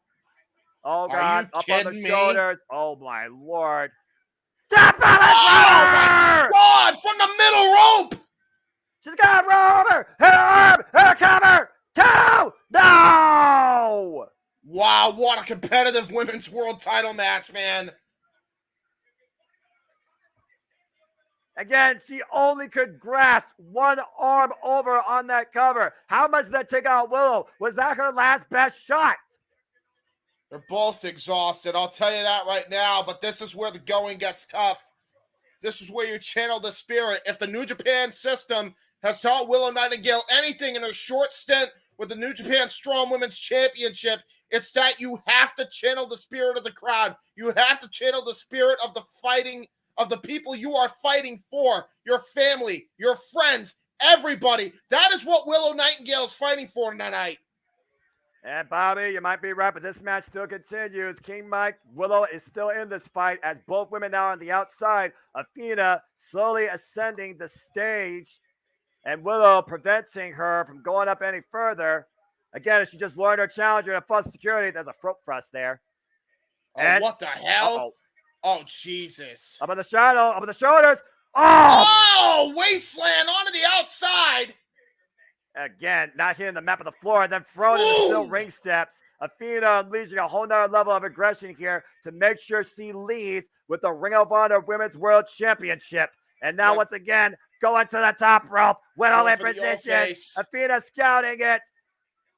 32 and 0 on the way. Off face connects. Off face connects. The cover. 1, 2, no! 2.9! Willow Nightingale kicked out out of instinct! I don't believe it! That's the first time ever someone's kicked out of the old face! Athena's apoplectic! The last time anybody kicked out of the old face, I believe, was during NXT TakeOver. That woman was Asuka. That was in 2018. Athena is beside herself right now. Do you believe in miracles? Do you believe in magic? Do you believe in Willow? She is still in this. Old face connects for a 2 9/10. The challenger still lives.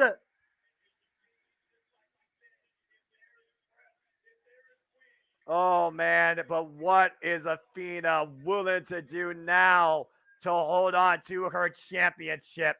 This is the first time Athena finds herself Oh, shit. Wait a minute. in a spot she's never been before.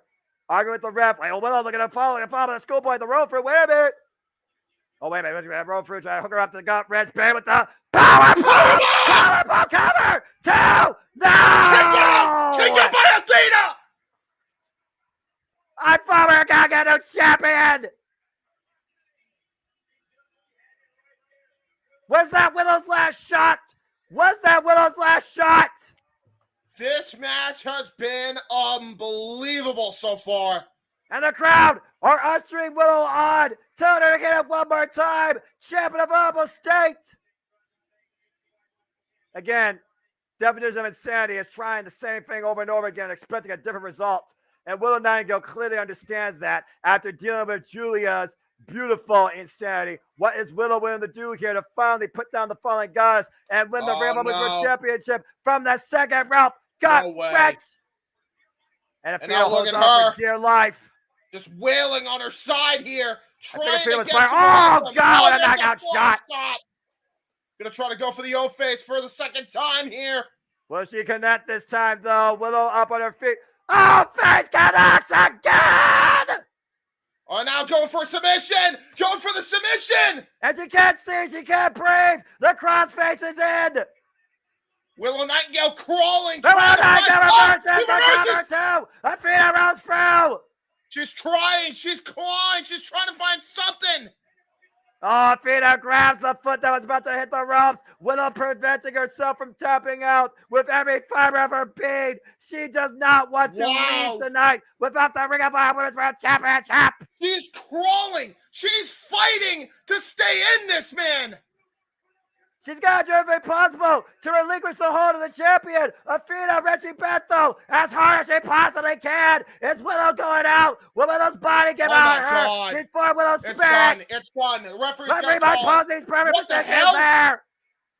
The oxygen leaving the challenger. That's it. That's it. That's it. Athena retains the Ring of Honor Women's World Championship again. What a heartbreaking loss for Willow Nightingale.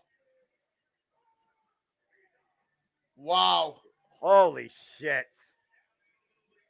Absolutely incredible fucking resolve and spirit showcased once again by a more than worthy challenger to be called Ring of Honor Women's World Champion. But Athena proves once again, when it comes to you being in the ring with her, you step up or get stepped out. Willow stepped up tonight, but it still wasn't enough to bring down the fallen goddess. And the longest ever reigning Ring of Honor Women's World Champion, adding insult to injury in front of Willow Nightingale's family, will continue to see her dominant reign as Ring of Honor Women's World Champion. Let's take a look at the replays here. This was fucking incredible. Again, the first O-face, we thought that was it. No one's kicked out of that move. And the Bay with the powerbomb. Powerbomb perfectly connects. And somehow Athena got the shoulder up. And a second O-face, but Athena still believed that wasn't enough. Brings her down, traps her in submission, a crossface, and made sure every way possible she would not get to the ropes. And referee Mike Posey, for the sake of Willow Nightingale, who was literally unconscious, her body gave out before her spirit. Athena retains the Ring of Honor Women's World Championship via ref stoppage in submission. Wait a minute. And Now well, look at come this. on, Athena, for the love of God. You already proved your point. You beat her again. She won the. Whoa. Wait a minute. Wow. Well, again, we don't know when Willow Nightingale will become Ring of Honor Women's World Champion, but we know one thing's for damn sure.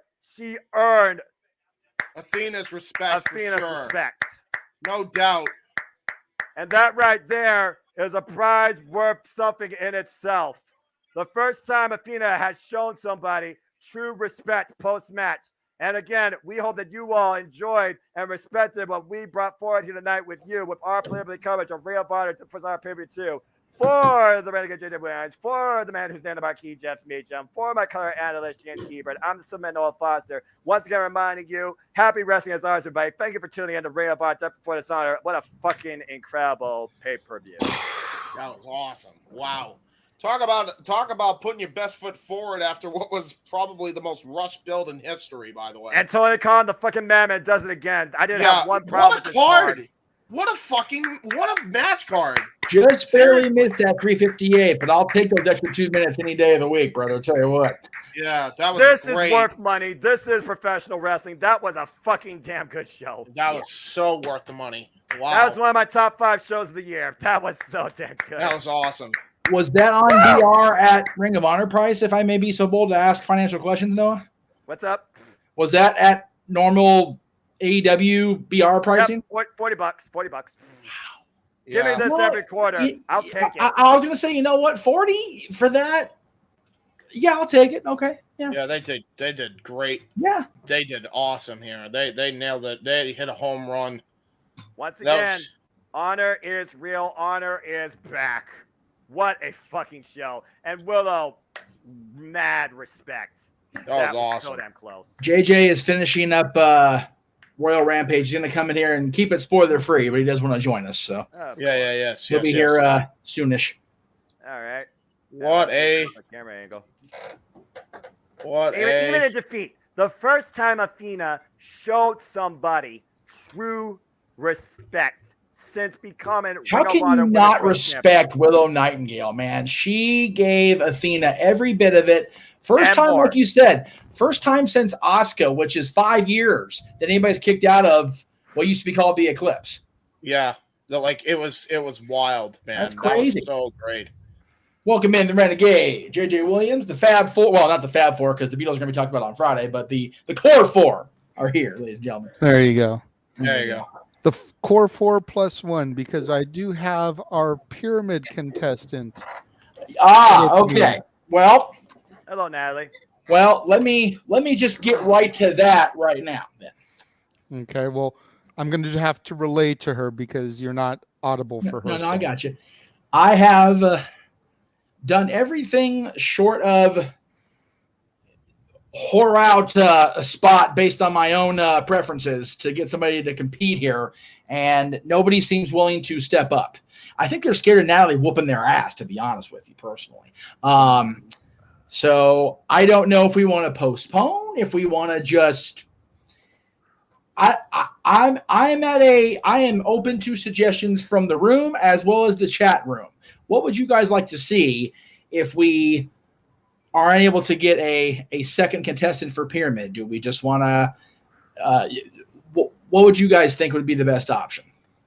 I mean, if push come to shove, you just do it for quick random fun and just see who could get 7 clues quickest in 30 seconds. Have everybody play one round robin, the freaking guesser and the freaking clue giver. There you go. Noah's patting himself down, Jay, because he just called a hell of a Ring of Honor show for what was built so damn quickly. That's professional wrestling, damn it! Yeah, 100%. Yeah, it was. Yeah, fucking love this shit. Oh, this is why Ring of Honor set the standard for all those years. As WWE's got the star power in the name, TNA's building themselves up doing the thing. Ring of Honor always brought the action, bring the noise, bring the funk, if you will. That's a music reference. I'm the last guy to be doing that shit, but there you go. Right. Good stuff. Very excited that I got to be a part of that, and I'm glad it's on the BR, so I can watch it whenever I want now. There you go. Thank you for that, Mr. Foster. SmackDown and Royal Rampage were good shows all across the board. Very cool. Good.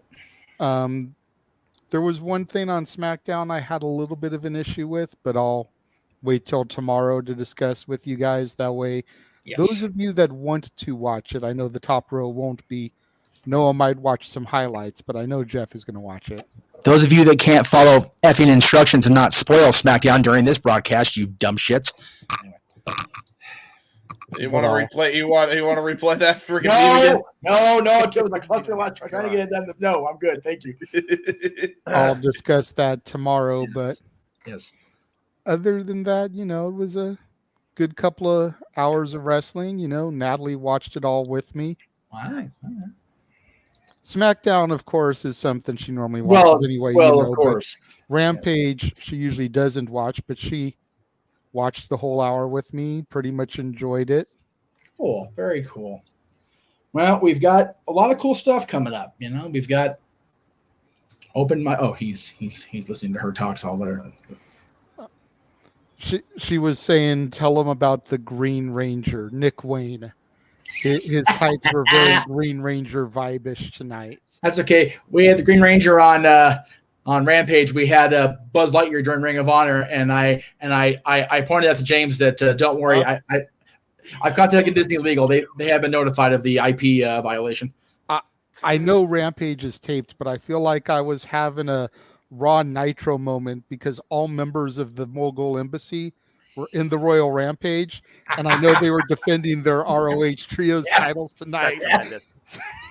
It was a total Rick Rude moment, I was going to say, where's the Roush live on Nitro? That's brilliant. It's like, all right, where's Rick Rude in the briefcase? Okay, what's going on? Where's Hogan with the useless intro for no reason?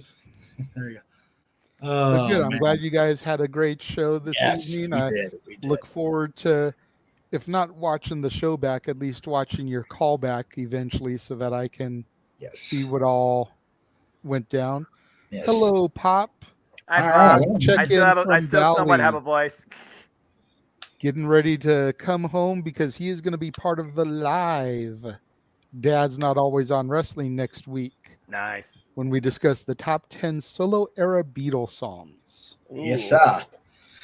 And JJ, you'll be happy to know I've allowed myself plenty of opportunity to play the playlist because I'm going back down to Disney at least twice this week.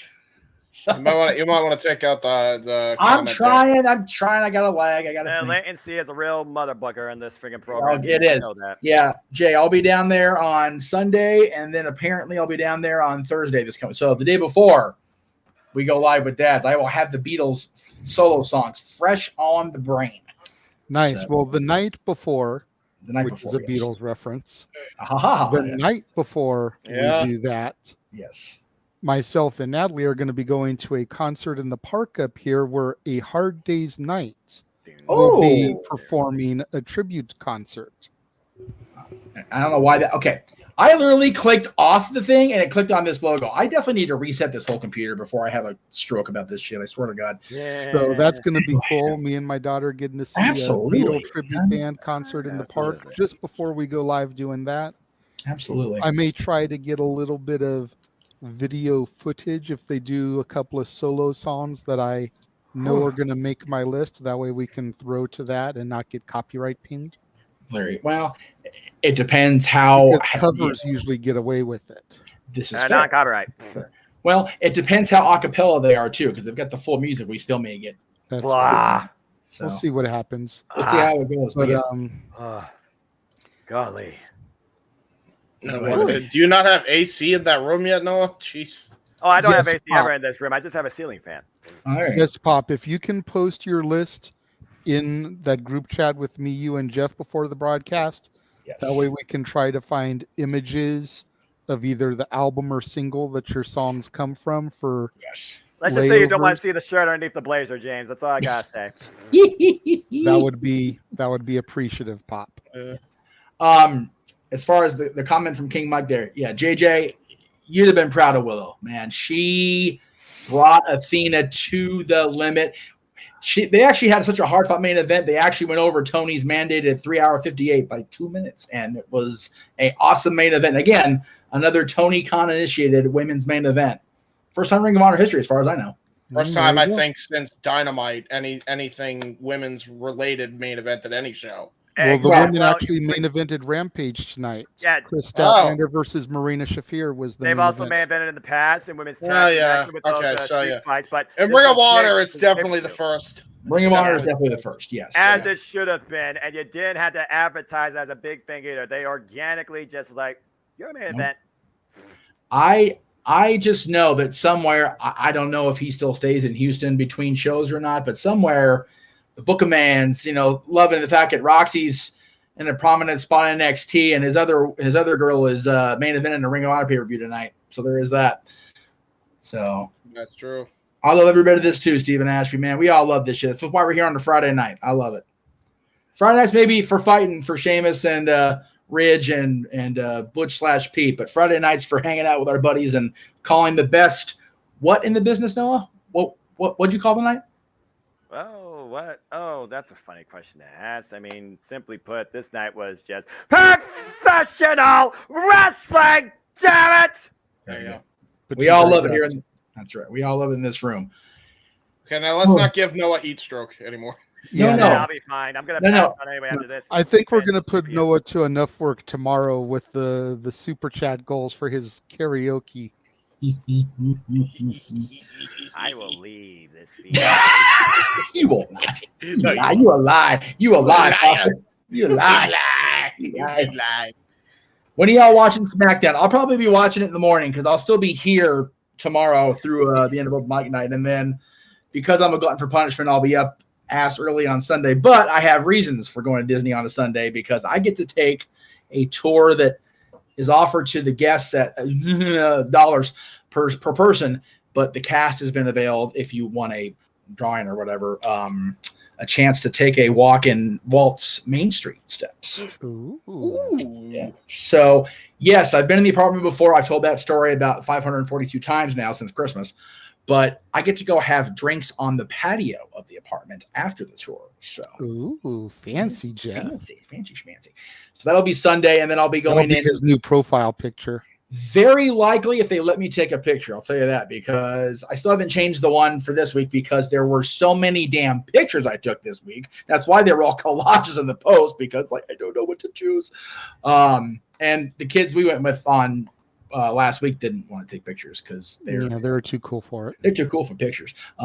So I do want to thank everybody here for one thing for covering this week, especially Blood and Guts and the Greg Cherry pre-show, if you will, for leading us in, and JJ having you had your doubleheader on Wednesday. It was doubleheader on Tuesday or Wednesday because Tuesday. It's Tuesday. Either way, and guys this weekend is going to be double headers too. That's right. Which because of today's review has not gone up yet due Okay. to filming and not being able to edit and shenanigans around here, but it will be up before the end of the evening.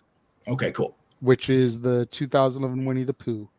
Then tomorrow is a double feature new release Saturday, and Sunday is a double feature 31 Days at Disney. So, and then we go back to normal come Monday. So Sunday will not be the War Zone this week. It'll be a double feature of Disney. Okay. So Sunday is all the Disney. You're going to be showing the movie reviews. I'm going to be toasting on Walt's patio. It's going to be a Disney day for the dads. Sunday is Wreck-It Ralph and Frozen. You want to talk about a 1-2 punch? Literally. Because Ralph will punch the screen and then Elsa will freeze that shit. Because she's crazy. Best heel turn in recent Disney memory, though. If you haven't seen Frozen, watch that shit. I know like 2 people haven't seen Frozen besides Noah, who doesn't watch movies. But yeah, I'm sure Noah has seen Frozen. Probably. His little Ella. I'm sure he's seen Frozen. Little Ella might sing that cursed theme that should have died in a fire, but she has not watched that movie. All right. So before JJ gives his review of Frozen, let me ask you, Noah, since you've seen it, James, have you seen Frozen? You're muted, James. Mr. Hebert, he has muted himself. I sorry. No, don't plan to. Okay, well, if you don't plan to, then hell with it. I'll put it this way, Noah. The big heel swerve in Frozen toward the end almost cost JJ the majority of his apartment and definitely his television. I just put my foot through the television. Because I had not seen it until I watched it on his apartment couch, and I was, as my grandfather used to say, fit to be tied. Damn near broke shit. So yeah, This is accurate. people will hate on Frozen, and I don't. Okay, wait, hang on. I don't disagree with hating on it necessarily, right? But all we are saying is give Frozen a chance, right, Beatles? There you go. Or John, which The famous Ringo here, give Yeah, Ringo. Yes, Give give him a chance. How do I still have his voice? I don't know. Yes. Not a Listen, bit some like of the band, Cagney. y'all keep He talking about his sounds like Stewie Griffin if he was in Pillow. That's a good question. I don't know how I far was down the going to say, line. Keen Mike, actually, Soul is Pixar. Yes. It That is isn't true. Disney. And I am looking to do Pixar in a couple of years when they have their anniversary. Yes. It just occurred to me, why does Ringo Starr sound like Stewie when he's in Pillow World, Bri? Well, let's say Seth MacFarlane sounds like Ringo, if we're going to be real. Yeah, to be honest. I did just a little, But little Wacko from the Animaniacs sounds like George Harrison. That's a show Fight I me actually on that. recognize from my childhood. You actually said something. There we go. We found a Noah reference. Fight me on that. No, Wacko I sounds like can't. George Harrison. Can't. You've been saying that for years, and I haven't argued with you about it yet.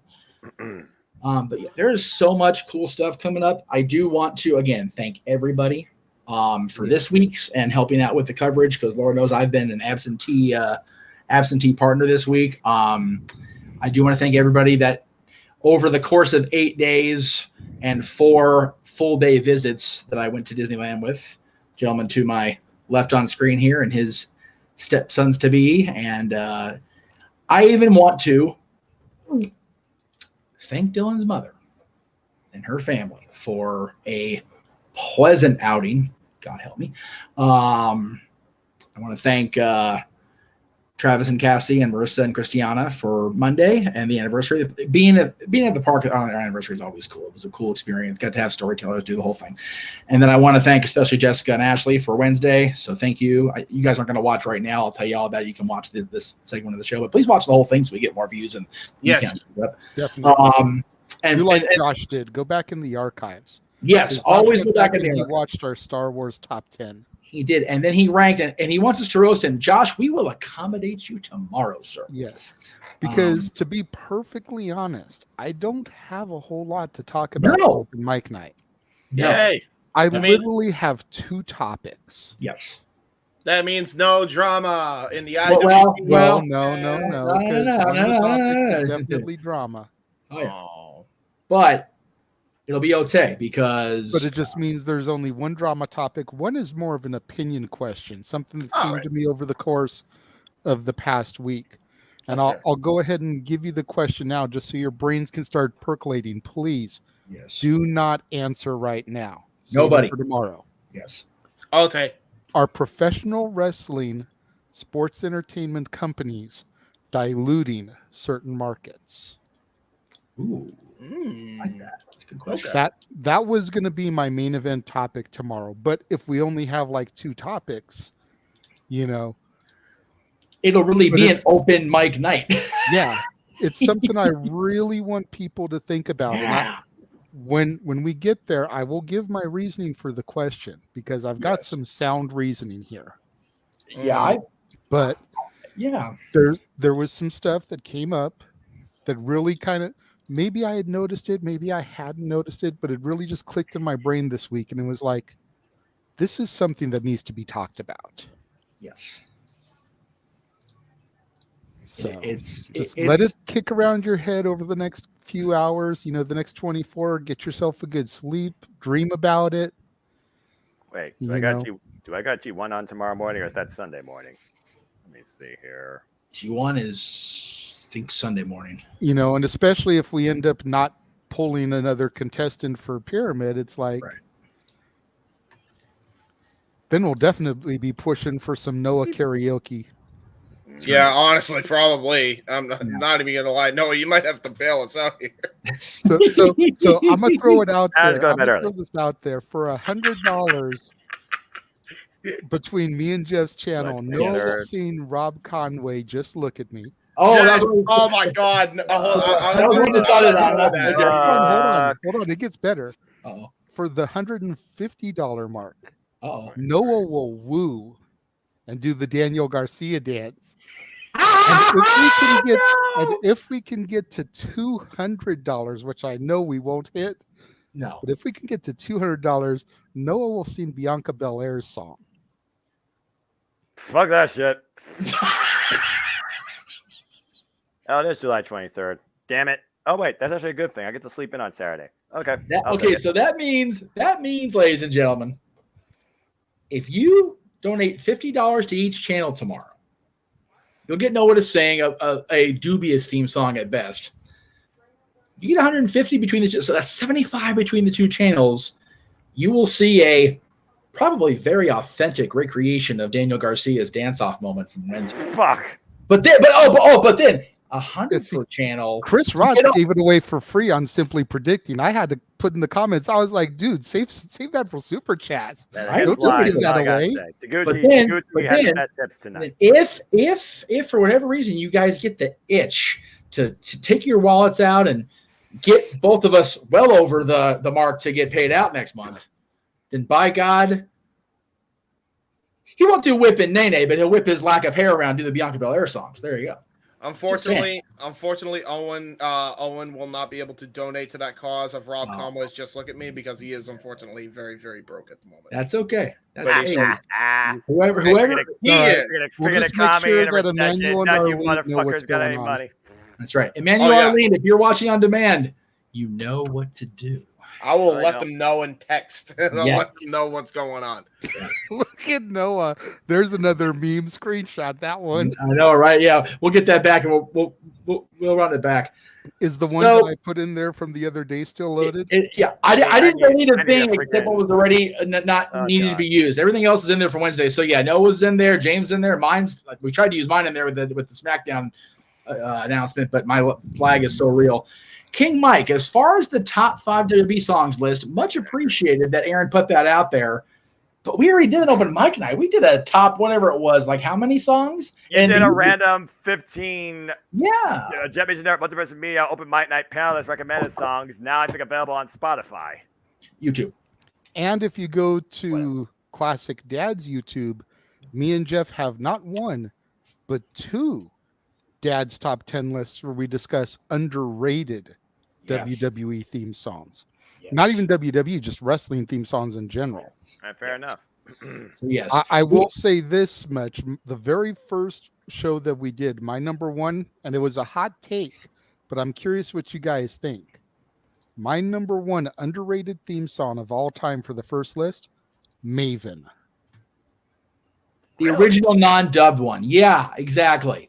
Yeah, you and I talked about that when we did the show. I still feel it's underrated because Around the Stars. Yeah, because they dubbed over it and it just sounds so generic now when you watch on the network. It's I'm about to say, how many themes in WWE right now sound generic? Just saying to the point, you basically don't even know what the hell Superstar is coming out. Well, just this week, I mean,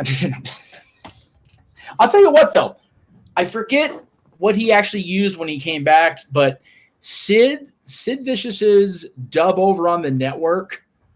That sounds like like the way they dubbed it and remixed just the instrumental of that. I thought it was his real theme, and I loved it, man. I was bopping along. He came out the team with Goldberg, and I was still there. I'm like, what am I doing? Oh God! So I tweeted out, Vince Russo, you've done a bad thing today. You got me into a Sid Goldberg team. You suck. Jeez. So I guess anything's possible, right? Anything is possible. Even me popping for a Vince Russo gimmick. So there you go. Hey, Vince Russo is underrated, especially the WWF, early WCW stuff. No, I agree with that. I was once he got to TNA, I'll give you. Yeah, but you can't really fault a lot of what he was doing in WCW because we've said 100 times he was trying to right a ship that had a freaking 10-foot hole in it, and there was no way he was going to be able to fix it. Seriously, because he wanted it to fail. Yeah, no, he was asked to take the mound when the team was down 10-0 in the bottom of the ninth. It's like he could have been turning that water into wine, and it still would not have mattered. Yeah, they wanted that dead ever since Bill Watts. It was fucked from them. I think the wine would have made it. Freaking didn't react anymore. I think the wine would have made it a lot less stressful because wine's apparently a stress reliever. I probably would have been taking the wine if he'd have been turning the water into it because, man, it was a stressful last year, that company. Yep. All right. All right. Well, anyway, we are rambling as this whole thing started in the first place, back at Turning Point. We all just kind of rambled into ourselves into a concept. So that's what we're doing. But it is now into the SmackDown hour for you kids on the West Coast that are watching, and we still appreciate everybody watching. Because remember, it was on FS1 today. Well, then it's on FS1. So it's already been over because we got it live at 5 o'clock. Yes. Oh, that's why you were able to watch today. Okay. Okay. I It just was thought on live on FS1. They'll be back on Fox next week, which means back to the 8 o'clock time slot. What was on Fox tonight, out of curiosity? FIFA World Cup Soccer. Okay. All right. Oh wow, there you Okay. go. Well, okay. I'm gonna have a minor gripe, then we can go. I do the same. Okay, I do the same when CBS does this shit. So this isn't a Fox only bitch. Every single one of you channels, you major Fox, NBC, CBS, ABC, us, ABC. Hell, even we do this shit. You guys have sport. ABC has ESPN. There's no goddamn excuse there. ESPN is a sport leader. Show the games or whatever on your sports-centric channels. Like, seriously, CBS constantly, and I know, well, Jeff, you're home. That's not our problem. You know what? It is my problem. I want to watch my stories at 11:30. I want to watch European football. If I do, I'll turn on the CBS sports-centric networks, which are plentiful. I know, because we had to pay for them for the subscription service. My biggest issue when it came to World Cup Soccer was 2014. Oh, when I was down at Hooters for the parade for the King's second championship reign. Yup. And here's an LA sports team. Yep. Having a championship parade. And we had to fight to get a television because every TV in the place was showing World Cup Soccer. Yeah, what the frig, man. If it had been the Lakers, they would have had every TV on that shit. But because it was hockey, it was like a second-class citizen. The redheaded stepchild. No offense, Jeff. Well, I'm a bald-headed stepchild at this point, so it doesn't matter. But you're still a ginger. No, very much so. Very much so. No soul, What soul. Very little bit of hair you do have is red. Although it's old just wait till he starts growing the playoff beard. That is true. Oh yes. Hey, that's the beard I have, and I'm not in any sport. No, and I will send you that picture, James, when we get off air of my 2012 playoff beard that got recognition from even the team that grew the beard. They were like, God damn, that's a kick-ass beard, because it was I wanted it so bad. And I got it, and I was happy, and I still get teary-eyed when I talk about it, so I need to stop. There's a video on our channel of us shaving our playoff beards. It took me we had a freaking time. What do they call it? Time speed? Or, time lapse. Time lapse that shit because we show up. We should have. We didn't. We should have. All right. Because it took different instruments for me to get mine off because I let it get a little woolly. But yeah. Again, thank you all for tonight. Thank you all for the week, especially with me being gone. That will not happen near as much next week. It looks like once that I won't be on property here. I'll be on property at Disney that day. But thank you guys. We've got another great weeks next week. We've got Dads with Jerry coming on for the Beatles Soul Era songs. I can't even begin to relay how stoked I am that we're going to have my dad live on an episode of Dads. Like that's going to be so awesome. God, part of me wishes my dad was more into it, and part of me definitely wishes Aaron's dad would have survived because that would have been a cool little quartet. The two of us. Drift, yeah. The two of us and Aaron's dad and Jerry would have been made for a lively couple hours, to say the very least, especially with your dad and yes. And then Great American Bash the end of next week from NXT, which will be a full coverage. NXT! Not your NXT. My NXT, damn it. But it's getting better. Yeah. Yes, it's definitely better. I will say this much as far as SmackDown goes. Yes. There was a heavy NXT contingent there tonight because it was in Orlando. Oh, good. Oh, there you go. Dragon Lee and Wesley were in the crowd. Trick Mello were in the crowd. The D'Angelo family were backstage. Nice. There was a lot of prominent NXT featured on the show, and it was really cool to see. There you go. There you go. So it looks like as of now, and I could be wrong unless they haven't scheduled something other than this week. Actually, not. I take it back. We have one this week. The next time we don't have a watch along for the entire week is the second week of August. Mm-hmm. And then after that, we don't have an off week, if you will, until the middle of October. Ah, damn it. Jesus. So Tony Khan and Triple H and Scott D'Amore and the folks in New Japan, we appreciate you, but go fuck yourselves because we tired. This man and NWA. Oh, that's true. The NWA is part of it now. So Billy Corgan, you bald, beautiful bastard, you. That's only because for some reason Camille has still been 1X, thankfully, and now James has Natalia Markova. I was gonna say, you know what? We got her and Natalia on the first night, man. That's gonna be some shit. Yes. I got a DM from Natalia Markova. Did you? Okay. I'll have to tell you about that afterwards. Oh, off-air shenanigans. Oh boy. Oh boy. Lord, here we go. Oh, okay.